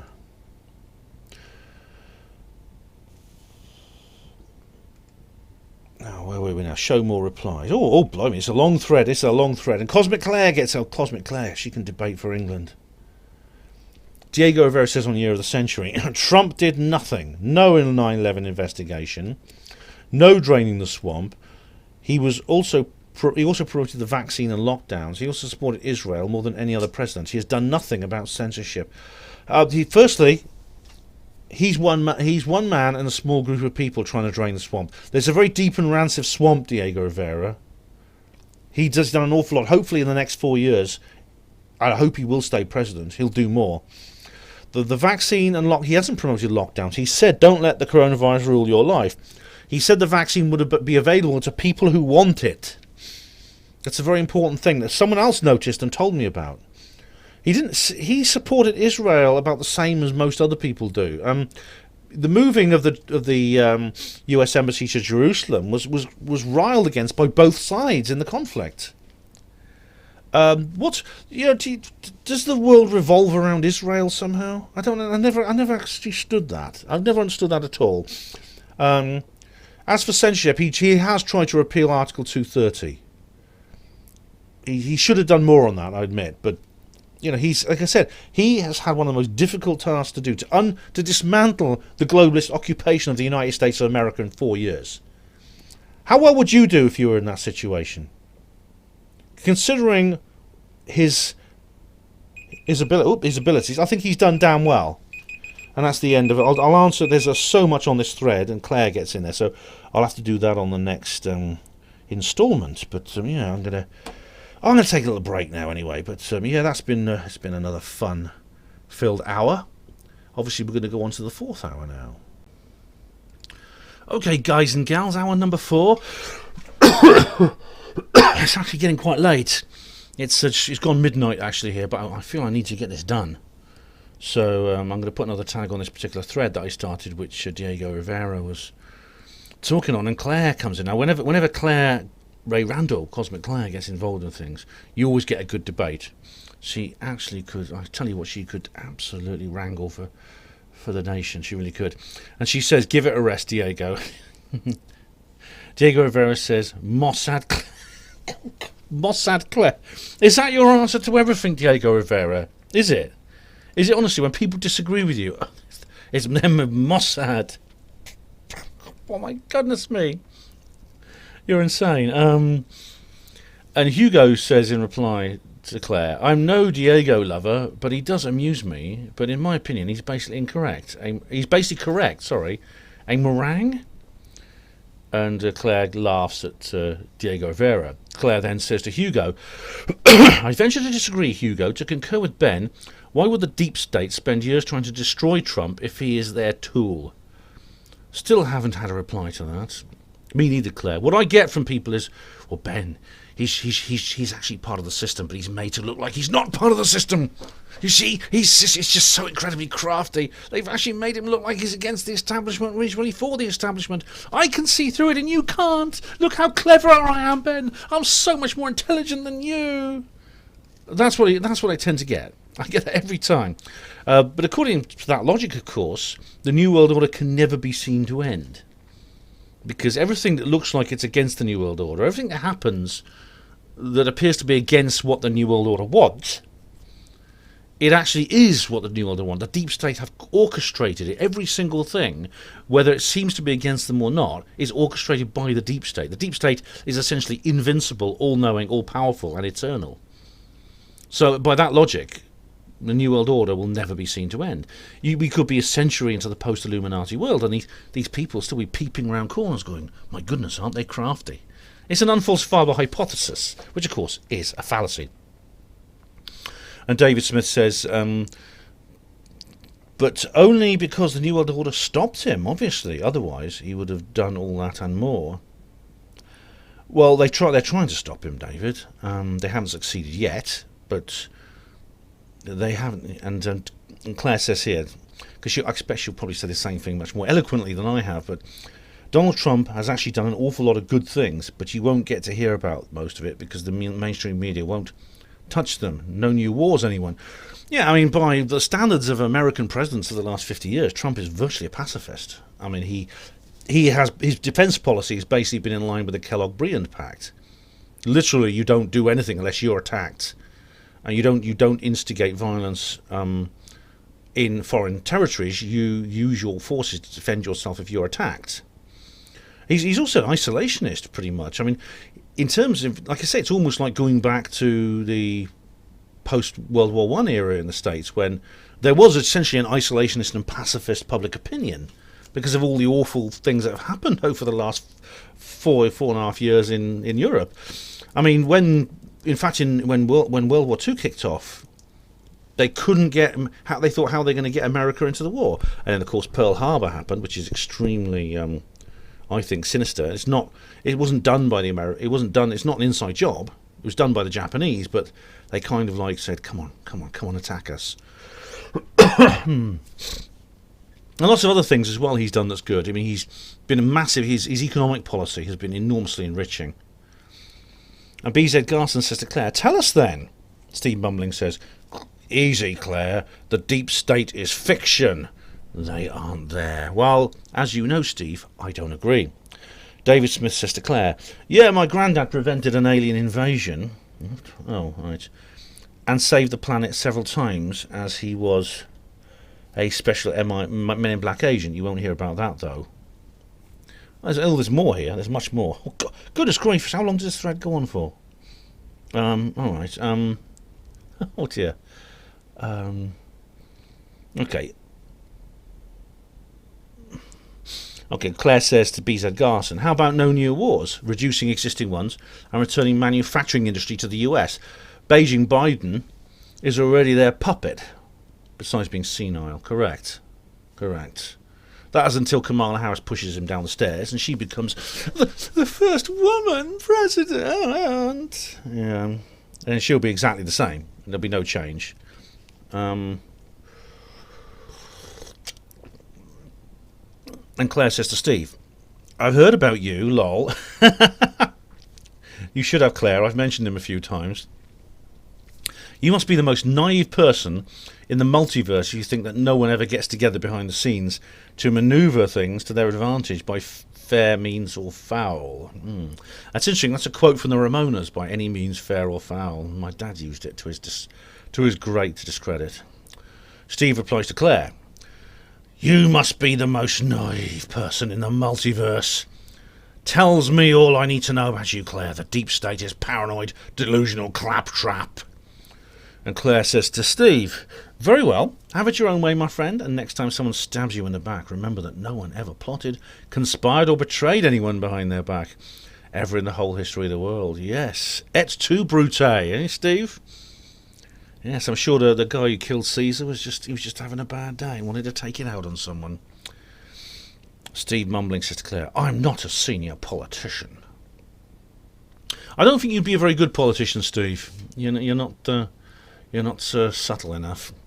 And Claire replies, you think you need to be a politician, senior or not, for someone to plot against you? Yeah, exactly. And Steve says to Claire, I'm 64 years old. It hasn't happened yet. Maybe it's because I'm not paranoid or delusional. Well, you're lucky, Steve. That's all I can say. People have plotted against me. Claire says, it's happening in front of your eyes, my friend, and you're in denial. BZ Garson says to Claire, how about he's a serial proven liar, a narcissist, a control freak, all abdicated all responsibility and leadership regarding the pandemic? Oh, right, that's Claire. Oh, that's Trump you're talking about, yeah. He's none of those things. He hasn't. As for the pandemic, he's exposing it as best way he can for what it is. Using the early press briefings as a platform for electioneering, he has blood on his hands. Rubbish. How about him profiteering from his office, loving Putin as a poster boy? He respects Vladimir Putin as a great statesman, and to be honest, Putin's one of the few statesmen in the world I feel any respect for. 50-plus failed election fraud lawsuits. I've already covered that. 2 kicks in the nads from the SCOTUS. I've covered that as well. His gift from his base to fund his BS lawsuits, which has netted him over 200 million plus, which he has spent on the lawsuits. He tried coercing Georgia's Secretary of State to recalculate the vote in a phone call. No, he didn't. I've covered the whole phone call thing in one of my... Which video was it? I think it was one of my BitChute ones. Yeah, it was in one of the Alt Tech exclusives. He did not do that. He simply talked to the secretary. He talked to this Raffensperger person and said, look, you do realise he just laid out his case. He's a piece of shit and the worst president of the USA ever. Everything you said there, BZ, was wrong. Everything. Claire says to BZ, how about the deep state has been going after him for 5 years and found nothing? Meanwhile, Beijing Biden is a zombie who has fronted an attempt to steal the election. Yeah, precisely. I mean, they've even done it, in the Georgia elections. You see, I explained that you've got the same hockey stick thing in the Georgia elections recently, the runoffs. I didn't think my prediction would come true that quickly. And BZ says to Claire, you're deluded, utterly and completely deluded. Bye-bye, Donny, bye-bye, you loser. That's not an argument, is it, BZ? You're not explaining why Claire is wrong. I could say, you're deluded about 2 + 2 = 4, and completely deluded.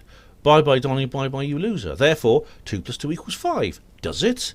If the answer is no, then you are using a fallacy. You're using an ad hominem, poisoning the well, and unfalsifiable hypotheses. That's a hat trick. Steve mumbling, I think you're in denial of reality, Claire, like most conspiracy types. Oh my god, another ad hominem, another poisoning the well. Any of you at home playing fallacy bingo, get your cards out. Cosmic Claire says to BZ, how about you're a bot wasting my time with lies? He's not a bot, Claire. He's actually a real person. But he, as you said, he's completely wrong about what he says, and as we've explained. BZ says to Claire, I must be an intelligent bot because I'm replying to your every point. Define a bot. When does somebody not become a bot and is genuinely asking questions because they disagree with you? You will fail to answer any of my points in your previous replies. You're acting like a child. Who does that remind you of? BZ, you are essentially demanding that Claire does not commit the same fallacies that you have.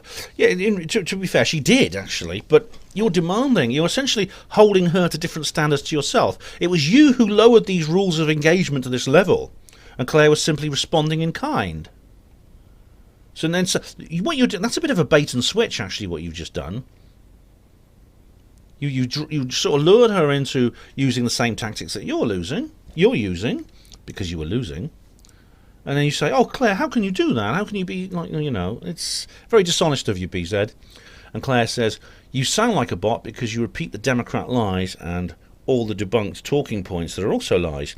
Meanwhile, how's Creepy Joe doing with his pallets full of millions of fake ballots being paid off by China? There's actual evidence for that, unlike the fake accusations against Trump for years. Correct.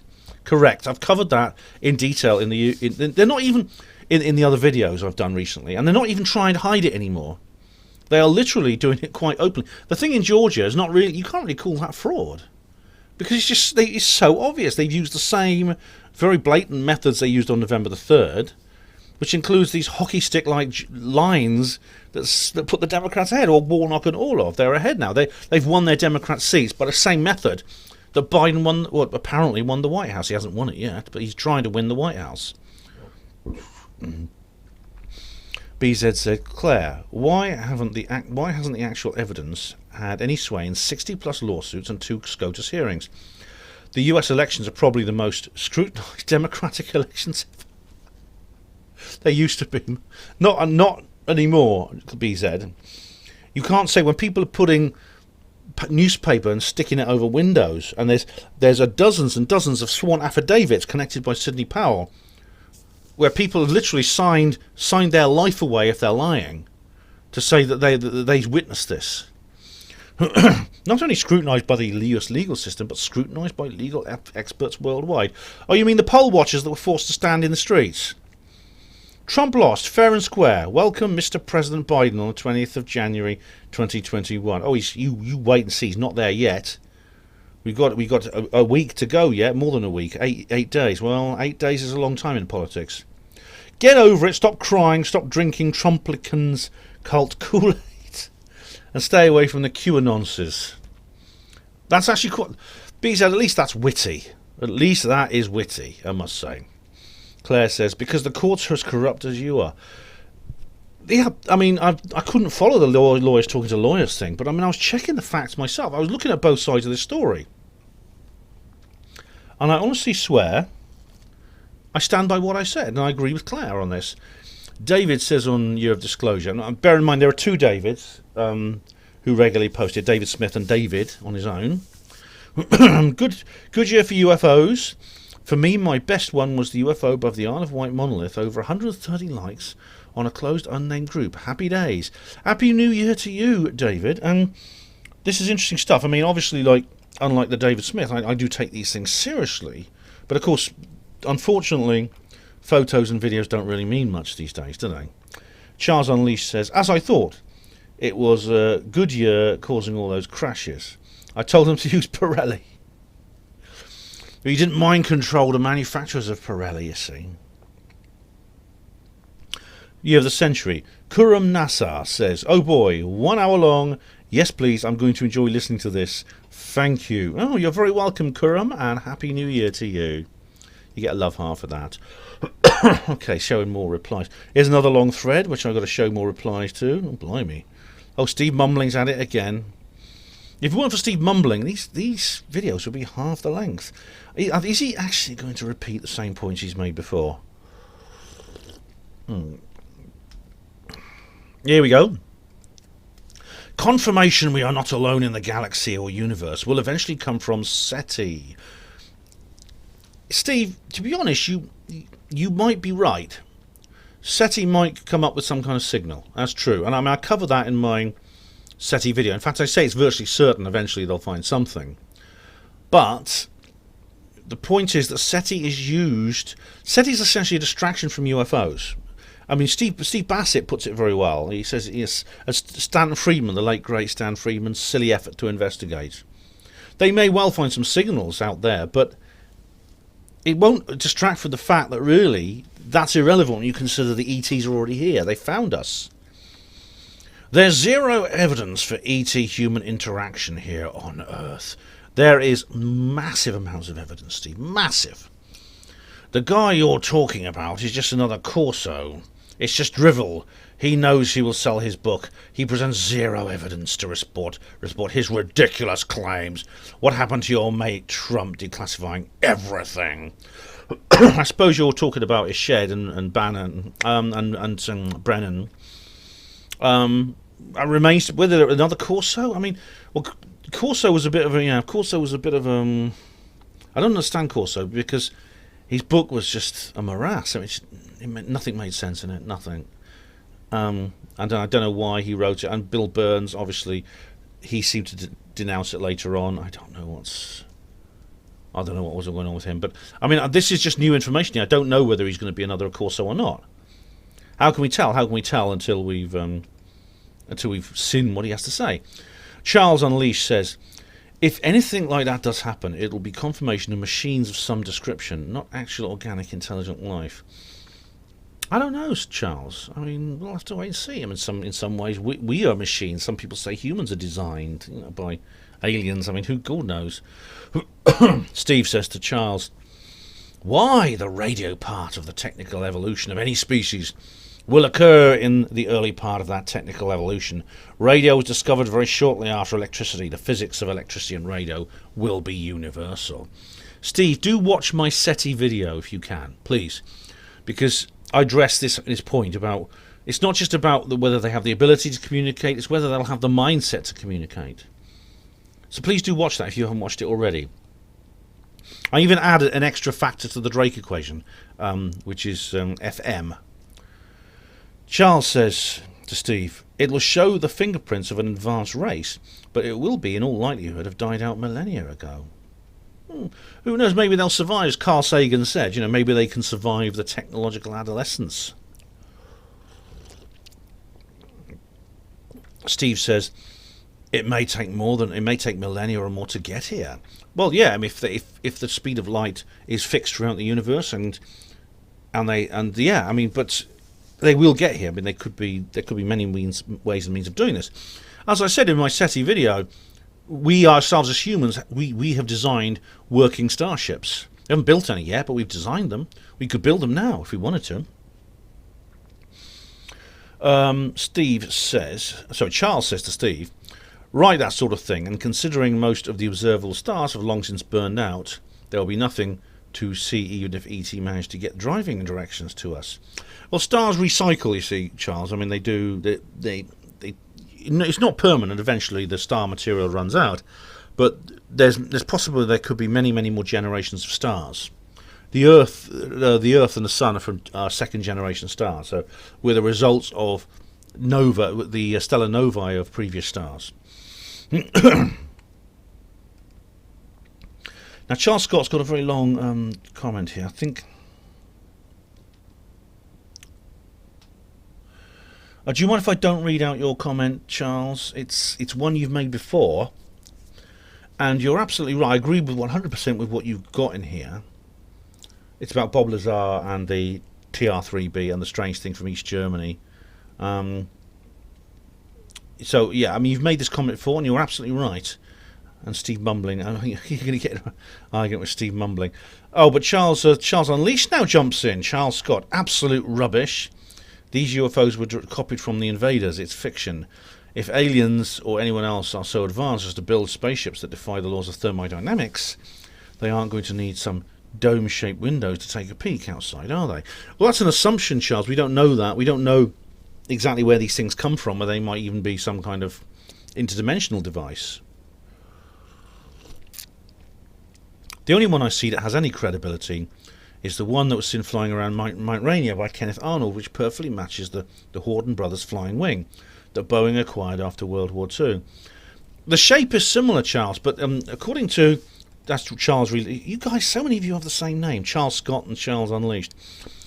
The thing about what Arnold actually noted was the behaviour, the movement, it doesn't match the flying wing. And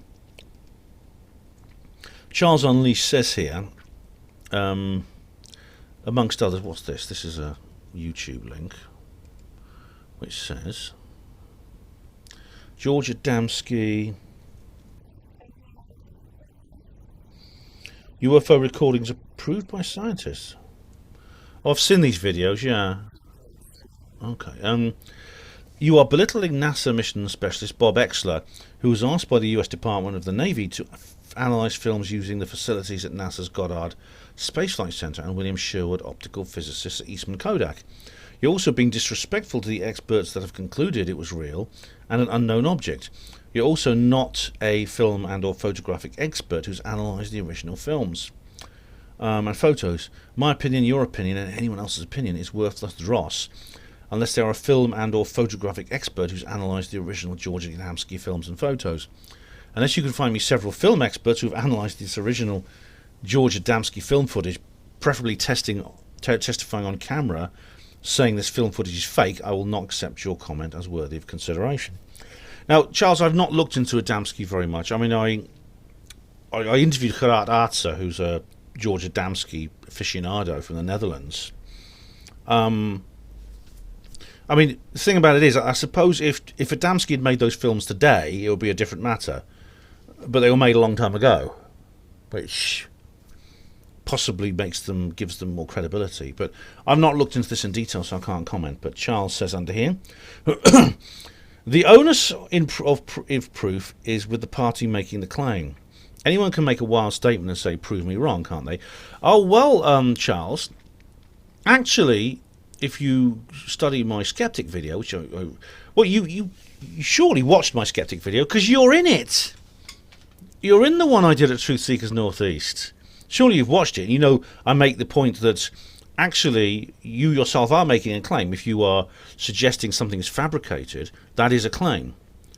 I mean, you can't say that something's fabricated because there's an absence, or in your opinion, of another hypothesis, any more than Charles can say it's alien in the absence of another hypothesis that says it's not. Both are equal. So I'm sure you've watched that video, seeing as you're in it. I remember that phone call I got. Hello, Ben. And he carries on. Okay, I really am Charles. I really was Bill Ryan's personal bodyguard, and I'm the best super soldier that ever lived. If you can't prove that to be false, you must be endorsing it. Well, you see, that's a challenge, isn't it? Charles Scott says here, anybody who's not a film expert, regardless if they've analysed the original film footage, can make wild statements and say, prove me wrong. That's true, actually, Charles. That's fair enough. Mathematical probability proves that the film's experts testifying on camera are correct in their claim.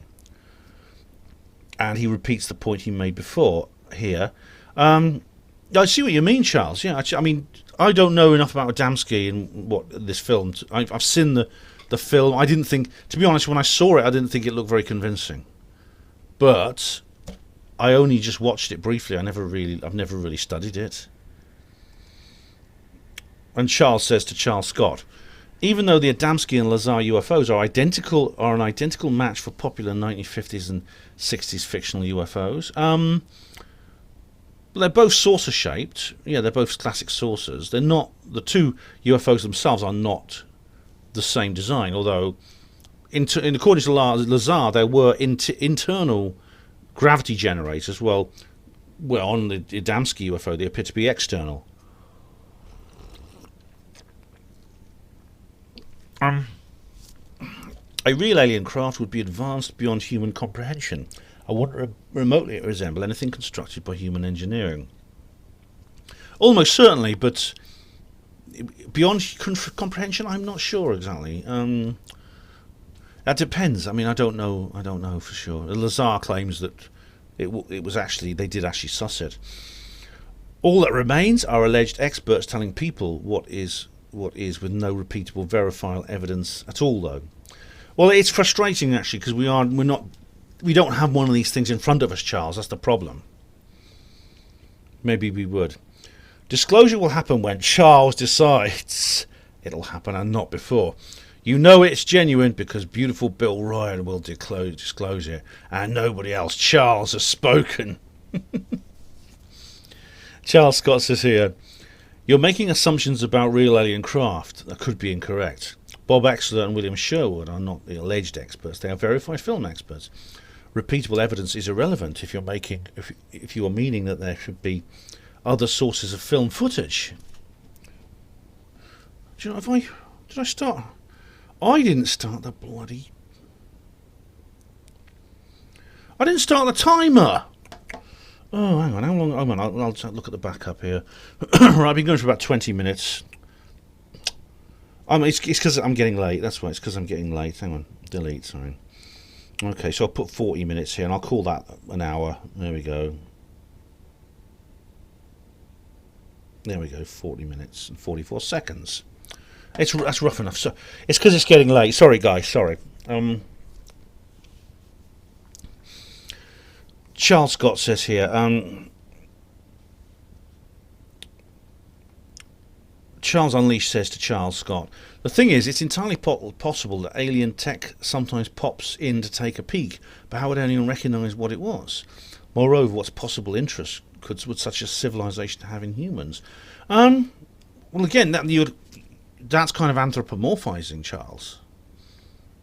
We don't know any more than we unless we can put ourselves in their shoes, and we can't do that even if they have 2 feet.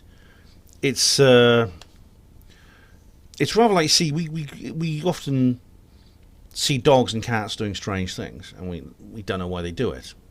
It's got a lot to do with their sense of smell. You know, they smell things here, and we can't smell anything, but we do a lot of things they can't comprehend as well.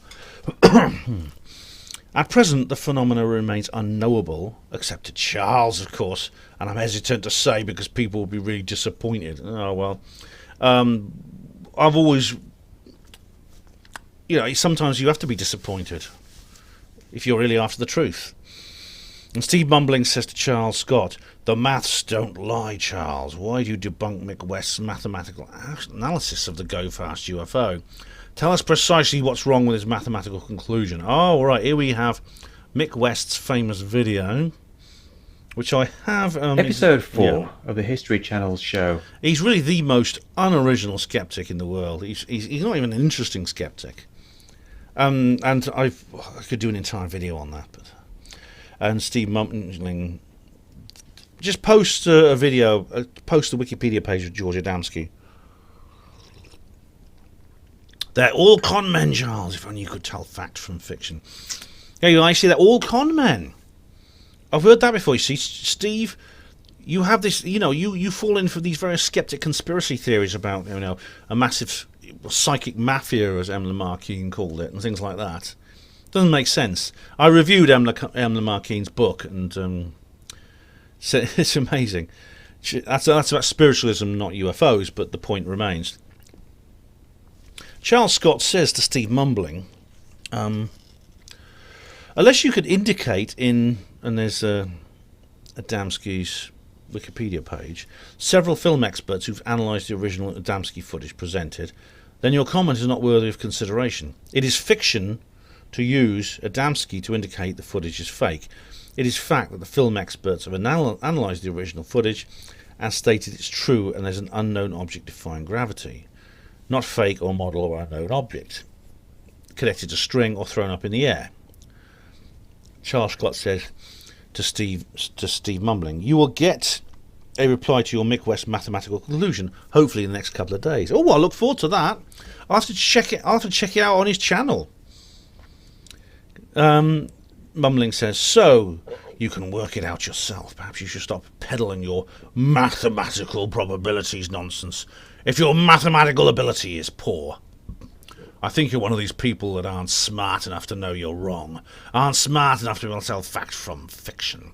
I think you're the thick idiot, Charles. And I hope Charles can give you as good as you get, Charles. Well, I'm going to delete that comment if Charles doesn't. And yeah, he repeats the points he's made about Adamski. Therefore, regarding the human white world technology up to 1965, there is concrete proof beyond any doubt that the probability is 100% that the object is extraterrestrial. Yeah, I think so too. I think this idea of black budget technology, it explains a lot, but it doesn't explain the entire UFO phenomenon. You see, this is, I mean, if you say that, if you say that, for example, as some people have claimed, that the Go Fast and Gimbal, they're anti-gravity craft, you've got to ask yourself why what you see matches the description of objects seen before World War II. I mean, how long has this black budget technology been developed for? How has they kept it secret for so long? There is concrete proof beyond any doubt that the possibility is 100% the object is extraterrestrial. Everyone's opinion, including your comment, is insignificant and irrelevant, as mathematical probability states beyond any doubt it is extraterrestrial. With regards to the human black world technology up to 1965, the object is, yeah. In this case, everybody's opinion is valid, although I'm extremely confident they are wrong if anybody states the object is terrestrial. I will only accept that opinion if they say, although it's extremely probable the object is extraterrestrial, I still think it's terrestrial. I await your drivel and perhaps some more fiction. Fight. Charles Scott also... Oh, here we go. Oh, Charles, this is a very long comment. Yeah, I think I'll read it, actually. Charles says to Steve Mumbling, "You've obviously seen my FLIR Go Fast and Gimbal comment. I'm glad you put it on this channel as well, Charles, as well as Steve's. Debunking clown, clueless, chump, idiot Mick West. For the benefit of anyone who hasn't seen the comment, I've posted it again below. I suspect you have conveniently asked me to debunk the Mick West Go Fast footage with the hyperlink you provided because it does not indicate whether it's extraterrestrial or terrestrial in nature, in material. Assuming Graves and Fravor are correct for Gimbal, and the data is correct for FLIR, while regarding white world technology, it is 100% probability that the FLIR and Gimbal footage are extraterrestrial material, and I suspect you incorrectly refuse to acknowledge this. Aerospace engineer and military pilot Lieutenant Ryan Graves states Go Fast and Gimbal were filmed within weeks of each other over the Atlantic near Jacksonville. These UAPs were seen about every day, approximately 2 months. Lieutenant Ryan Graves states the Gimbal footage is a short clip from a longer footage which displays a fleet of smaller craft. Oh, I hope we get to see that sometime soon, Charles. Yeah, come on, TTSA, get hold of that. It is possible that the Go Fast object is one of these small craft. Also bear in mind there could be more Go Fast footage which indicates terrestrial or extraterrestrial material. and Gimbal thinks it, the Go Fast. Mick West thinks it's a seagull or a pelican, he said. The pilot audio indicates it could be one small craft, certainly not a balloon. With regard to your wish for more detailed debunking of Mick West's mathematics based on your hyperlink, for a start I can see it is poor maths not to indicate the unit of measurements in the overhead view software for RNG1, RNG2. Is that range? Objects, true airspeed and jet path. It should not be left for the person viewing the presented maths to work out unit of measurement.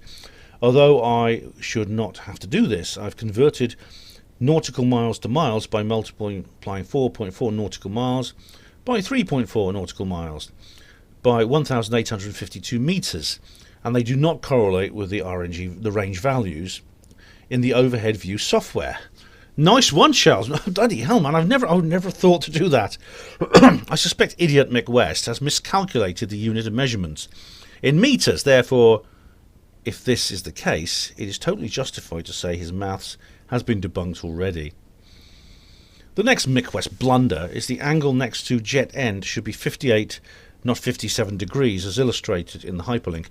The Mick West video you sent to me.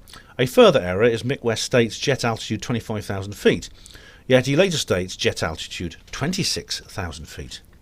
Yet another error. He states range 4.4 nautical miles, 3.3 nautical miles to be used in trigonometry, yet he uses 4.4 and 3.4 in his trigonometry. These errors indicate Mick West is error-prone. Oh yeah, but Mick West doesn't care because Mick West just wants to prove there's no such thing as aliens. The more errors, the less precise the calculations, the more debunked the maths becomes. Even one error in his calculations can make Mick West's mathematical analysis worthless dross. Next, Mick West uses the overhead in the overhead view software. 2 decimal places for an angle of 43.1 degrees, 0.01 degrees, and no decimal places for 57 degrees.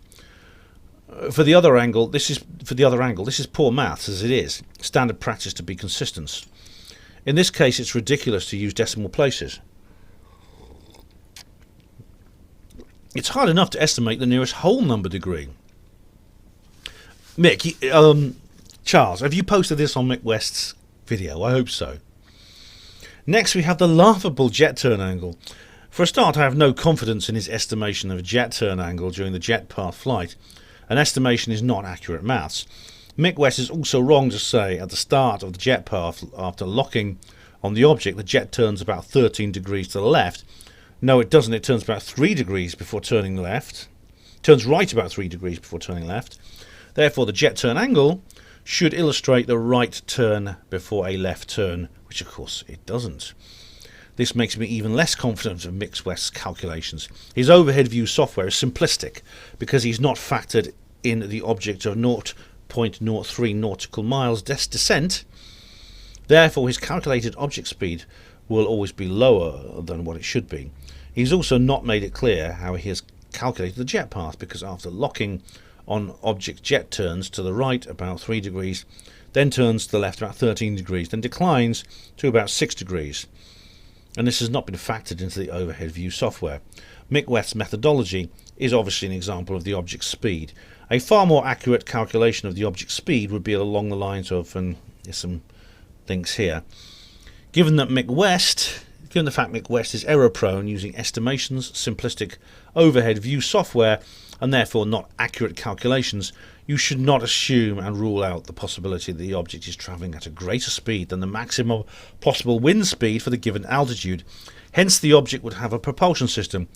You should lower the margin of error close to 0 for the most accurate calculations and let maths decide what speed the object has. The only confidence I have of Mick West's use of maths is the trigonometry. I've also given him the benefit of the doubt in his rough calculation of estimating the object size as correct. Mick West has not proved the actual wind speed. Proving the wind speed can only prove the object has a propulsion system. An object travelling at the same speed as the wind does not prove it has no propulsion system, because wind direction could be different to the object's direction. Also, it's highly probable an object has no propulsion system if travelling in the same direction with the same speed as the wind. It's technically possible the object still has a propulsion system.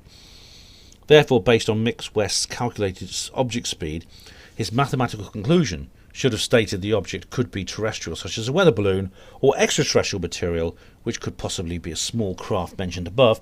Therefore, the object is a UAP. That's the correct conclusion. Mick West's conclusion is wrong because he acknowledges the possibility of a weather balloon. He fails to acknowledge the possibility of extraterrestrial material, and that is the object is a UAP. In terms of probability, given the pilot audio compared to a balloon, it's more probable the go-fast object was a small craft from the fleet of the craft, which are highly likely to be extraterrestrial because of their association with the extraterrestrial gimbal object and the description of them. Well, thanks, Charles. Thank you very much for that. Oh, there's more replies. Hang on. Show more replies. Charles Scott then says underneath here. Oh, hang on. Okay, we're nearly right. To Steve Mumbling. Given the US Navy admits the video clips FLIR, GoFast and Gimbal are UAPs, Mick West is a thick idiot for saying probably and or possibly. These objects are airplanes or balloons unless he can prove it to at least a very high degree of probability. His expertise is easily below the US Navy in terms of video, radar, visual analysis. And with the technology and resources at their disposal, he should go with the official explanation, which is UAP, and I have discovered good reason for the military stating UAPs, as I have discovered an object accelerating way below any known aircraft and way beyond any G-force known the aircraft can handle. That's what Fravor said, didn't he? Oh, but Charles, can't you understand? Mick West has been on the Joe Rogan Experience 3 times. Before we look at any data, Mick West has only used data from video clip footage with autopilot commentary omitted. Pilot commentary and all 3 videos are found here. Mick West has also omitted radar data and any data given by expert military pilot eyewitness testimony, which would also involve their interpretation of the video footage. The pilots also saw objects doing out-of-this-world manoeuvres which were not in the video footage. For example, this shows Commander Fravor saying he could see the object with his own eyes. It had no wings and disappeared in 2 seconds. I think it's totally disrespectful and foolish to assume highly trained pilots can't tell the difference between an aeroplane, a balloon and a UAP. Why is that, Charles? I mean, US Air Force security police can't tell the difference between a lighthouse and an alien. Why does idiot Mick West not consider this? As will be seen, even Mick West's video analysis can be debunked as spouting drivel with a worthless conclusion. Looking at this, another link, aerospace engineer and pilot Lieutenant Ryan Graves explains the gimbal footage, stating a fleet of objects amongst other things. We also have pilot audio confirming a fleet in this film footage, and the same pilot again in this gimbal video. Here is Mick West's explanation of the gimbal with no pilot audio. Given a military pilot, aerospace engineer and other pilots' expertise supersedes Mick West, I can already conclude all of Mick West's debunking videos are drivel and he spouts shite. Oh, but he's a skeptic, Charles. He's like Professor Brian Cox. What a ridiculous clown, clueless chump, thick idiot Mick West is. You know, honestly, he is, Charles. I'll just say that from my own personal point of view. I mean, he's not just he's a skeptic that's just so. He doesn't even have any charisma. He's not even a charismatic skeptic like Professor Chris French. He's just like a skeptic robot. I'll carry on, sorry. However, despite I already have enough evidence to close this matter, I will continue to add more web evidence to debunk Mick West. There's a PDF file here. I can see a combination of pure maths, statistics and mechanics being used in the calculations. Given the information of who did the analysis, only a clueless chump would say Mick West's analysis is the correct one. Although I was happy with the credibility, I saw no need to verify this PDF file. I was able to personally verify the Nimitz analysis using mechanics, the same principle they used. Looking at the section 2, I've been done to estimate the most likely acceleration. Given the radar data of 8,530 meters, displacement of 0.78 seconds, initial velocity 0 meters per second, and there's some more mathematics here. Oh gee, 9.81 meters per second. Is that inertia? I can corroborate the calculations are correct, assuming acceleration half the distance deceleration, using a mechanics equation. There's some more. Oh, there's a lot more. There's some formulas here which I won't read out. A human body can briefly handle about 45 Gs. A missile about 50 Gs. Therefore, this object is extraterrestrial regarding white world technology. Virtually 100% probability to be extraterrestrial regarding black world technology.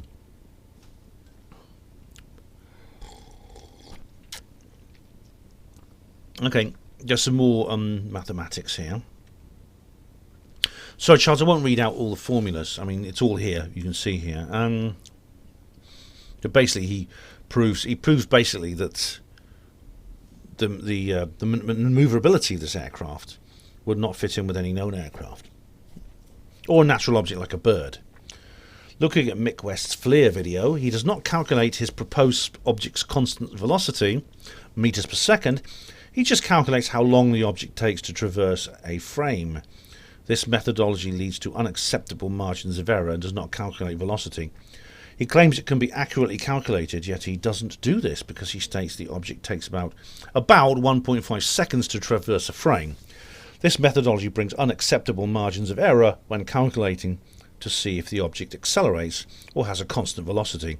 As will be seen, Mick West's methodology is drivel. Considering the pixel density in the video does not change with the field of view or zoom, then the margin of error using pixels is much closer to 0 than Mick West's methodology of using about the time it takes the object to traverse the frame. This method will therefore reliably prove that the object has constant velocity or acceleration. Pixels are used in section 2.3. The calculations indicate the object is accelerating, not Mick West drivel calculations indicating constant velocity. That's how quickly it traverses the frame. These calculations also work out the most probable trajectory in which the turn alters the calculated acceleration, unlike Mick West, who assumes the trajectory is linear left to right movement, as viewed on the video, and therefore increases the margin of error in calculations. Note also Mick West claims the FLIR object looks like an aeroplane, yet he doesn't know what the pilot saw. How ridiculous to think of a highly trained pilot can't tell if it's an aeroplane. It certainly doesn't look like an aeroplane to me, neither did it to Commander Fravor. And this is what is happening, in part, with the Nimitz encounter. It's now obvious Mick West's analysis is idiotic, worthless dross. So looking at the video, I have no doubt, I have no confidence in his methodology, and I'm uncomfortable with his estimations, which lead to margins of error. He has not made it clear how he calculated the jet path margin of error. I have no confidence whatsoever if he knows the possible maximum and minimum turn angle of the jet path. This could mean the object could be travelling greater than the maximum possible wind speed at the given altitude, and therefore would indicate that the object has a propulsion system, unlike a balloon. He also conveniently suggests that the calculated speed represents wind speed, and yet this isn't evidence of the object hasn't a propulsion system, because you have to prove the wind speed first. Yeah, and the direction, Charles. Isn't that right? The audio of the pilot for Go Fast video doesn't sound like he's seeing a balloon or an aeroplane. So in conclusion, considering radar video and pilot data, there are the very least 2 UAPs with acceleration and no visible means of propulsion, indicating extraterrestrial white world technology and virtually 100% probability to be extraterrestrial in the black world technology. The other conclusion is Mick West is a clown, clueless chump who sounds like a thick idiot trying to be clever but spouts shit. I agree with all that, Charles, especially the last sentence. Yeah, and there's hopefully going to be more data, more videos coming out, and also telemetry. I mean, from what I gather, the main reason the government is not actually declassifying more material is it's actually not got anything to do with the UFO context at all. It's because of they're concerned about what information it might give out about the capabilities of those ships, which are very highly classified secrets. And Steve Mumbling didn't reply to that. That was 5 days ago. Right, year of the century, Steve Mumbling. The former head of MI6 states that he believes aliens exist. He did, yeah. A view that is supported by more than half of Britain. Sir John Soares is certain extraterrestrials are out there due to the infinite size of the universe. This is his opinion, and mine, incidentally. He's not saying he knows as a fact aliens have been here. I know, I mean, I did say that about Sir John. It's very different from, say, Helen Sharman, who did actually say a bit more than that. So did John Brennan, so did Heimer Shedd. Heimer Shedd in particular was very revealing. TGSA was always a scam outfit. Well, no, is it really? Regarding what Charles Scott has just said? What he's just worked out? Give us the cash and we'll build a starship, lol. Oh, well, that's a fair point. We're still waiting for that thing to come out off the production line, aren't we? They need They needed frontmen and the fake alien artifacts to pull in cash from the gullible. You'll see nothing meaningful from them. Well, is it gullible when you can't call Charles Scott gullible? Charles Scott should be congratulated for the work he's done. And Charles Unleashed said, I put that question to him on the Black Vault interview yesterday. Where did the Starship donation money go? So far, he's declined to respond. Yeah. And that is something they need to... I wouldn't want to pay for something until I saw it. And this is the actual design for it. Lifeboat.com. Oh, what's this? Yeah, it looks like a... That's the one. Oh, anyway.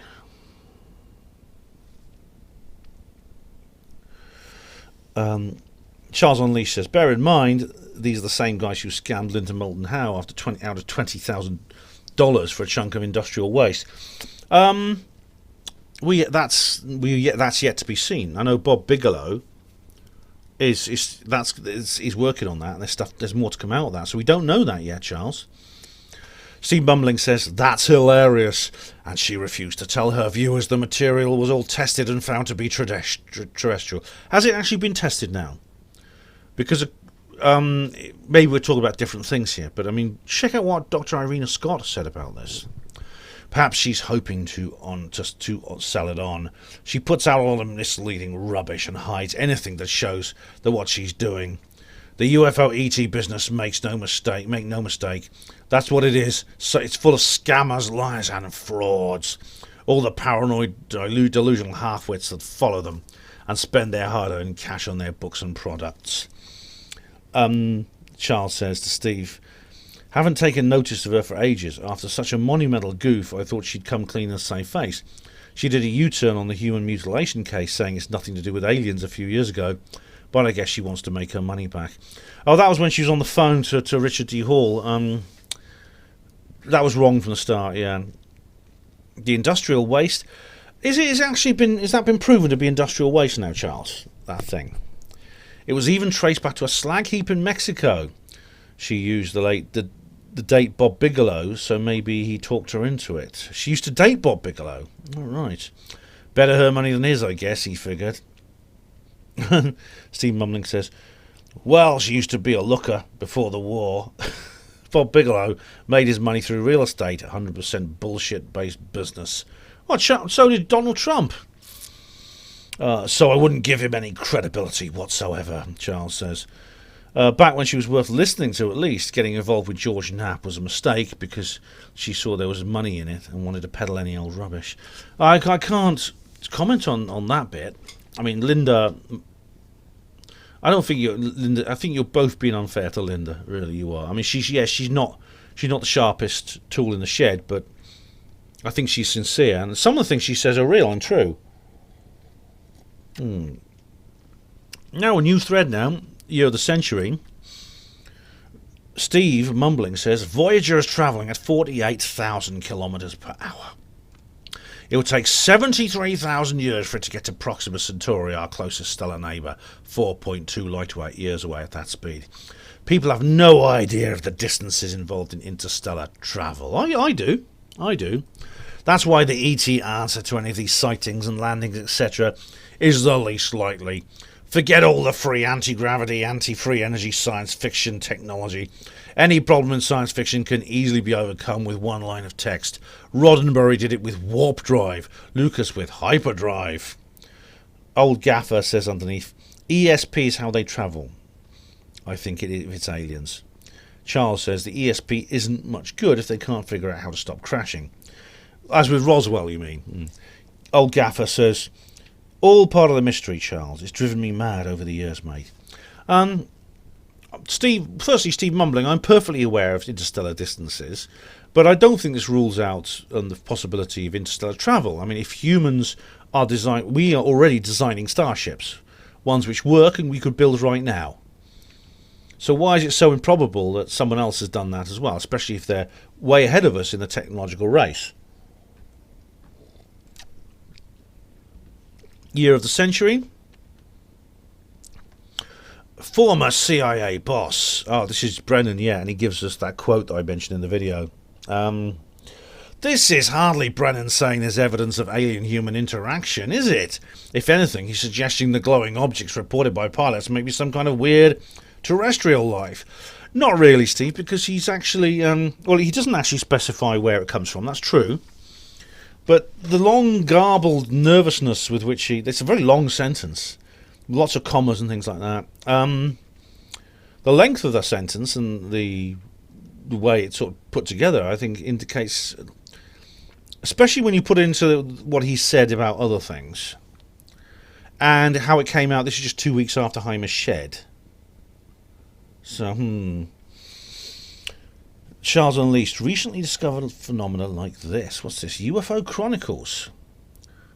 Space lightning over Hawaii. Oh, I think I've seen this. Is this the blue thing?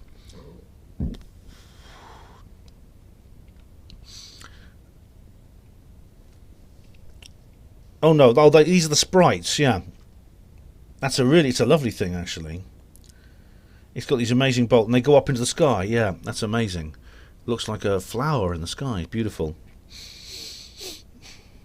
Oh, this, says Steve Mumbling. Oh, it's a YouTube link now. What's this?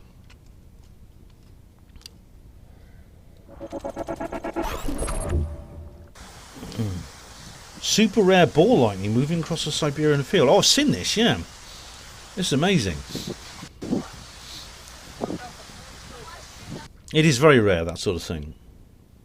It's the rarest form, one of the rarest form of atmospheric phenomenon. Year of the century. And Steve Mumbling says, there's no way Trump will be in the White House after January the 20th. You want to bet? You wait and see what happens. The people have spoken. No, they haven't. Globalists have spoken. And they've rigged the election. Trump's out. No, he's not. Biden might make Hillary Clinton Secretary of State. I doubt that. I mean, she's already been that once under Obama, and she was terrible. She was an absolute hawkish, murderous, genocidal maniac. Yeah, of course he'll make her Secretary of State, wouldn't he? Yeah. She's a UFO enthusiast. Possibly, she was seen carrying a book about E.T. life at the when she was with Lawrence Rockefeller. She may recommend a disclosure if there's anything to disclose. Well, that's Steve Bassett's line. Personally, I don't think there is. Mick West thoroughly debunked the ATIP videos, including mathematical analysis of the information shown on the actual videos. You may disagree with him due to your blinkered UFO thinking, but you certainly haven't debunked Mick West. Challenge his mathematical analysis if you can. That should be a laugh. Oh, and here, Charles Scott repeats the material he posted earlier. Well done, Charles. I mean, I've got to say, Charles Scott, well done for what you've done here. Well done for this. Charles Unleashed said, I wouldn't count on Hillary either. She's just touting for a couple of votes at the end of her campaign herself. Yeah. If any, I still hope that will not happen because Joe Biden will not be inaugurated. But obviously, there's no guarantee what will happen. There's no guarantee. Steve Mumbling says to Charles Scott, the maths don't lie, Charles. Why don't you debunk Mick West's mathematical analysis of the Go Fast UFO? Tell us precisely what's wrong with his mathematical conclusion. Well, Steve, Charles looks like he's doing that. And Charles says, you'll get a reply to this comment hopefully within a couple of days. And indeed, the following day, actually, is a big long... oh, yes, this is, I think... Yep, he's already said this. Proving this... Yep. This is the same comment he wrote before. There you are, Steve. Steve Mumbling. There's your answer. Well done, Charles. That's a lot of work you've done there, Charles. Really, you're to be congratulated. Daniel Devora says on Year of the Century, anyone knows why aliens are here on Earth? You're welcome to join my channel for answers. Hold on a sec. Is my phone still working? It is, yeah. I promise you will not regret it. Well, let's have a look, Daniel. They forgot to take that left turn at Albuquerque, says Charles Unleashed. Let's have a look at Daniel Devora. I mean, have I heard that name before somewhere? Oh, what's this? UFOs, alien bases inside the crater. Oh, my goodness. Oh, yeah, I'm giving you a sub, Daniel. You get a sub for that, mate. Yeah, nice one. This looks like my sort of thing. Looks interesting. Right, you are, Daniel. Check out your videos. I think Charles Unleashed the left turn at Albuquerque. It was Bugs Bunny, wasn't it? Yeah. And Daniel DeVore also puts up his thing here about for his channel. And I don't mind people advertising their channels on mine. That's absolutely fine. Year of the Century, as pooped by Anakin Skywalker. These names are unbelievable. The Year of the Century, ha ha ha. That's like saying Monday, the day of the week. Now, you see, it's the 21st year of the 21st century. It's kind of a little... it's kind of a little joke. Or sort of like a synchronicity sort of thing. Poop said, "Oh, I get it. This is a viral video for the new Simon Pegg Edgar Wright show. Oh, this is going to be good." I've not seen. I've not seen. Simon Pegg, of course, is an actor who's a screenwriter, but I'm not sure what you mean by that. UFO disclosure is here, as pooped by Anakin Skywalker says, Well, I hope that's a good there, Anakin. I really do. And Year of the Century, Glowtone, hello. Glowtone says, "Ben, you might be interested in this short clip about the late American composer musician Frank Zappa.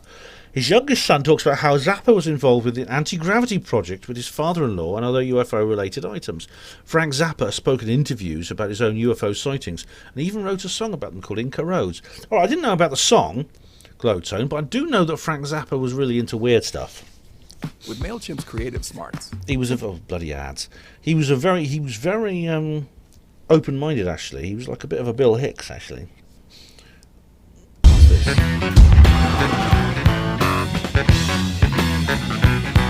John Klein submarine. Why was the cap? It must have been. It's nice to meet you. See sound. Produce him. All right, so I don't have time to watch all of it. But I know Zappa was very into weird stuff. I know that. I didn't know the details, but thanks for that, Glowtone. Much appreciated. And fine, now I can see Watching Me's not one of us for some reason. All right. Here, Tina says, this is, new one, the Oxford monolith. Tina says, Thames equals Tammuz. It's interesting about the etymology of Thames, Lisa, because, Tina. That's another blonde. Thames, of course, it's actually Thamesis was the Celtic name. There was the Celtic language, which is actually an ancestor of Welsh and Gaelic that was spoken at the time. Thamesis was the name which the Romans adopted, and that's funny. That's why it's also from Thamesis. It's the etymology of Thames, but it's also the etymology of Isis, which is the local Oxford name for the River Thames. And Isis, of course, is an Egyptian goddess too, and it's a weird little connection there. Watching Me's not one of us says, Thames Television, Morecambe and Wise, ATV Tiswas. Oh, Tiswas. Plastermine. Oh, of Paisley. Your name, always funny. Water. Correct. What is this? The Phantom Flag Flingers. I'm really showing my age now. I still love Tiswas. The Oxford monolith. Diego Rivera says the pylon is the obelisk. No, it's not. The obelisk, unfortunately, was vanished. It's gone. Same video, legend real. Monoliths mystery unsolved. Monkey see, monkey do. The monolith mystery. It's not really a mystery in nearly all cases, and we know that people are making them. The question is who's making them, why, things like that. But it's always possible that one will turn up that's not man-made, and this is what's interesting about them. They're still unknown. The Utah one fascinates me. Obviously, it's made by somebody, not something. But why? How? I mean, I really expected to find bones in there. I thought this is some avant-garde coffin. Steve071 says on the Oxford monolith, "You're protesting your innocence too much, Ben." In what way? Oh, I see, Steve. You think I had something to do with it, do you? Well, you wouldn't be the first. I mean, when this broke out on Facebook, everyone was going on about it, saying, "Oh, it must be you, Ben. We know David Icke did the Isle of Wight one. We know you must have done this. You must have done the Oxford one." Charles says, "He doesn't have to.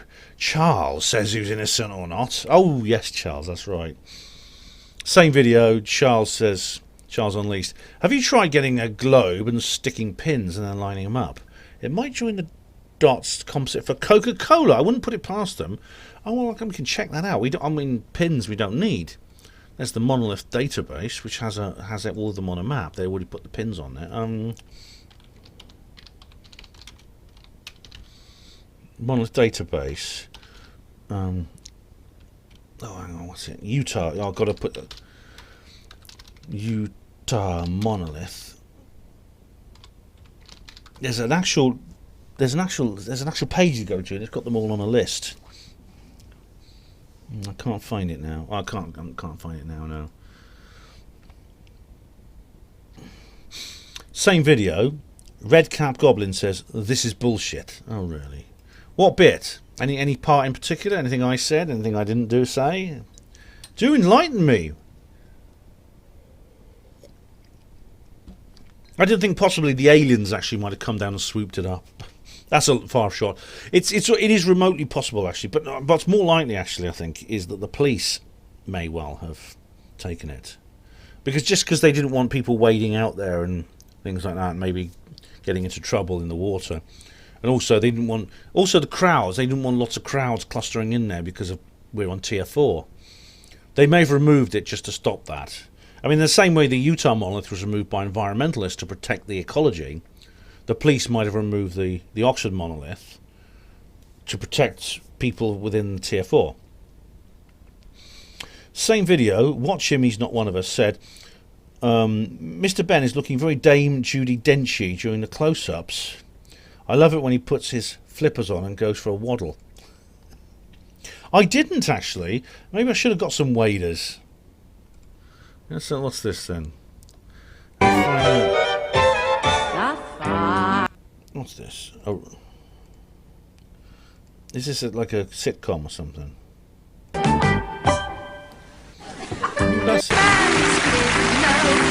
She wasn't bad looking when she was younger.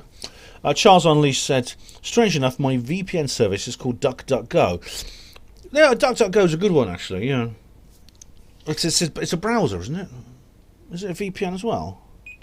Oh, I'll just answer this one question from Watch Him, and then we will go back to 1 hour next time. Oh well, I'll have to adjust it because it's possible I miscalculated because I forgot to switch on the damn thing. Anyway, Watch Him says Duncan Purdue's outside broadcasts are quite an event these days. Each click, fart, and sweaty dew flap is an intricately coded message, updating those on the inside about Capel Green. Duncan Purdue, who's he? Duncan Purdue, whatever. Who's this? What's this? It's an ad. Easy Star All Stars, Dub Side of the Moon full album. All right, okay. So, okay, no worries. I don't quite get that, but let's just see. I mean, I'm getting a bit tired. I might have to call it a night and carry on tomorrow. But I mean, I need to get this done. I need to get this done because I've got a feeling tomorrow's going to be a busy day for other things. Okay. Okay, guys, I went slightly over last time because I forgot to start the timer. So this time I'm going to do it slightly differently. I'm going to make it 50 minutes. There we are. It's about 1 hour 8 minutes last time, so I'll make this 50 minutes.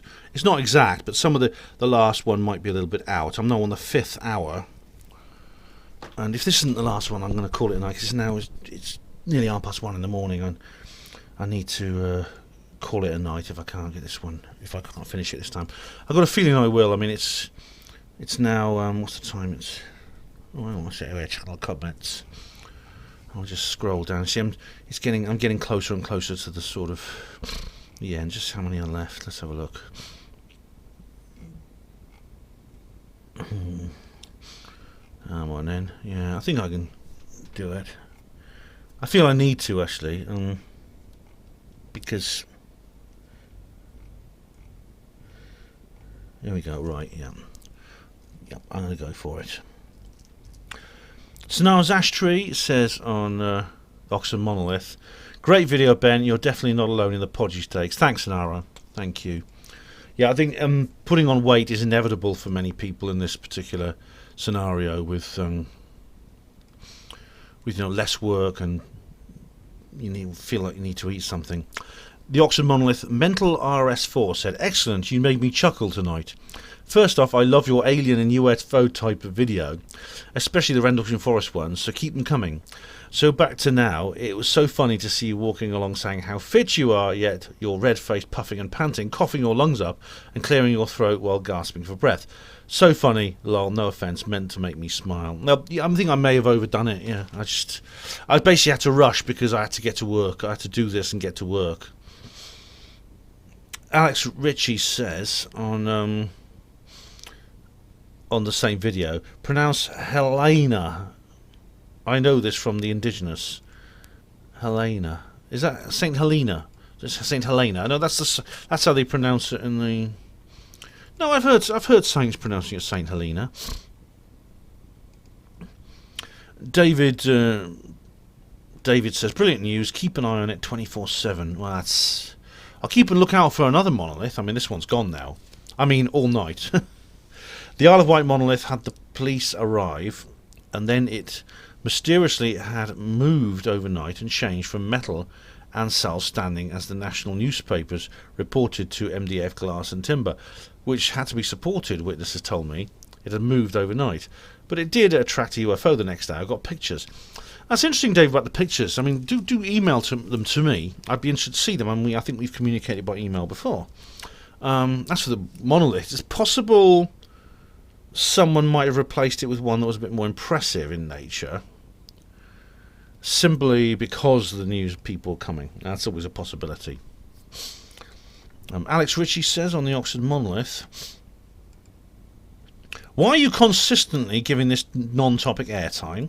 By the way, I'm a construction engineer, and lowering this heap from an amphibious vehicle with a footing counterweight already attached is a piece of piss.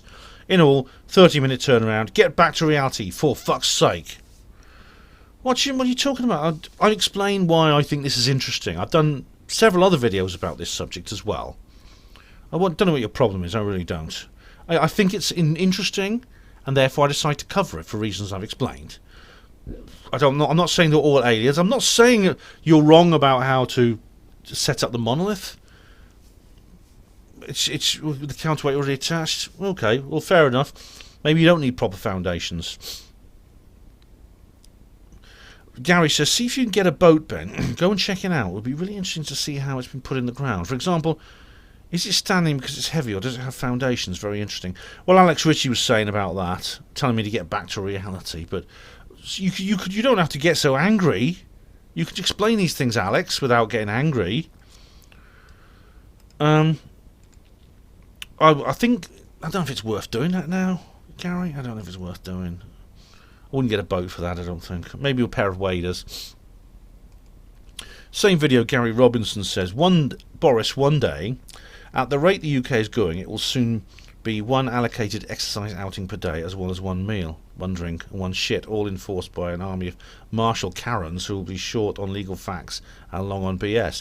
We're always halfway there now, Gary. I mean, you know, you're already told if you go out for your exercise, you can't get a cup of coffee like those two gals who were arrested. You can't drive 5 minutes to where you want to go. As for the shits, I mean, well, it's only a matter of time, I'll tell you.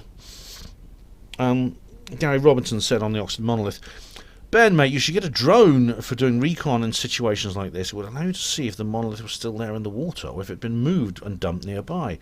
Well, I'll see if I'll ask old Matthew Williams if he'll get on the case for that. He's the drone expert. I mean, maybe it's worth getting one, but I better get an expert in. Same video, Sorenable. Thanks, Ben. As always, interesting, mate. You're welcome, Sorenable. I'm glad someone appreciates it. Helen Moody says, this is very interesting. It's an art collective, thank Ben. And I ask, what's it all about? And she says, she thinks it may be something like Banksy, not Banksy, but something similar. But she says, who knows? It's hilarious to think everyone thinks it's an alien thing. Well, a lot of people do. I mean, I don't think it's an alien thing. But, here we are. Helen Moody says, it's guerrilla art by the most famous artist group a la Banksy-esque, owing to public art, be it graffiti or installation, being illegal by most government officials, even though they employ artists, including myself and Banksy, to do such work where they bloody please. Link here. It's a bit of fun to take your minds off stupid government BS, folks. Chill out and enjoy it. Well, oh yeah, here we go. Well, you know, honestly, Helen, I mean, I made this point in the video. Oh, artist group takes credit for the mysterious monolith. I think I've seen this.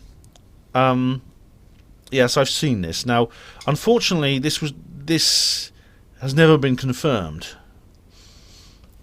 because they said it was Robert, local journalist Robert Losub told Reuters. Oh, this was like the original Utah one was actually attributed to this guy who died in 2011, which leads me to wonder, Helen, whether it was really him. I think this has not been confirmed yet. We'll see.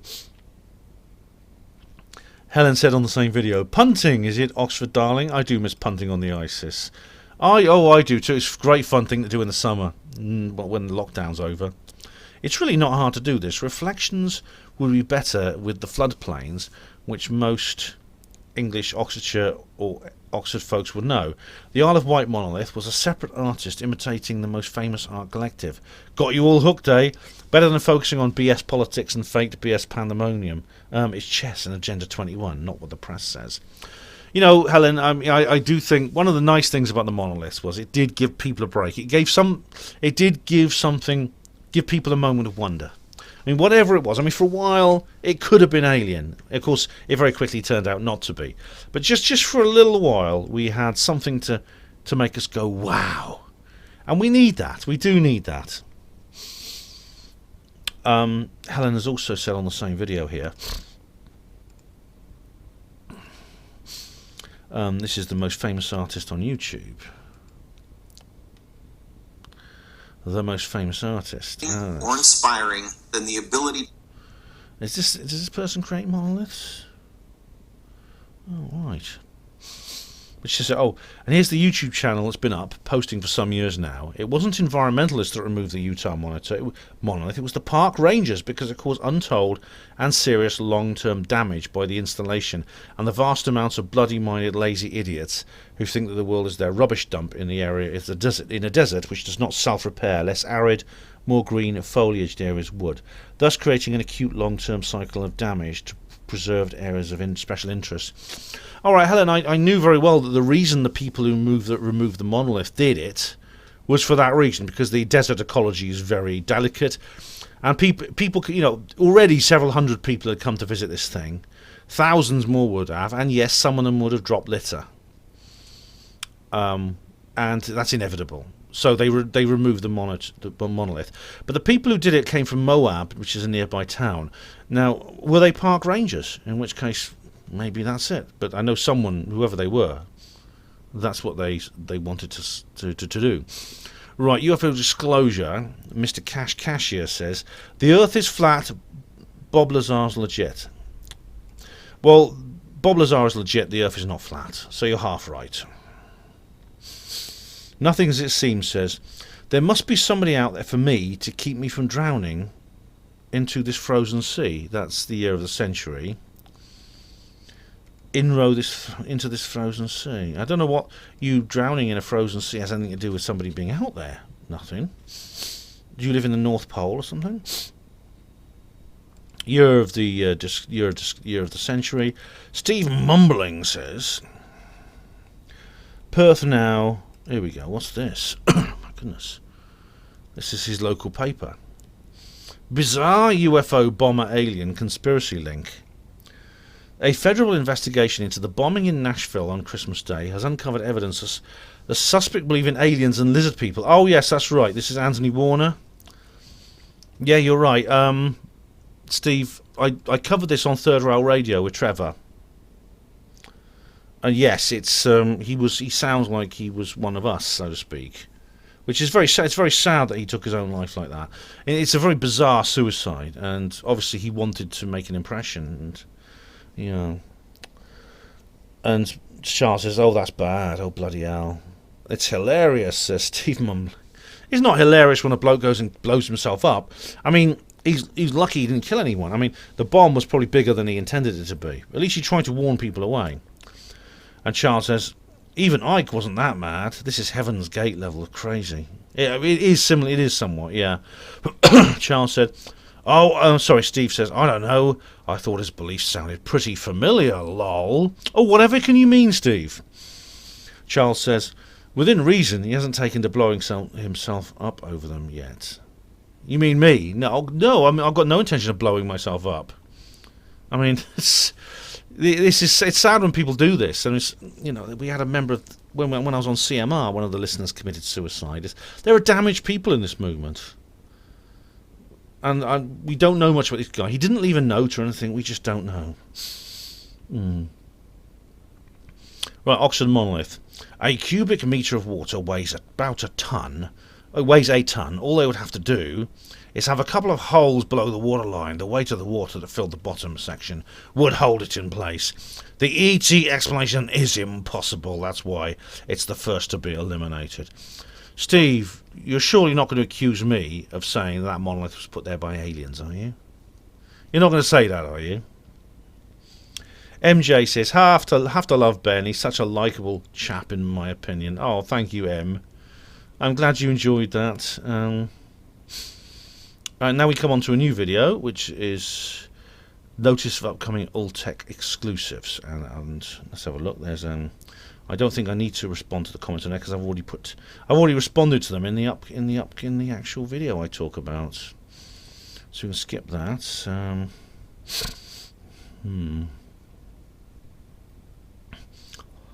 Skip that. 777. Here we go. 777 has put has put on this video. This is the notice of upcoming Alltech exclusive. Another Rumble link. What's this? The deep state had their chance. Trump ready to go. Sky Fortress engaged. Oh, X22 report. Yeah, I watch him on. I've seen this. Thanks very much, 777. But I watch X22 report on BitChute. Shane McDaniel says, "What the hell is this shit?" And the video he's referring to is UFO disclosures here. UK PM's announcement. Well, Shane McDaniel, it's actually in the video. If you want to watch it, watch it to the end, then maybe you'll know what it's all about. If not, then I don't know how to answer your question. Coach Keith says, on reply to comments 35, so the area is no longer active. I couldn't find any newish data, hence my earlier question. Thanks for the reply. Oh, you're very welcome. But you know, Coach, I'm sorry, I've forgotten what you were talking about. It's been months and months. Charles Unleashed says, this will interest you, Ben. Darren Brown fools UFO experts. Oh, right. What's this here? Is this one of his, like, oh yeah, this is when he goes like this. He goes like that. I've seen this. Yeah, it's part of the Messiah series. We're on our way to see Anne Druffel, who is a very prolific writer. I know Anne Druffel. Yeah, I know. He just puts on a funny face like this, and he goes, she's like sensing his energy field. I've seen it, Charles, and it's. I don't think it proves much, to be honest. I mean, remember, Darren Brown's been caught out cheating himself, and I'd like to see the outtakes of that little clip, to be honest. Dave Smith says on notice of upcoming Alltech exclusive, all hail King Trump, our one glorious leader. Anyone who doesn't support him are just brainwashed sheep. No hold my MAGA hat while I explain why whatever Trump says or does something stupid or harmful, that's not really him doing it, and everything he says is true, even if it goes against evidence, logic, or reason. I pity the brainwashed sheep who don't believe in their Lord Trump, those idiots. Do I detect a tone of sarcasm in your voice, David? Do I? Do I really? Or are you being literal? They used to call him the God Emperor, didn't they? And this is like, and then I reply to your comment, which Steve Mumley put in there about Trump. And I say that I think that Trump's going to stay. Proselytizing Orthodox Pentecostal Angora Rabbit says, no, Ben, this is real life. You can fantasize all your life, but in a couple of weeks' time, Trump will no longer be president. Oh, really? You wait and see, mate. You wait and see what happens. Okay, that one's got one there. And BZ Garson says here on Alt Tech. And there you have it. Trump rants like a tin pot dictator, even saying that the Georgia runoff was rigged. Okay, well, he didn't rant like a tin pot dictator. That's a subjective statement. The Georgia runoff was rigged. Definitely was. And I explain why in the later videos in this series. He doesn't. And he inciting violence? No, he doesn't incite violence. He does not. I've studied his speech carefully. He does not. Surprise, surprise, hordes of the cult. The cult stormed the Capitol building, hence by abiding by the Constitution, thus defying Trump is now running the show. Trump is isolated, suspended by Twitter and Republicans, some of which are suggesting invoking the 25th Amendment, deserting the Trump gravy train like rats fleeing a sinking ship. Congress is resitting and will certify the electoral votes. Biden and Harris will be inaugurated on 25th of January. Okay. Firstly, yeah, I mean, firstly, Trump didn't incite violence. I know they're trying to remove him by an emergency impeachment, which is odd, you know. They're obviously scared. They're probably wondering what he's going to do in the next 8 days. I mean, you'd think they'd be relaxing now and putting their feet up. I mean, haven't they won? Isn't Trump leaving office soon? But no, we got to get him out now. We can't wait. We got to get this 25th Amendment and get him out now. Quickly, hurry. Biden and Harris will be inaugurated it's the 20th of January, and I still doubt that's going to happen. We'll see. There's no guarantees. It could be that they will, but I really think that Trump's going to pull through here. Meanwhile, in a secluded corner of the White House, Trump is cowering, head in hands, rocking back and forth, singing softly to himself. No, he's not. But anyway, here I stand, foot in hand, talking to my wall, and I don't know the music to this. I'm not quite right at all, am I? Don't set me free, I'm just heavy as can be. Just my Librium and me, and my EST makes 3, because I'd rather stay here with all the madmen than perish with the sad men roaming free, and I'd rather play here with all the madmen, for I'm quite content they're all sane as me. Alright, well, B says, you know, you're completely wrong about almost everything you said there, but I don't know what that song is. Same video, Steve Mumbling says, well, that didn't take long, did it? 1 dead already. Trump knows he's out and knows these idiots will die for him for nothing. Penn should invoke the 25th Amendment and get that lunatic out before he does any more damage.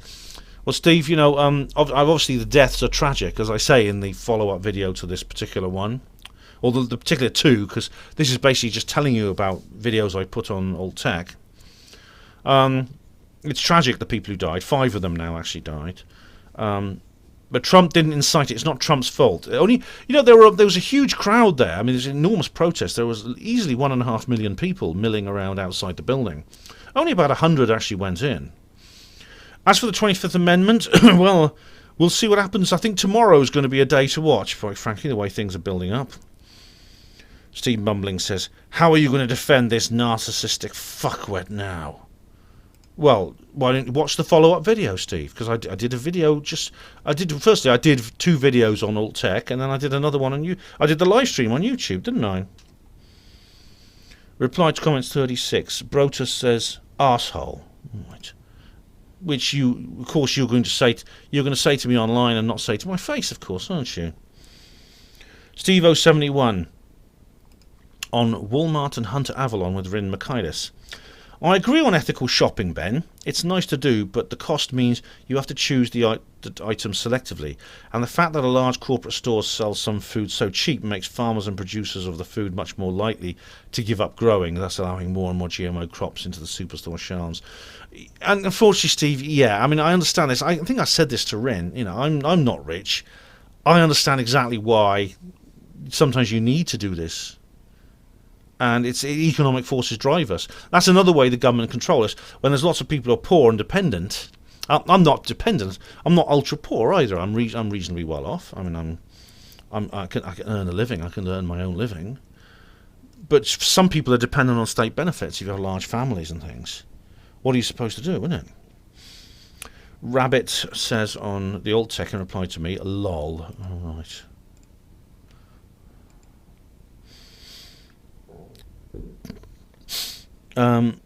Great stream. This right. DC Aftermath live stream. Dig Atolia says great stream, Ben. It cheered me up as well. And thanks very much, Dig. I've already replied by text, actually. And Pookie Nana says, awesome stuff. And I said, thank you, Pookie.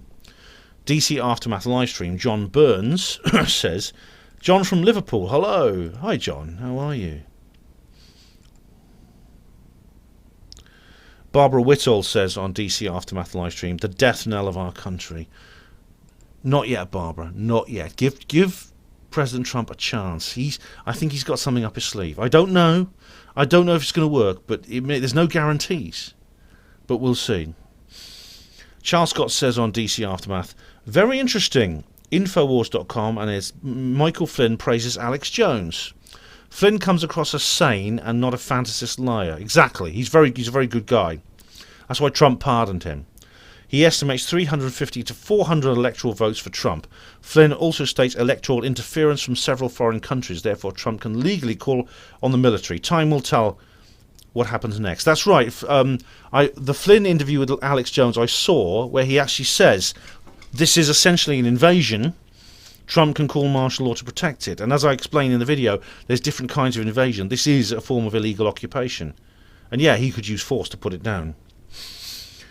Beetlejuice says on DC Aftermath, I don't think at any time Trump acknowledged that this was his supporters that did the damage. It wasn't his supporters. It was Antifa. We've seen the footage of Trump supporters stopping the provocateurs, and he never said who was handling the power. He just said to a new administration. Yes, that's an important point. He did. He just said he didn't mention the president-elect in his so-called concession speech. And as for the Antifa, yeah, it looks like this was a staged event. I mean, Alex Jones was saying he thinks, and he explains his reason why, this was supposed to be a much worse riot than it was. And it was very, very tempered. The people didn't react to it as much as they should have done. Same video, Adam Williams says, it's not an invasion, it's more of a coup d'etat. Yeah. It is exactly that, Alex. It's both. It's both. And we have TK now on DC Aftermath. How am I getting on? Alright. TK said, so the staged riot at the Capitol building has nothing to do with Trump's supporters at the Trump rally, who all went to the Capitol building. Desperate stuff, Ben. Get back to ghosts, mate. Trump spoke at this rally. He spoke properly. He spoke peacefully. He did not incite any form of violence. He actually immediately went to the social media appealing for calm, appealing for the restoration of law and order. You can't blame this on Trump. Stuss Page of Goo says in reply to TK, videos of police opening doors to protesters should make you wonder. Just imagine if it was a BLM protest. It was odd, wasn't it? TK says, opening a door to let them out. Good. The police have finally maybe got the message to stop with all the heavy-handed stuff. I heard people were killed. Anyway, it was Trump supporters encouraged by Trump himself earlier, and that's the end of it. Now, about the ghosts, where the hell are they? Right, TK, I'll get back to ghosts at some point, but I mean, this is something I need to cover at the moment. DC Aftermath Cole 4022. This is what the last year has been about, Ben. What do you think, mate? Let's have a look. It's a YouTube link.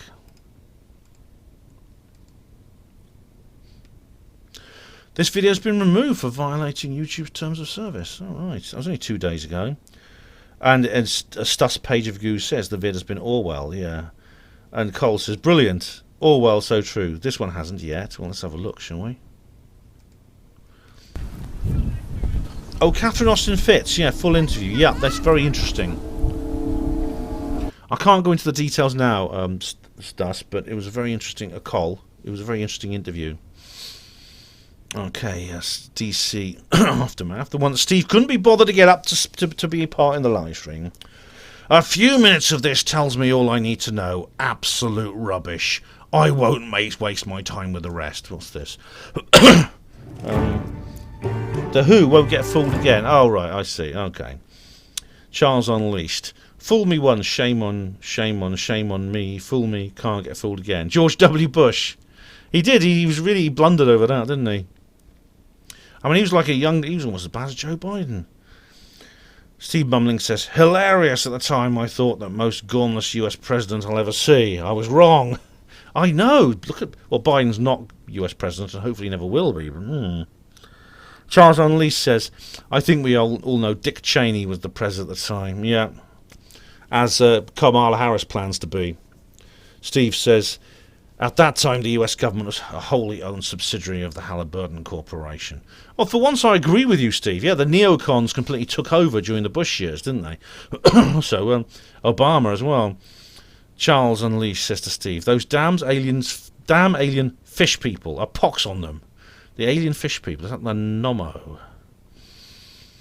Charles Unleashed says on DC Aftermath, does anyone else think that Trump's body and facial movements when he's talking look like Paul McCartney? I don't know. And John Nolan says, you mean Billy Shears? Oh, is this another conspiracy theory now, is it? Oh, blimey. Okay, DC Aftermath, BZ Garson. The military have already made a statement. They will not get involved with anything to do with domestic political issues. So your martial law cobblers is just that. Cobblers. Well, so far the actual martial law's not been declared. The actual Insurrection Act's not been passed. So of course they're going to say that. The Insurrection Act has not been ordered. But it'll be very different if it is ordered. Stus Pageagoo said, yes, the Democrats got told by the military that what they were asking for would be a military coup. You good with that? Well, funnily enough, Stus, and indeed BZ, when Nancy Pelosi actually requested National Guard assistance with the Capitol riot first, they said no, but then Trump did it and they said yes. BZ, could you write that in plain English, please? I haven't got a clue what you're on about. Pageagoo. Nancy Pelosi tried to get the military to get the nuclear football from the president. They replied that what she was doing would be considered a military coup. I heard about that, Stus, yeah. They tried to get the nuclear codes. The football is what they call this case with all the nuclear codes in. Nancy Pelosi tried to take it off. She wanted to get Mike Pence to basically rip it, get it away from the president, and they refused. I suppose Pence must have refused as well. BZ says to Stus, Pelosi asked about the guardrails in place that could prevent an unstable president from wielding the military or the country's nuclear arsenal. That's not a military coup. Well, it is if the unstable president is not stable. Is not unstable. If a president has Alzheimer's disease, for example, and can't even complete a coherent sentence like Biden, would you want him to have the nuclear football? The briefcase contains codes that are used to order a military strike. The codes authenticate that the president ordered the strike. He doesn't actually press any buttons. Orders can be overridden by the military regardless of who is president. That person would be sacked, but it's highly unlikely that any other high-ranking official who replaced them would comply. They can refuse to fire any nukes if they think the strike is illegal or made in a rash manner out of malice. General Hyten said that leaders would not obey an illegal order and can advise the president before launching. And if it's illegal, guess what's going to happen? I'm going to say, Mr. President, that's illegal. And guess what he's going to do? He's going to say, what would be legal? And we'll come up with options, a mix of capabilities to respond to whatever the situation is. And that's the way it works. It's not that complicated. Well, that's quite a relief, I think, BZ. Certainly if certain people get hold of them. If Nancy Pelosi got hold of those codes, I'm very glad to hear it. DC said, BZ, I was nearly crying, lol. You're going to be utterly inconsolable on January the 20th when Biden will be inaugurated as the next president of the USA. Trump has just been permanently banned from Twitter. Okay, firstly, there are no guarantees of what's going to happen. It's possible. It's possible Biden will be inaugurated, but I really think it's not going to happen. I know Trump was banned from Twitter. That's bloody awful. I wrote an article about that on HPANWO Voice. Then he tried to tweet from the official white president of the United States account. Twitter pulled that as well, that's right. Apple has pulled the Parler app. Google Play Store has pulled the Parler app. Yeah, I know, I'm a member of Parler, and I've just been there, and I went there earlier, and it's just gone. I went over to Parler. There are many posts directly calling for armed conflict on the 17th to the 20th of January. In other words, direct incitement of violence. You good with that, Ben? Before we start crying about free speech is a relationship between the people and the government, not between the person and a private entity. I'm not happy with anyone using social media to break the law. I'm not happy with people doing that. The people who incite violence are essentially obviously the FBI should arrest them. Absolutely. But about when it comes to free speech, that's not a free speech issue. There are laws preventing threats, pretending you can't incite the breaking of laws, you can't yell fire in a crowded theatre, you can't commit defamation of character. That's not a free speech issue. Free speech is a relationship between the people, and it's between a relationship that people have with a subjective and an objective value. It's not the government grants it. It is a standard that the government respects. Here we go. BZ Garson says here as well. You get called a white supremacist when forced repatriation of the first and second generation, black and brown mixed race people, and homophobia and overtly hating trans people is your core policy, such as the odious patriotic alternative headed by the neo-Nazi leader Mark Collett, who happens to love BitChute and Parler. Well, what PA's policy is they will actually offer non-white people money to leave the country. They'll actually pay them to leave the country. That's not forced repatriation. And the rest of it I don't know much about. I mean, Mark Collett is this guy. I often see him going around BitChute. Yeah, I mean, I don't agree with him, but I don't think he's an evil person. I don't think he's a white supremacist. I'm not seeing any homophobia coming from him, although I haven't studied everything he's written. But is that a reason why BitChute and Parler are bad? I mean, what law is he breaking? He's not. You see, first you start off by saying that Parler was basically allowing people to directly incite violence, which is against the law, and you're saying, well, Mark Collett is on BitChute and Parler. So is that also a reason to remove Parler? You see, what are you doing? Are you saying that this itself breaks the law? Do you think that what Collett is saying should become illegal? Lee Roden says on DC.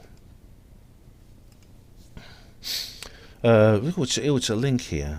Cheers for the stream, Ben. Catch you soon. You're welcome, Lee. What's this here? Richardson Post. It's over for Trump, or is it? Oh, that's my sort. There's the fat lady singing, yeah. All right. Oh, brilliant. Oh, this looks interesting. I don't have time to read this right now, but thank you very much. Thank you, Lee.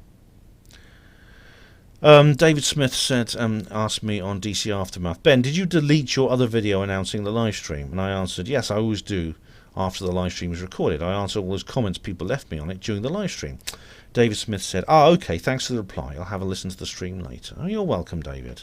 That's David Smith. The Mandela Effect film review.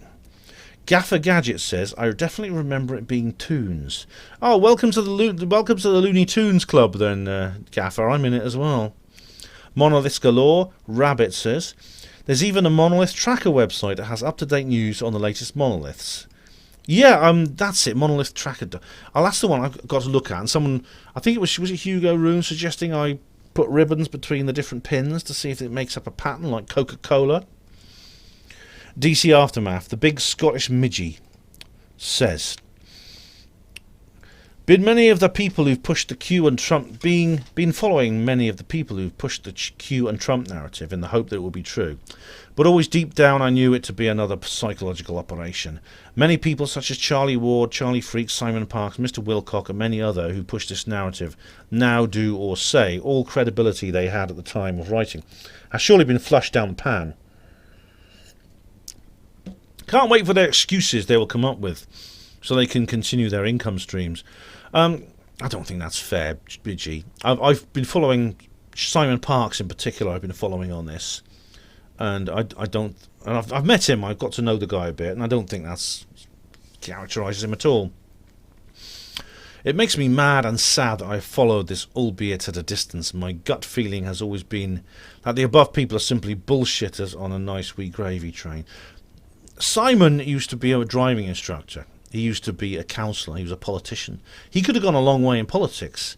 But then he came out, he very, very bravely talked openly about his alien abduction and his family life with its connection to ETs. And was made into a national laughingstock as a result. Yet he persevered with that. Right? That's not the kind of person you're talking about here. The kind of person you're describing would never do that. I think what has happened will ultimately make me rethink my whole view on the so-called truth movement. Maybe this was one of my motives for such an operation. One of the motives for such an operation. We will never know. Oh, I see. This idea that Q and everything associated with it and the whole Trump phenomenon was basically designed to demoralise people in the truth movement. So I've heard that several times. From what I've seen, I don't know. I've covered this. I did a QAnon live stream once, and I've done lots of QAnon. On HPANWO Voice in particular, I've covered QAnon in detail, and I don't think that's the case. And also, please do study my BitChute and Odyssey and Library exclusives I've recently done, which were the preludes to the DC Aftermath live stream that you're commenting on here. Just go over to BitChute, you'll find them. They're on my channel over there, which is Ben the JR Porter, same as here. DC Aftermath, John Nolan. Ben, if they can silence Trump, they can silence you. It's the Germans. John Nolan, once again, channeling his inner Shrimpton. The Germans did it, yeah. Tessa1111 says on DC Aftermath livestream, people are feeling down while quarantined. The shenanigans of world governments and business dealings has now dumped loads more weight on all souls. At least your sharing disappointments lifts us a bit. Oh, I'm glad that makes you feel better, Tessa. Tessa says here, because I replied to her that, the 6th of January, like the 5th of November, a Congress has signed on the dot. I know of no reason Trump forks and their squeezing shall ever be forgot. Oh, that's a good 6th of January, like 5th of November. A Congress has signed on the dot. I know of no reason Trump forks and their squeezing shall ever be forgot. I like that. That's great. I must remember that. Well done, Tessa. And finally, Stuss Page of Goo says on DC Armstrong, we're at the top now. I'm going to refresh in a minute, and I'm also going to go and do BitChute and Odyssey and Library comments. But Stuss Page of Goo says, hi Ben, I'm afraid Trump is done, mate. The MSN and comrades have turned him into such a divisive figure, it's probably for the best. Think of it like this, though. If a new party is started and steals most of the Republican voters, then half the swamp gets drained. Trump's not done, Stuss. He's not. I still... We'll see what happens next week, but I have a feeling he's got something up his sleeve. That's why they're desperate to get rid of him now. I think Joe Biden will hopefully be arrested. Trump will get 4 more years, and it'll all come out and be exposed. There's no guarantee of that. I understand that, but we'll see what happens. But it's if anyone's people have turned him into something that looks like a divisive figure, but he's not. He's absolutely not. As for what could happen after he leaves office, and I mean, let's face it, he's going to leave office eventually. In 4 more years, he'll leave office. What about the swamp then? Will it be drained? Maybe another party is the answer, a third. Maybe the US needs a good third party. So maybe, yeah. But that's something that could happen in 4 years. Charles Unleashed says the place will be more healthy for it, more independence to keep things in check. Precisely, yes, precisely. Right, let's go to, I'm getting tired now. Let's go to BitChute. Now, the thing about BitChute is, obviously, you don't get notifications, which is annoying, because there could be loads of comments on there I'll never see, because I'd have to check every damn video. But we'll just go through the ones I've done since the last comments reply video. So, the Great Conjunction.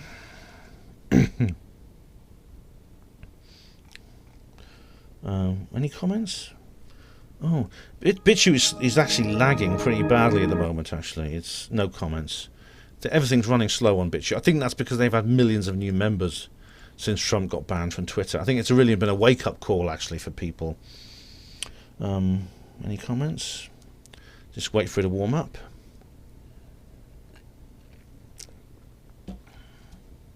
It's hourglassing badly at the moment.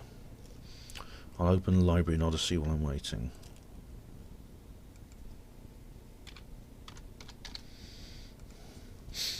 I'll go to those as well in a minute.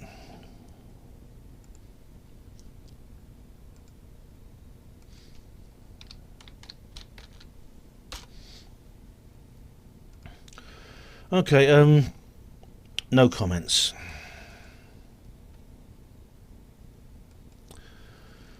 Right, Walmart and Hunter Avalon. Bryn Michaelis.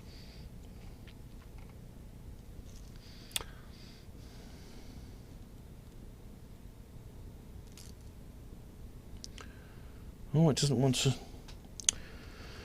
It's running very. I'll go to the library while I'm waiting. Let's see what we've got here. Oh, it's the Odyssey links. Oh, we've got 15 notifications. Oh.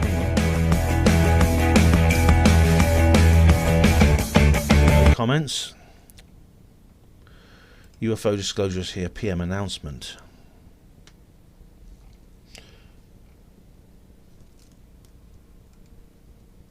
Let's look what's happening on. Oh, it seems I have no comments on Odyssey or Library.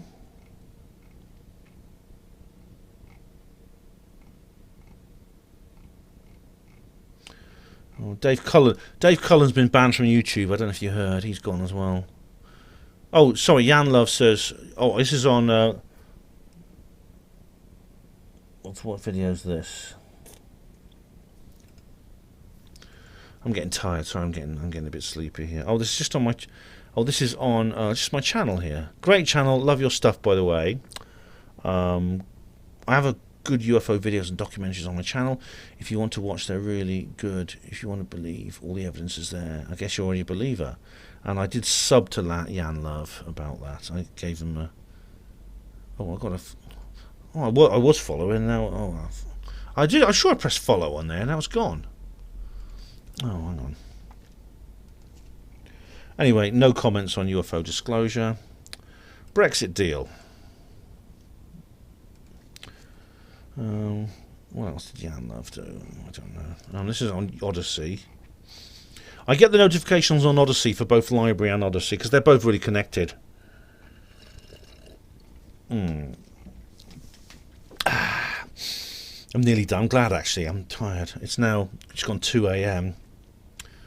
And so what I'll do is I'll process this and upload it while I sleep.